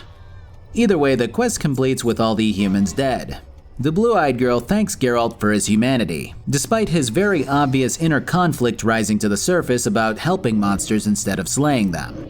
This is the second time that Geralt has had this internal clash of emotions, as he tends to try to put neutrality first and foremost alongside doing his job for coin. But he's broken both of these tenets very recently, and it's only adding to his confusion. Triss explains that the old Geralt she knew would always talk about neutrality this way while fucking things up and letting affairs of the heart win. So it does sound like we're guiding him down the right path so far. Anyways, before I continue on, let's move over to our returning sponsor for this video, Audible. So Audible offers a range of services from audiobooks to podcasts to stuff like theatrical performances all in one place. I'm personally always looking for new things to listen to while I'm editing videos, and Audible rounds out that role nicely. I actually used to take some time to sit at a cafe and read like a hipster before, the disease struck. So now I just work in my goblin cave and listen to the books that I would have read instead. I actually just finished Shades of Grey by Jasper Fforde. Not to be confused with the other Grey Shades book that everyone has heard about. It's a pretty damn interesting novel about a society which revolves around humans that can only see certain colors. The better your color perception, the higher up your societal class ranking is. It's an awesome work of fiction that I couldn't help but listen to over the course of 3 days or so. But if audiobooks aren't your thing, there are tons of different podcasts, language learning resources, original entertainment from celebrity creators, and that's just naming a few of the services that Audible has to offer. And as an Audible Plus member, the Plus catalog opens up way more content for you to binge through on your way to and from work or school or whatever it is that you have to do. You can even start by listening on your PC and pick things back up on your phone or tablet if you gotta move partway through your 12-hour-long book for some reason. If any of this sounds like it's something that you can make use of during those stretches of boring moments, then please feel free to visit audible.com/saltfactory or text Salt Factory to 500-500. Thanks, guys. Anyways, let's get back to the main quest stuff. So we bring these magic stones back to Luvarden, who goes, "Ew, magic. Take that shit to Triss." So I head to her and she tells me that she can hacker man these stones into giving up the location of whoever they communicated with. She then points me in the direction of the house where one of the stones was communicating with. Here we find King Radovid just hanging out. No personal guard, no protectors, no witnesses. Perfectly assassinatable. Anyways, Radovid claims that he wants several things. 1. To figure out which group of Nilfgaardians killed his father, the former king. 2. To bring order to his lands. And 3. To put an end to the likes of sorcerers and sorceresses, as in his mind they cannot be trusted. He says that third one isn't going to happen for a while, but it definitely comes up in the later entries into the series. As always, Geralt isn't too interested in politics, but obviously Radovid is all politics. His entire goal here is to hopefully wed Princess Ada to gain political leverage, but the issue right now is with the edicts that are coming out of Temeria's King Foltest. I guess this is something that I haven't really quite covered yet, but I mentioned that King Foltest has been out of the picture as far as Vizima is concerned for the entire game so far. No one knows where or why, he's just away. In the king's absence, Velerad has been temporarily watching over the city and enforcing any edicts which the king passes along. Well, Radovid here claims that these new edicts that are enforcing lockdowns and curfews are all fake, which reinforces Taller's claims from earlier. Again, Geralt has no interest in this stuff, but this is definitely something that we're gonna have to deal with regardless. So I head back to Luvarden, who tells me that I need to gather allies to hopefully expel the salamanders from the city once and for all. My choices are between the Scoia'tael and the Order of the Flaming Rose. And because of my actions earlier, I think my decision is already made. So I meet with Yavin, and he agrees to help me since I helped him. Something interesting to note here is that although I openly opposed the Order earlier on, I'm still allowed to freely move and trade throughout the city with nearly everyone. Like, Velerad still accepts contracts which I complete despite him openly being upset with me for helping the Scoia'tael. Stuff like that. Well, Yavin here explains that he believes that Geralt has someone with a lot of power watching out for him in the city, which might explain the lack of punishment for actively helping outlaws. So I have him meet me over at the inn in the trade district along with Triss and Luvarden. On my way in, Vincent stops me to tell me that someone tipped off Salamandra about the meeting, and that a group of assassins are on their way to take us out. The former lycanthrope has brought reinforcements, and we make quick work of the agents as they pour through the inn's doors. Oddly enough, a little illustrated cutscene plays out with Geralt narrating that we made a big choice regarding Vincent. But this happens mid-fight. After it's over, the fight continues. I wonder if that was supposed to happen that way. Anyways, we run up to Triss, Yavin, and Luvarden, the 3 red squiggles of the apocalypse in my script. And we come to the conclusion that we can attack the Salamandra base whenever we're ready. Well, right on time, here comes dumbass DeWet, who's pissed that I slapped him around like a little baby boy at dice poker before this. He's like, "Come out here. We know there's a fucking elf in that room." And Triss panic casts a teleport to the Salamandra hideout. He's right, Geralt. This may be our only chance. Akimbaga Hara. I once saw a mage who emerged from a teleport without his legs. They arrived 5 seconds later. On 3, we break the door down. Maybe there's another way. Dark Umbra der Hadrin. Inventory is full. So when Geralt arrives not dead in the Salamandra hideout, he begins kicking ass so hard that my game crashes, which is fun. So eventually we kick ass in the developer intended way, which has us unleashing Scoia'tael into the chambers to take on Salamandra. When we make it to the end, Glasses and Big Man stand ready to lecture us. Big Man does all the talking, Glasses is his hype man throwing up gang signs in the background. You're fighting for a cause in the name of vague principles. You're in a labyrinth of other people's schemes. You don't know the grand plan. The conclusion of this conversation is that Geralt is a pawn being used by higher powers. Which, to be fair, Geralt kind of knew already. Big Man states that King Foltest allowed his Striga-transformed daughter to rampage across the countryside, terrorizing citizens before Geralt cured her. That he allowed Nilfgaard to tear through the neighboring kingdoms during the war and do the same. That he's an insufficient leader and that the Lodge of Sorceresses which Triss belongs to aren't any better. He claims that Salamandra are the freedom fighters here, which, yeah, I'd say it's not so black and white as to effectively paint a veritable good guy and bad guy in this situation, which is a great way to build a good villain. Not to say that Salamandra is washed clean of their transgressions either, seeing as they've enslaved people and dealt drugs to whoever's buying. So now at the crux of this encounter, it's time to take on Big Man again. You won't surprise me this time. Now, die! How? As your shield. I have no counterspell. Or not. Yeah, Triss casted some powerful barrier from the ancient knowledge in the Swamp Tower, and apparently that was enough to ward off Big Man from even attacking. Talk about anticlimactic. So it's now up to Geralt to lower the barrier, which, either of the two cast to prevent the Scoia'tael from joining him. So I run to the next corridor and start taking out more salamanders before the game crashes.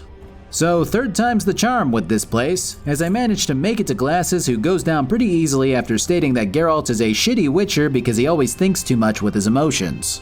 This ties to a lot of decisions which he's made regarding certain monsters throughout his journey, which is a nice addition to Geralt's personal journey throughout his amnesiac state.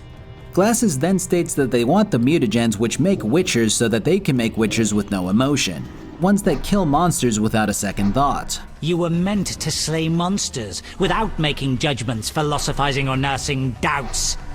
You're ineffective. Well, this ineffective, doubt-ridden historical freak is about to kill you. Let's dance. Well, Geralt parries Glasses' second to last ditch crossbow bolt before his real last ditch bolt hits a glass container which explodes on impact. We both fall to the bottom of this cave before a Kikamor queen rises up and smokes Glasses. This next bit is 100% shitty design no matter how you slice it.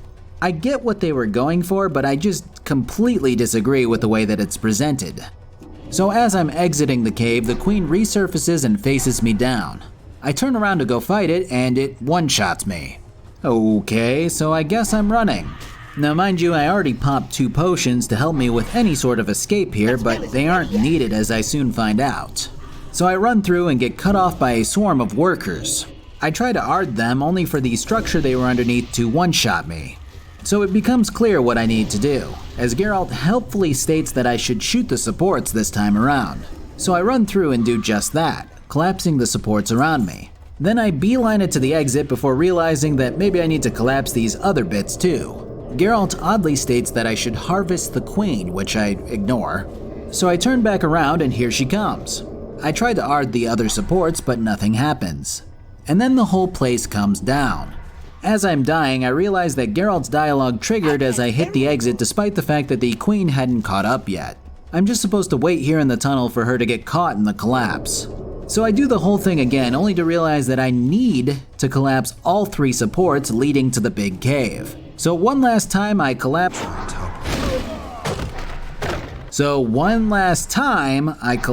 the 3 archways, and I don't even encounter a single spot of resistance. It's like the smoothest escape ever. What a shitty boss encounter. It's not tough, it's just a pseudo puzzle where I have to perform steps that I've never had to perform up until this point. I guess unless you count the Frightener fight, which was kind of like that. Alright, so I grab all of these perfectly preserved documents and evidence from the monster's corpse, but I don't read any of it because the cave's collapsing and I'm role-playing. Fuck it, why not?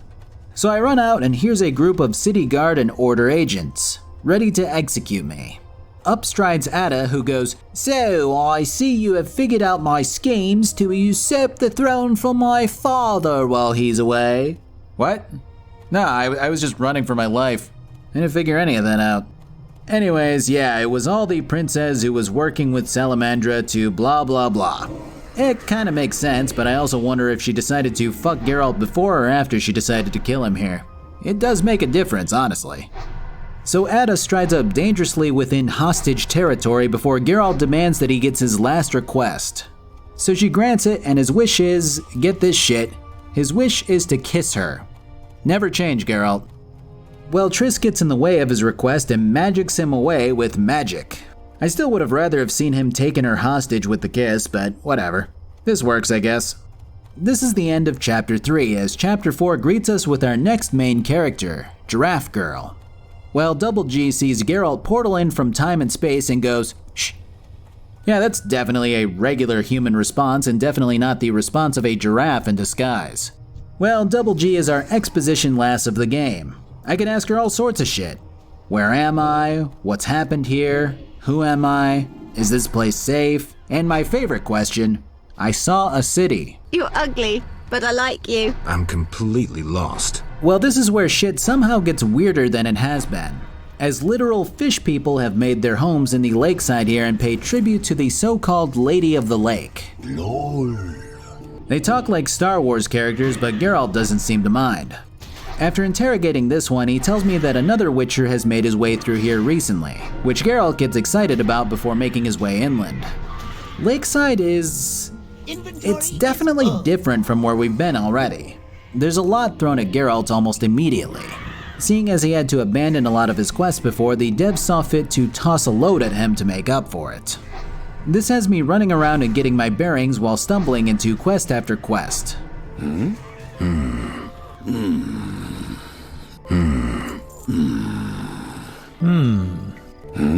Could I use your boat? Chapter 4 is probably the most fantastical and fairy tale-esque chapter of the game. It takes place across 4 brand new different regions. There's the aforementioned lakeside, a field of rolling plains, a village with a river surrounded by fields known as Murky Waters, and a single island which you can borrow a boat to get to. The big thing that's happening in Murky Waters is a clusterfuck of a marriage which has been arranged between the village chief's daughter and a wealthy merchant. Apparently, she loves someone else, and her sister loves the guy that she's marrying. We're gonna get to that mess in a bit. Let's hit some notable side quest stuff first. Obviously, there are trophy monsters and some random side quests like giving bread to a cluster of elves that have made camp on the shore, or gathering Noonwraith dust to give to a woman who wants to weave it into an amulet to ward off a succubus who's been banging her husband. But beyond all that, there's also the Lady of the Lake, who's a goddess who lives on the island. Both the fish people and the humans pray to her. Talking to the lady tends to get pretty heavy at times with the whole machinations of destiny and where Geralt fits into it. And yet oftentimes the dialogue is just as lighthearted and silly to break up the doom and gloom. Milady, your eyes are like stars glimmering in the night sky. Distant and cold. Weak, Witcher. Your ass puts others to shame. Speaking to the lady reveals that she used to be surrounded by knights who served her, but then they all ran off to chase the legend of the Holy Grail and never returned. She encourages me to speak to one of her last remaining servants about the Grail, an old hermit who lives in a hut out in the fields. Well, the hermit fills you in on possible theories revolving around the Grail and also points you towards something called a Druid Stone, which is apparently in the process of being hunted by spirits led by the King of the Wild Hunt. This actually isn't the first time that we've had a run-in with the Wild Hunt, as a quest earlier had Geralt facing his decisions so far in the game when the king decided to summon the ghost of Leo to fight Geralt and sow seeds of doubt within his decision-making. Obviously, the Wild Hunt is a much bigger topic in the 3rd game of the series, but for now it remains a mysterious and haunting entity. One of the bigger things that we do find out is that Berengar is alive and well here on the lakeside. When Geralt finally finds the guy and readies his questions, Berengar is almost ridiculously standoffish. He manages to call into question Geralt's combat ability and call Vesemir an old fool in practically the same sentence before running further into the cave to take on some monsters. I assist in this endeavor, but I'm more interested in the ancient set of armor which Berengar mentions rather than the Witcher himself. Well, Big B keeps heading further and further into the cave before eventually telling you to meet him at his campfire nearby. When I get to him, he's still not very talkative. He's extraordinarily passive-aggressive and constantly picks at Geralt for being a Witcher who doesn't question much, who's built up a legend for himself. The only info that we get out of the guy for now is that he feels like he was forced to become a Witcher in the same way that he was forced to become an outlaw by Salamandra, basically stating that they threatened his life if he didn't work for them. As soon as he saw an opportunity, he bolted, before making it to the lakeside here. Since then, he's been searching for this legendary armor which was said to belong to a Witcher named Raven forever ago. Eventually, the Lady of the Lake requests that you speak with Berengar to ask him more about how he feels about his destiny, because she can't tell if the visions that she's been seeing pertains to him or Geralt. Well, I head back to Berengar and he basically tells me to go fuck myself with this destiny crap, and then continues to state that he resents Witchers because they forced him to never be able to have his own kids or family. As much as I can empathize with that logic, I can't get behind the way that he constantly kicks Geralt around just for existing as someone who seems to be alright with his fate as a Witcher. Nearly every little thing out of his mouth seems to be laced with some sideways comment about Geralt being the chosen one. Geralt, of course, only tries to curb his ire, but it doesn't work at all. After simply asking about how Berengar feels about destiny, he blows his lid at Geralt again before stating that he actually willingly worked with Salamandra to provide them with data on how Witchers tick, and that he let them experiment on him for the chance at somehow undoing the transformations to his body. So I report back to the lady, who realizes that she's been seeing visions about Geralt's future then, and that she'd be willing to help him later. Again, the old issue of quest structure rears its ugly head with stuff like this, as teleporting around this area isn't possible the same way that it was in Vizima. It's like taking one step forward and 2 steps back, as I have to do stuff like speak to the lady and then take the boat back to the shore, run to Berengar, talk to him, run back to the shore and take the boat, and then talk to the lady, all for the promise of something later. It's exceptionally annoying, especially when I constantly run around like I need to take a fat shit because somehow running like that is faster than running with my sword sheathed. Either way, let's tear into the meat of this chapter. So the big thing is that the fish people and the townsfolk are at a tenuous state of peace, but it's not going to last at the rate that things are going. But before I can solve that issue, I need to look into this whole fucked up love triangle thing that's going on that I touched on before. So I go to talk to the bride, who's the mayor's daughter. She's looking after Alvin at the moment, so I figured that I'd check in on him as well. It's just that I missed you. I don't like you or Triss. Can we play Kill the Elf? Holy shit, he's gonna be a serial killer. Anyways, I'm now to go speak to the groom, who got into a fight with the bride after she said that she wanted to adopt Alvin. So I head off to the inn before bumping into this lizard person in disguise, Adam. Well, to add yet another moving part to this cavalcade of social anxiety, Adam here loves the bride-to-be, and he's currently employing Dandelion to help him win her over. You're in love with Alina? Pay attention. You know she's getting married. I love her secretly, so you must be discreet. And marriage is never an obstruction to true love. Bye. Good. On top of all of this, there's somehow another monkey wrench thrown into the mix in the form of this bride's jealous sister. She claims that her sister doesn't deserve the groom and that she's now stuck with her options being close to no one. So she... Okay, listen to this shit. The sister of the bride pulls Geralt aside and goes, "Look, I'll let you fuck me on a nearby rock right now if you give me a nicer ring than the large diamond ring that my sister got." So I give her a fucking plain silver ring and she's like, "Alright, bend me over." What the fuck is happening in this game? Was someone designated the resident smut writer at CDPR and they had a quota of holes to fill, or what? Like, I've been streaming Red Dead Redemption 2 while recording this video, and I shit you not, The Witcher has skewed my expectations of women in video games so much that I was surprised when Arthur didn't get to tear down the runway of any lady that he helped out in some capacity. You elves will never change. You ignore the obvious. A beggar, even when arrogant, remains unimpressive, even ridiculous. So, you've come to laugh, to marvel at freaks. Now I'm angry. You speak of anger. You. I would beat you so hard you'll remember me. You. Calm down. It'll be all right. I don't understand how this led to sex. I guess hate fucking exists, but that was about as unnatural as a lot of the monsters that Geralt fights. So I pop into the inn finally to speak with Julian. Despite his wedding woes, I'm able to convince the guy to gift a small figurine to the Lady of the Lake that represents his willingness to come to a peace agreement with the Vadianoi.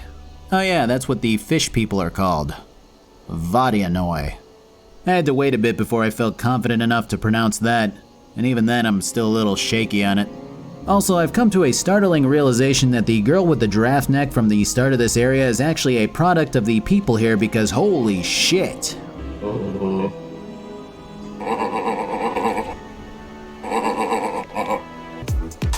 What's on your mind? Are you looking for somebody? What's on your mind? Eventually, I power back to the village to find Alvin and give him a magic-suppressing amulet from Triss. Well, he's out exploring a ruin and seems to have summoned a ghost that likes to gamble. After losing to the ghost, I take my money back by killing it. Dwan, look into my eyes. See your death. Ugh, fucking Hellion. I gotta say, for as much as the story here really wants to express how much Geralt cares about Alvin and wants to see him safe, I have almost zero attachment to the boy. He's a bit of a brat and he's hyperactive to an annoying level, always saying really creepy and overly ambitious things. And there really hasn't been any time set aside to allow the player to feel a bond to the character.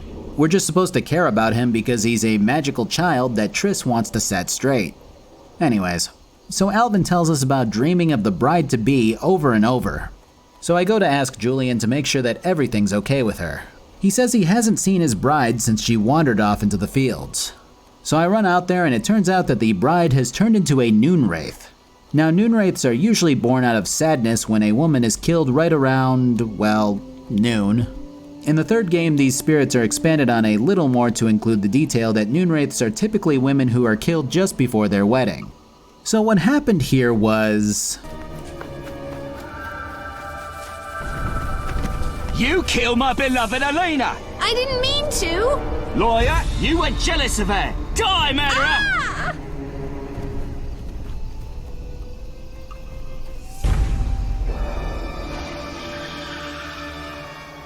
Yeah, the sister of the bride killed her out of jealousy. This is an okay plotline, but the execution is particularly atrocious. Like, almost comically so. It burns! I like the premise, but this cheesy stuff is just too much for me to overlook. So this fiasco of a wedding is effectively dead and done, as I must now report back to Julian and tell him that his bride was killed by her sister, who was then killed by Adam right after. Are you ready for some Oscar award-winning acting? I was supposed to find Alina. Have you? Yes. That's wonderful. Is she all right? Sit down and have a drink.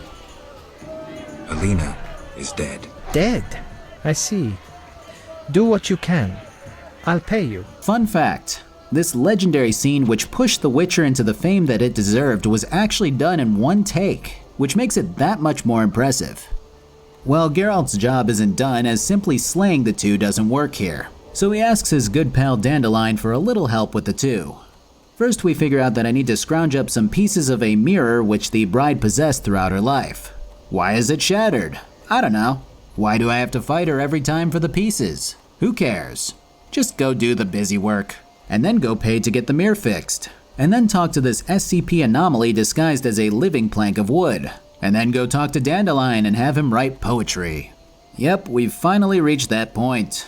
I mean, I guess the whole game has kind of been this way, but the difference was that I cared a lot more about the people that I was interacting with. I don't give two dicks about the Super Slaughter Sisters and their village of cow farmers. I will say that at the very least, the game does attempt to bond you to Alvin a bit more after my initial complaining.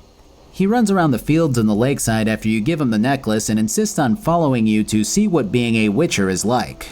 He reacts to certain things, has stuff to say about how he perceives the world, and will listen to Geralt's advice on whatever questions he has or conclusions that he draws from seeing him fight. It's not the most endearing thing, but the game is definitely trying now, so at least there's that. So eventually we meet with Dandy here in the fields at sundown, who has Geralt assist him with some poetry before the bride realizes that she's dead as hell. She wants vengeance, but due to the time of day that we did all this, Her sister, the Night Wraith, comes floating in to show that she'd already been avenged. And that's it, really.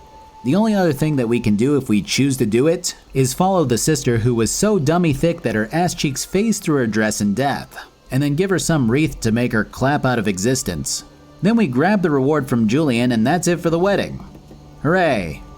I don't know, this quest just wasn't executed well enough for me to care about it, and it dragged on far too long with way too much busy work. Oh well. Let's get back to establishing peace between the humans and the Vadianoi. Well, I believe I accidentally skipped a large chunk of the background of this quest with the way that I went about it. I never learned what exactly the conflict between these peoples was. I just went up to Julian and I said, "Hey, give me a figurine." And then I went up to the Vadianoi priest and I said, "Hey, give me a bracelet." And then I went back to the Lady of the Lake and I received an item from her before summoning a huge Vadianoi and defeating him. Then I received what's supposed to be a very powerful silver sword, but it's apparently bugged according to the wiki, so it doesn't do as much damage as it claims that it does. Now, what was supposed to happen was that I was supposed to find out that Julian wants me to kill the huge Vadianoi, which a good chunk of the fish people worship. And the fish person priest wants me to do that also, but by luring the human village's prize cow over to the island as a sacrifice in order to lure out this huge Vadianoi. So basically, all three paths have me fighting this big load of a fish monster, but for different causes more or less. The way that I did it was definitely the path of unity, as both sides worship the Lady of the Lake, and she demanded that I kill the fish giant. But had I done it for one of the other factions explicitly, there would have been more conflict between the two. Whatever, I really just want to get out of this chapter. The problem with Chapter 4 is that it's such a welcoming sight and that it's a whole new setting to explore, away from the streets of Vizima and its surrounding swamp. There are rolling fields and a shore with plenty of interesting parties to talk to. And like I mentioned before, the entire chapter is a lot more fantastical than the others, with appearances of various wraiths and fish people and giant centipedes and the like. The premise is there, but the execution is so lackluster and boring that it makes me want to mash through it rather than continue to explore. It's the opposite issue of the previous two chapters, where the setting is mediocre but the characters and storytelling is generally a lot more interesting. I guess something like Chapter 4 happens when you teleport Geralt away from nearly every single interesting character and instead surround him by people with the personalities of scarecrows. Well, to kick off the beginning of the end of the chapter, up strolls Berengar. He confidently now tells Geralt the entire truth, that he was the one who told Salamandra where Kaer Morhen was, that he escaped them, tried to take out the beast, got captured again, gave them more intel, escaped again, tried to help Kalkstein, got captured again, and escaped one more time. My options here are to kill him for his betrayals or to forgive him and let bygones be bygones.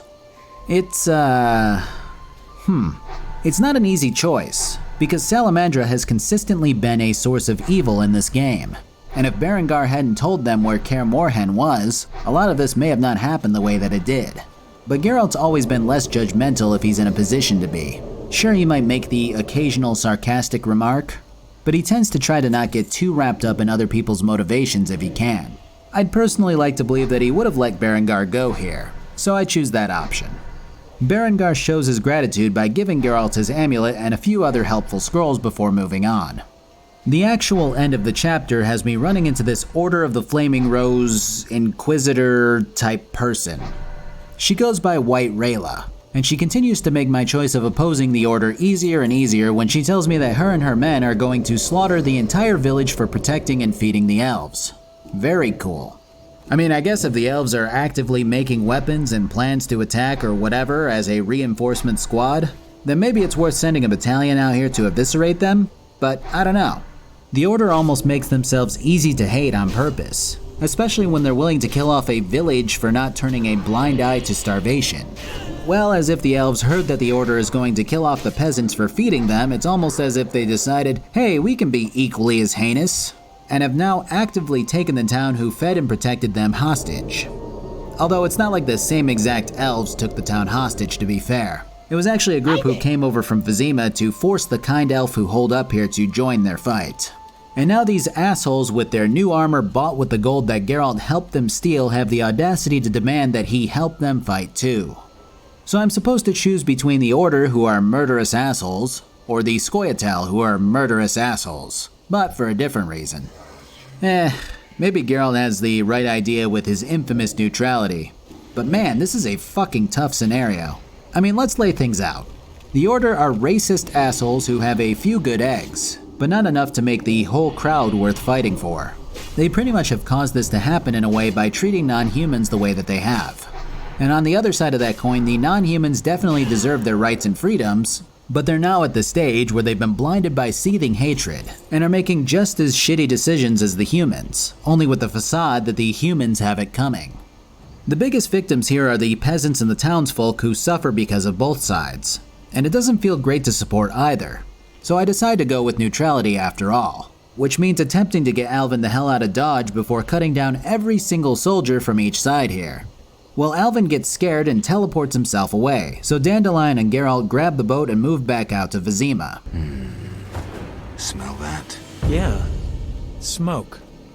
Something's burning. Heavy and stifling, like thatched roof huts. If only there was some other indicator besides smell for smoke. Actually, I got another fun fact for you. The hit song Smoke on the Water by Deep Purple was written in the honor of this particular scene in The Witcher 1, which I thought was pretty neat. Well, here we are, Old Vizima, surrounded by two sides who want me dead in the middle of a plague-ridden city that's under siege. Yeah, Chapter 5 is quite different in terms of tone from the rest of this game, as you get to witness firsthand the destruction these two factions have wrought upon the city. King Foltest is actually back, and is absolutely livid with the state of his city, stating that both sides will pay for turning it into a battleground. Foltest is definitely a man of action, and I enjoy his kingly demeanor. But he's also a bit arrogant in the way that he proceeds, choosing to waltz through the main battleground of the city to see what's happening for himself. Well, as he's doing so, he of course gets ambushed before being saved by the city's head mage. He then decides to retreat back to the castle, bringing Geralt with him for a chat. Turns out that Princess Ada has gone full Striga again, and he wants Geralt to again cure her curse. He recommends that you talk to the figures that he's gathered here, which includes the likes of Triss, DeWitt, and Velerad. Well, Triss... You could breed horses and sheep, I'd tend the garden, cook meals. We'd sell what we grew to buy copper pots, iron rakes.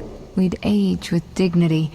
Evenings you'd play bagpipes of your own making as a remedy for my gloom. I have a very hard time seeing Geralt do that, whether willfully or not.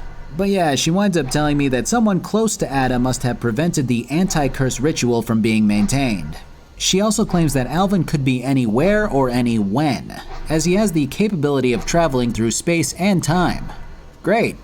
DeWitt is actually about 10 levels less hostile than before, claiming that he wants to put past transgressions behind the two. He then fills us in that there may be a large reward for outright killing Ada instead of trying to lift the curse again, which may be the route that we go down.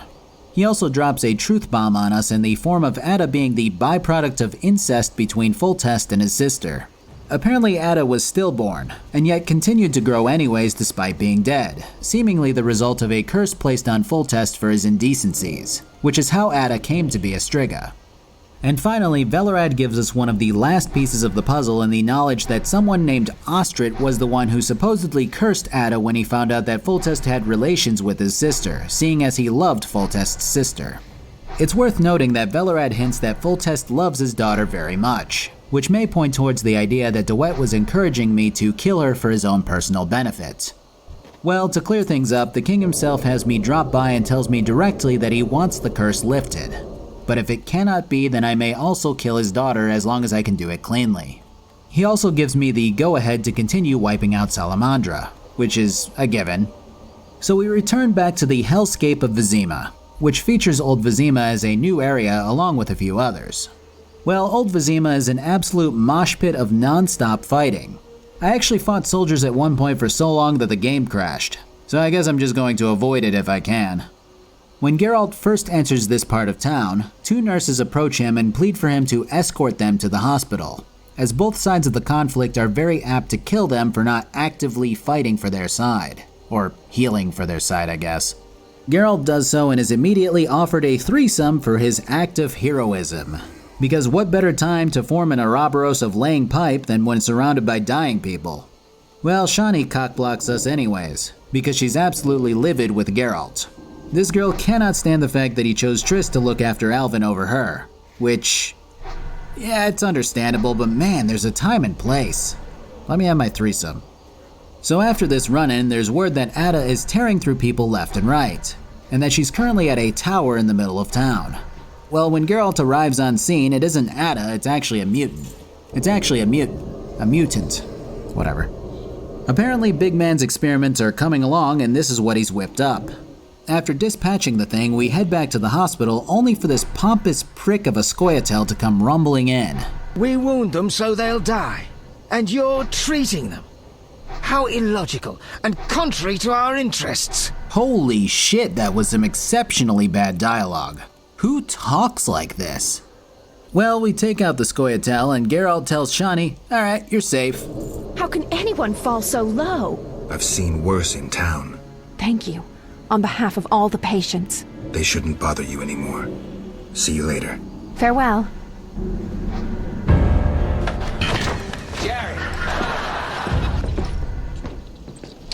Arrest and question all non-humans! Jesus Christ, really? Man, it's rough going on this roller coaster ride sometimes. You have these high points where my intrigue is piqued by a ton of various interesting plot lines intersecting all at once. And then you have these low points where the sloppy execution of different events just kills my buzz. I guess it would help if the timing wasn't almost comedic in the way that these assholes show up one after another. Unfortunately, this trend continues throughout a lot of this chapter, and it's a crying shame because this is probably the most interesting chapter in a lot of ways. It's the beginning of the climax for a lot of key points in this game, and the jankiness is a lot harder to ignore than when things were a bit more lighthearted. Here's a great example that happens right after the two factions attack the hospital. So you escort Shani to the Swamp Cemetery, which is the other main new area of the chapter. You fight through barrier after barrier filled with monsters. Every time you kill all the monsters, Shani talks to you. If you try to loot any monster before she talks to you, the game soft locks. So you make it to the end of this maze and a cutscene plays out where Yavin shoots White Rayla, presumably killing her. It's not a, compelling scene. But you continue on through the swamp and there's just tons of monsters waiting. I take out the first wave when suddenly the Order's leader, the mage from before who saved Foltest, comes strolling in to magically eliminate some broken boxes and barrels. I guess his men also take out the rest of the monsters, but they really wouldn't have been an issue. I was actually looking forward to taking them out. But Geralt thanks Jacques here for getting here just in time. Some of the dialogue is just aggravating at this stage, and I'm going to attempt to stop mentioning it just because I'm sick of repeating it. Anyways, there's some back and forth about what the Order stands for, and this guy doesn't seem so bad. He reminds me of Siegfried in a way, and it does make me reconsider my stance on the Order as a whole again, though not enough to second-guess my neutrality. So I make my way through the Swamp Cemetery, which is packed to the brim with monsters. I go spelunking through a few caves and crypts for Raven's armor parts before making it to the church on the hill, where Ada is said to have made her home. When I head into the place, Velerad locks me in to make sure that I take care of Ada before she can escape again. This is a tough-ass fight. I actually do try to kill her, but at one point she just regains all of her health, so the only thing that I can do is hold her off until the sun rises. When it does, the curse is lifted again, and she cries to Geralt about how she was manipulated by Salamandra to do the things that she did. Alright. I just fear the thought of her being the next monarch after Foltest. Either way, Chapter 5 follows the same formula as the other chapters from here, at least for me. I fulfill some contracts, take on the world's best fist fighter, kill some trophy monsters, and run back to the hospital to fuck the nurses. The goddess of love and fertility grant me strength. But afterwards, we'll pray together. What the fuck is this? There are people dying back there. Why is the game like this? It's important to note that despite going through this process over and over 5 times now, I can't help but feel compelled to try to soak up as much XP and gun for the best weapons and armor that I can, which definitely speaks for the natural intrigue that this game brings. If I were truly done and just wanted to end it, I could hyper-focus on the main questline at this stage and just get it over with. So that's very much a huge point in The Witcher's favor. Now that said, it isn't all good, obviously. This Swamp Cemetery definitely has the feel of an endgame area with the sheer amount of monsters which loom throughout it. Which is fine, but the issue is that as with the fighting in the city, I've taken to ignoring them if I can. I have no interest in fighting stupid-ass drowners which die in one hit. especially when they're littering every chunk of the map. I've even put on a ribbon which causes them to avoid me, which is great. What isn't great, however, is the fact that being near a monster causes me to be unable to enter new areas. So if a drowner is running around near me, I have to chase it down and hope that no others are near it. I have to wait to transition to any part of this map, and it sucks. Furthermore, navigation is a nightmare. Again, there's no hurdling over small branches or clearing out obstacles. So while a pathway may look open, it oftentimes isn't or has a very specific way to circumvent it. It really puts a damper on this entire expedition. It's worth noting that at this stage I am flush with cash, and I really don't have anything else to spend it on, ironically. I've gained the 2 swords that I want through questing, and I'm in the process of gaining the armor that I want. I have pretty much all the knowledge I need from books, so now I just have money. Where's my property management sim? I want to start buying up places in Vizima to furnish and flip. At any rate, I finish up my quest for armor, which looks fucking great. It changes in both looks and stats based off of which faction you side with or don't side with, which is also a neat feature. But I've always liked the neutral flavor the most. So now let's refocus on the main stuff again. After lifting Ada's curse for a second time, Velerad tells me that Foltest wanted me to head to the old manor just past the swamp cemetery. Well, here stands Shit for Brains DeWitt, who demands to know what Geralt is up to. Geralt responds by telling him that he just dealt with a Striga, and that there's a traitor in the ranks according to a diary that he found. DeWitt plays himself by asking for Ostrit's diary, despite Geralt never telling him who it belonged to. So DW drops all pretenses and asks Geralt to join him in overthrowing Temeria's leadership. Apparently the guy's been working with Salamandra the entire time as a means to an end. And well, yeah, looks like Taller was right. You're a worm. I won't soil my boots on a piece of crap like you. Fuck yourself, mutant! You shall die at my sword! That hurt. Well, this looks to be it.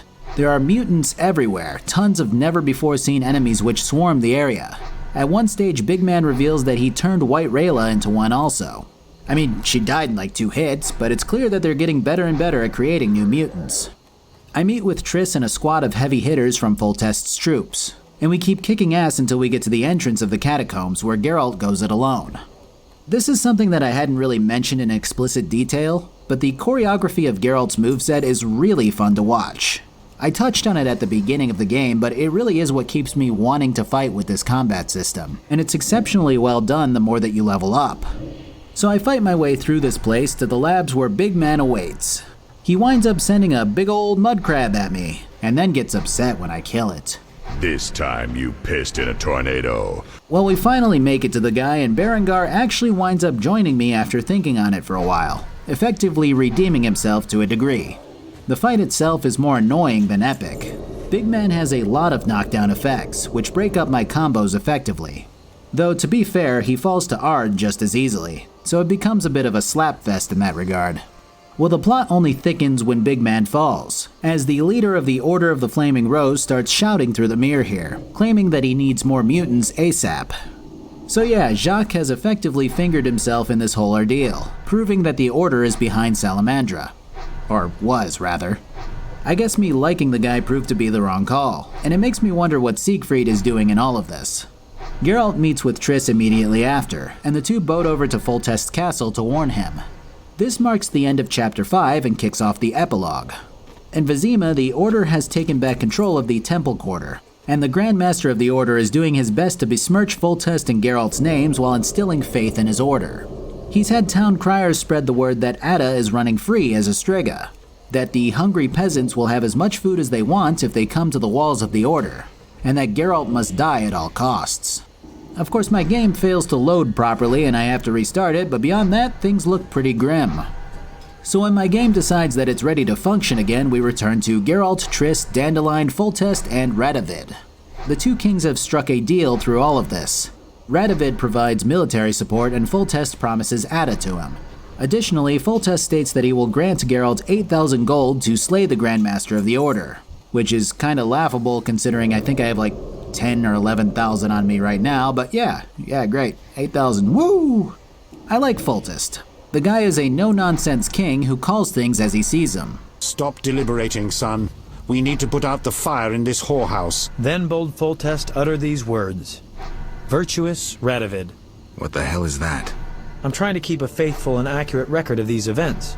He said, "Stop deliberating, son. We need to put out the fire in this whorehouse." So we tear through town before running into Siegfried, who's leading a mixed group of regular and mutant soldiers. If you choose one of the options here, Siegfried boasts that the mutants are a new breed of superhuman which must lead the way into a new era, and you wind up fighting to the death. If you choose the other option, he clears out the peasants here before continuing on to fight more elves.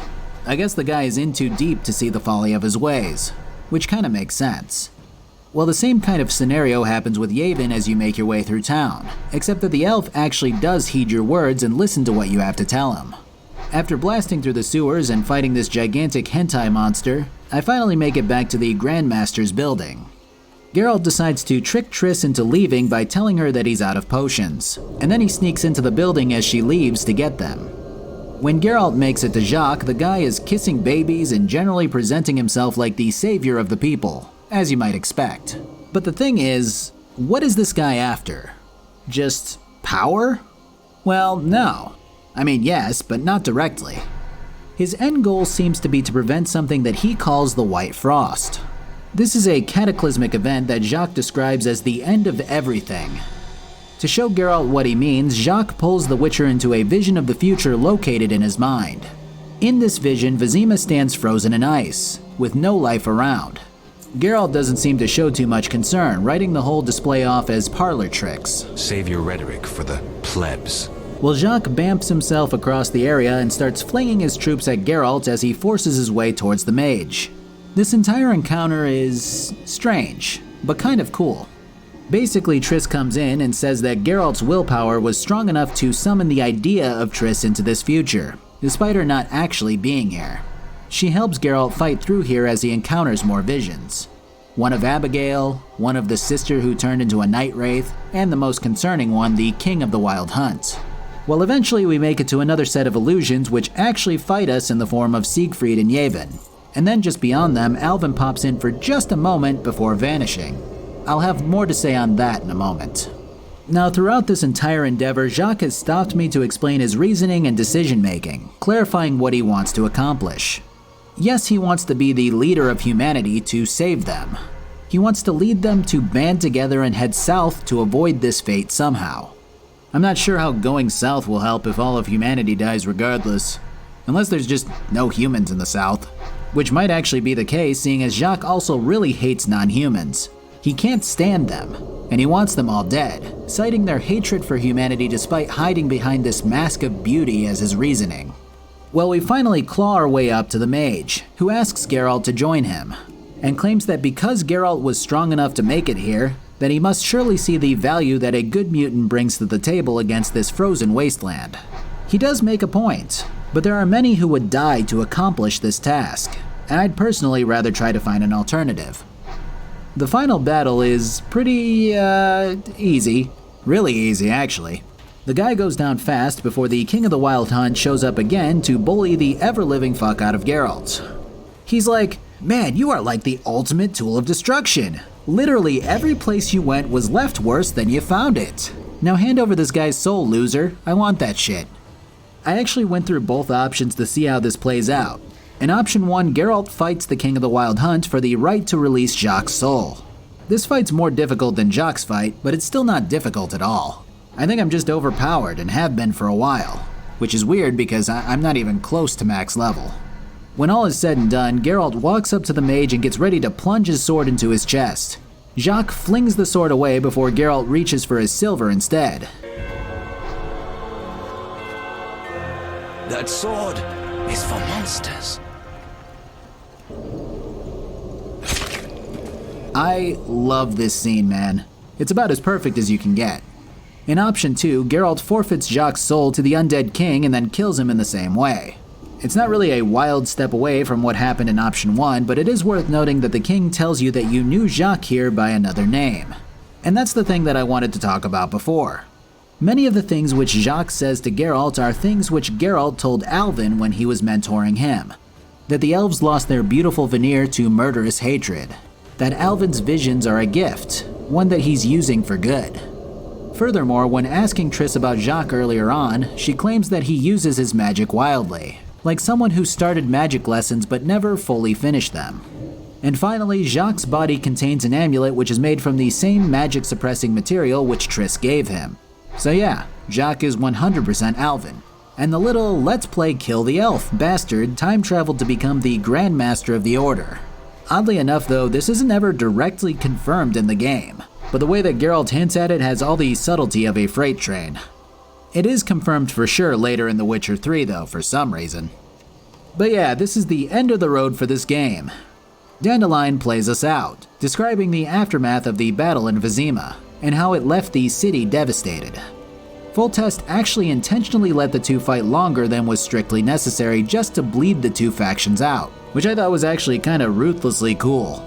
But eventually Dandelion's part in the play ends, and the game takes us over to one last cutscene which is rendered out in the same way that the opener is.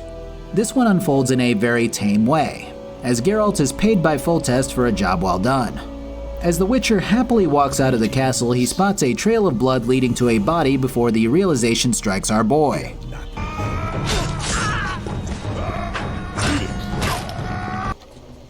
Go with honor, friend. You need something?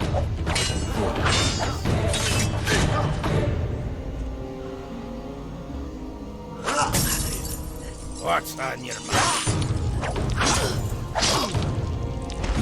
What's your bet? I mean, the scene is definitely dated, but I did kind of enjoy it at the same time, even if Geralt's face looks like it's missing eyebrows or something. As Geralt unmasks the Scooby-Doo villain, it's revealed that the would-be assassin shares the same eyes as our boy, denoting his Witcher blood. It's a pretty cool scene that sets up the second game nicely, and I like it a lot despite its aged graphics. You know, after this much script, I totally get how other YouTubers have done what they've done with these games. Like, my god, there was so much I didn't cover, that I didn't expand on, quests that I skipped or missed, people that I didn't go into extensive detail on, motivations and backgrounds which I outright ignored. This video is me trying to be concise. Can you believe that shit? But anyways, let's wrap this up. So The Witcher it's a lot. There is so much that I love about this game. There's so much that I passionately dislike. I love the people, the lore, the backgrounds, the way a lot of the characters and stories are written. I love. If you click this video out of morbid curiosity about the length, yes, it is real. I want to get the length argument out of the way first because unlike the original episodic format slowly boiling the Kaguti, here I'm asking for your time up front. Nobody is going to watch a video this long. It always amazes me when people complain about videos being too long when people are perfectly willing to review bomb the second season of The Boys because it didn't come out in an 8-hour bingeable format.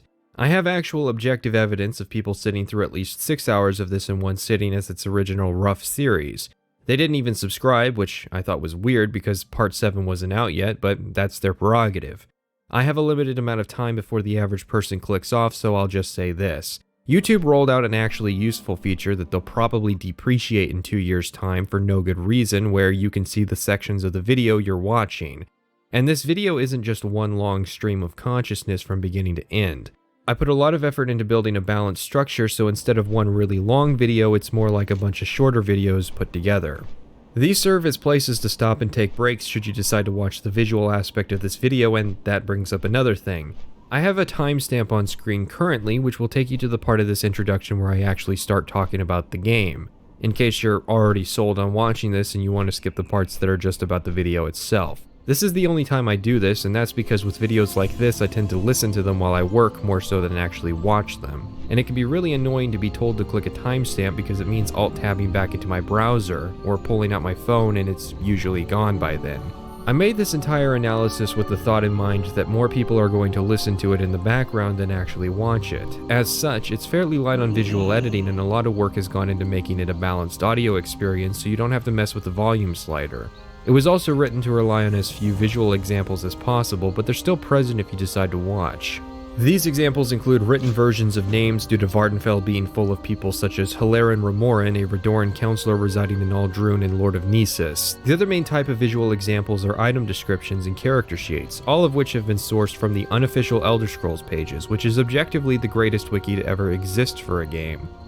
Okay, well, the video is only long because you are an unskilled writer and/or are dragging it out for watch time. Oh man, you got me there. I actually wrote in my first draft of this introduction over a year ago that I believed that there was a certain degree of inefficiency in my work, that my enthusiasm for the game was blinding me to certain flaws in my script. I no longer believe this to be the case. Since I wrote those words, I've gone through an extensive redrafting process. Before I would record parts, I would read through the 20 to 30 pages of a script and work on it. Then even as I was recording, I was reworking the script, adding better examples and cutting fat. When I sat down in my editing software, I would often realize or fact-check information, and even then I kept a list of topics